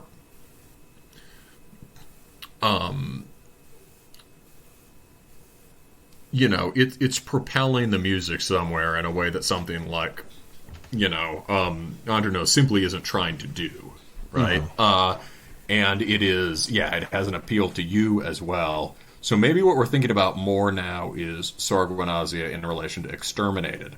Which of those is better? Because within its own genre, Exterminated is like peak in a way that Sorguinazia is not within its own genre. Do you see what I mean? Yeah. How do we compare that apples and oranges thing? It's like I can say I like black metal better, but I mean, for me, it's like the Exterminated thing is just like, if this is an aggregate list, if this is what Terminus is about, we have a space. We have 5% reserved for brutal death. That's really my logic there. Sorguinazia is very good. It's not as good as Antediluvian, but it's very good. I can listen to it again. And I'm very interested in where they go after this first record. So the question is, I think it probably is true that in its style, Exterminated is a more complete or achieved artistic statement. Given that it is, and given that brutal death is important to this, I don't know. Maybe it's like Sorguinazia in some way is a down-the-line black metal record. That's kind of the idea, right? It's Exterminated seems to stand out in brutal death. Is that accurate? Stand out. I think Exterminated is a down-the-line brutal death record. I mean, I'm not concerned about placement. Yeah. I think they both deserve to be represented. I think at this point the ranking is arbitrary. All right. Well, let's go. In that case, I'm the black metal guy. Let's go Sorganazi, then Exterminate. That's fine. Yeah. As long as it shows up, I'm happy. And, I think, in terms of the stuff that people who... The Brutal Death has an audience, but, black metal has more of an audience here. So it's like... And it's also... You know what it is? It's also like...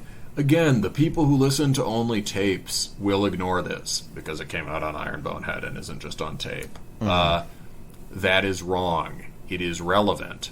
And the point is, it is extremely raw black metal that is not hiding in itself. Yeah.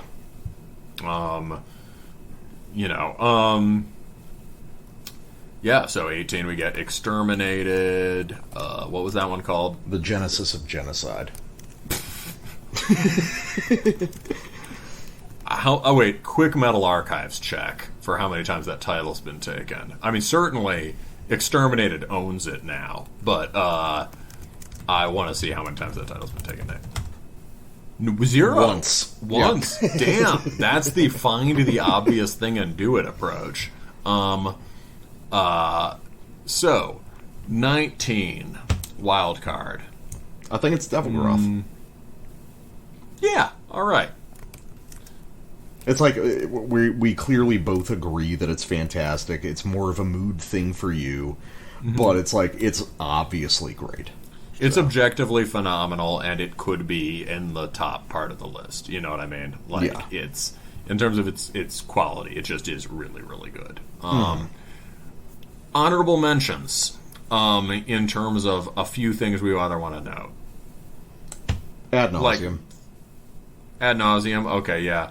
For myself, other things that came out this year, right? That we should just mention. Like, I thought Glush's Sylvan Coven was awesome. I think you liked it a lot too. I'm kind of surprised that didn't end up on your list. I am too. I didn't even think about it. But. It's partly It's like partly just a completely contingent thing. It's like I told you, I had a hard time. It was harder to put things in a definite order this year. I think in terms of Slavic black metal record, I think the Zari Wilk is more fully realized, and is both maybe more sophisticated and more primitive in a way I like. Here's the thing. I think this is stupid. This is irrational, but music is irrational, right? It deals with immediate emotional impact, right? I can't get over the cover to Sylvan Coven. Something about it just changes the way, like, it's not like I don't love the music on it, but like I think it's great, and I love that direction he took from the first record. But the cover looks too much like World of Warcraft. It does kind of. There's some lovely glowing blue tones in it, but they're out of place on the but the rest of it looks too cartoony, and they're out of place on a Slavic black metal record. I can't wait to enter that gate and do a sick raid with my guild. Exactly, it's a Shinto thing, which is like seems neither here nor there. So it's like night elf architecture, right? I think that biases me against it, but also it's just, and partly a mood thing. It's just like it's very sort of consuming, passionate, melodic black. Sorry, I'm trying not to use that word. Consuming, passionate, sort of flowing, romantic melodied black metal of a kind that I've listened to a ton over the last 5 or 6 years, and maybe just this year it's not quite the thing for me. Speaking of which, or we'll get to that in a sec. Other things we should mention. Obviously, Makuhitos, Konsu, Pistola, and La Mano, right? For both of us is outstanding. If we both agreed to not include EP length stuff because otherwise this one would break our way of doing the lists. Yeah, it's one of the best songs of the year, probably top 3. 2 extremely good songs. But how do I stack that against a full-length record that maybe has more great songs, but it's more mixed across the whole thing? I'd rather just... But it's obviously brilliant. Unseen Forest Patriot by Zaravanda Moon. Just because I was like technically like a late 2020. I think it was technically late 2020, but because Livor Mortis is a cult black metal record label, and a lot of things, the records weren't really coming out until early 2021, and so that makes it a like borderline, but it's very idiosyncratic in a way that makes it difficult to compare to other things. And it's also just a simple practical fact of, like, maybe this just means it should be on there, but it takes a certain kind of emotional energy to just listen to one of the last records by a dead friend of yours. And it's kind of like it's impossible to rate. Because I haven't been in that headspace this year, and so I think we should mention it, as I think it's an excellent record. Yeah, it's a great record, and his full musical personality is there. I still feel that I owe him a discography review, and I will do that. Yeah. Let's see. I mean, anything. What do I feel like? Mephitis. It's like everything that fucking Hessian Firm released. Great, just so fucking. God, that's more shit that bounced on and off my list over and over again. It's like Mephitis, objectively great music that I don't want to listen to. I've even said that. I was talking to one of the guys from Mephitis on the Hessian Firm Discord. I even said that. We were in voice chat, just chilling with the boys, and I was like, "Dude, you made like the best album of this year that I won't listen to again."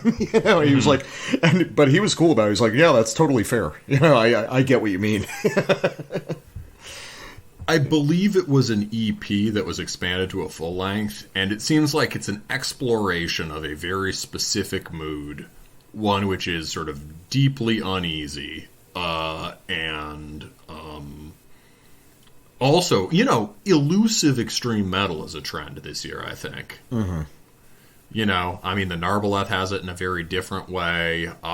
Zari Wilk in a certain way, in the undertone, in the way it's mixed quieter and has this melancholy undertone, right? Could be easy to miss some things about it. I mean, Antediluvian is sort of elusive in the way that, like, trying to catch a boa constrictor is, right? And very much by design.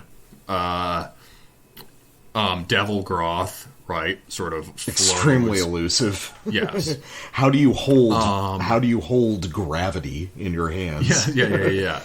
How do you hold like the ice? Idea of ice? Yeah. A lot of that's a general idea.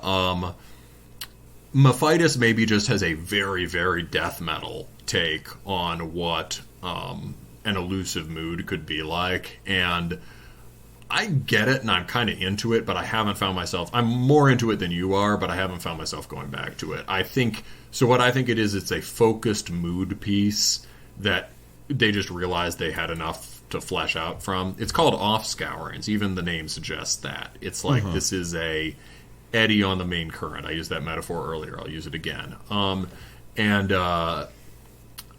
I think we're both stoked to see what they do after this. Yeah. Looking at my list of 40 things that I would like to bring up, here's one that bounced on and off my list a few times, the Lavazan Jangal release. Yeah. Darkness and Death. Great record. It's just a very particular mood. I want to mention that one specifically, though. That is a sick, weird record. Super cool. I completely agree. That's an awesome album. It's everything that underground extreme metal should be. So weird, so fucking weird and unsettling. Not for the weak. The Cavern record, La Fin de Tout le Champ, great. Fucking French black metal record. Altered Dead. With Cavern, I think the point is, like, I went back and tried to listen to it again recently. I think it just... I don't know that it stands out that much from his other work. And it's in one of those situations where there's now a bunch of other shit that sounds like it, right?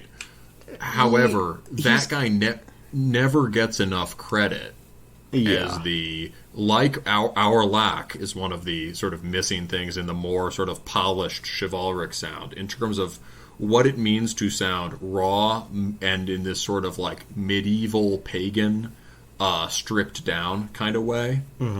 Cavern and Necropole and a few related projects have been fundamental for that and are one of the best kept secrets of people who actually play black metal. Yeah, absolutely.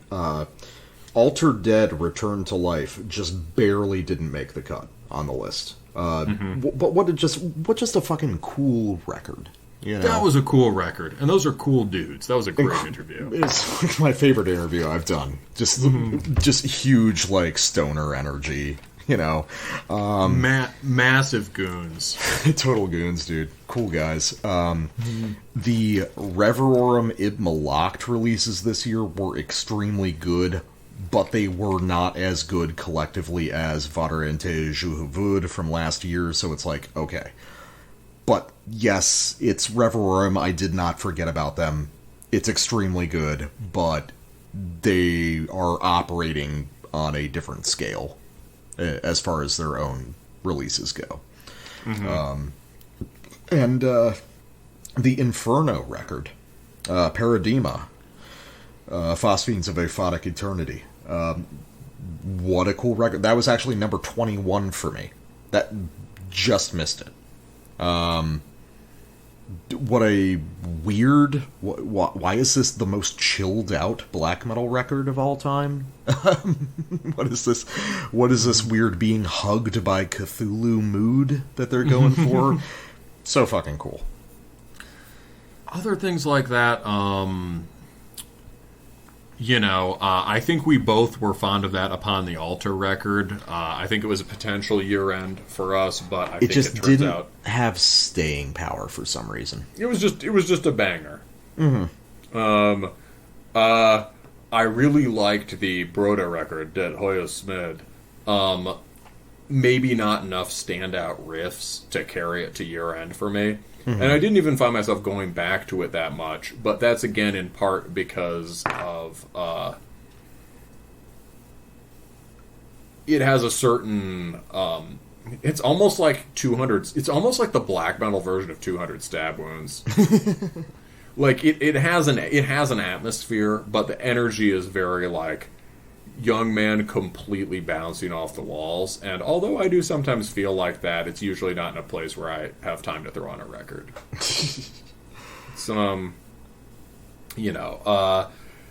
It's very good, and I really like the direction. It's seriously aggressive BM that is stripped down and engaged with, as you said, death metal and grindcore in a way that the old stuff used to be. Yeah. And, does the things that I liked about Bolzer without being Bolzer. So, yeah.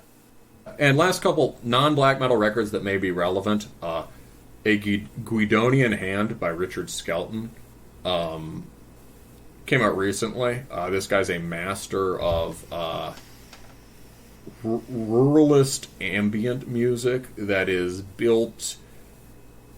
Musical themes are built around features of the environment. There's a lot of found sounds, and he and his wife have done sort of really inventive, customized instrument stuff using acoustic tones to make electronic sounding stuff. This latest one, I think, and a lot of his stuff is very, 10-minute type songs, long, slow-building drone things. Latest one has a little more variety, and is more... It's closer to something like song-oriented deep ambient. It's broadens the focus to embrace cello, woodwinds, bowed cymbal, and piano, along with electronics. And also on the Cryo Chamber label, who I talk about, Hilliard's The Division Cycle, which is think you might like as far as ambient. Imagine the mood on The Last Skepticism, but as an austere, droning ambient record. Ooh, I like that.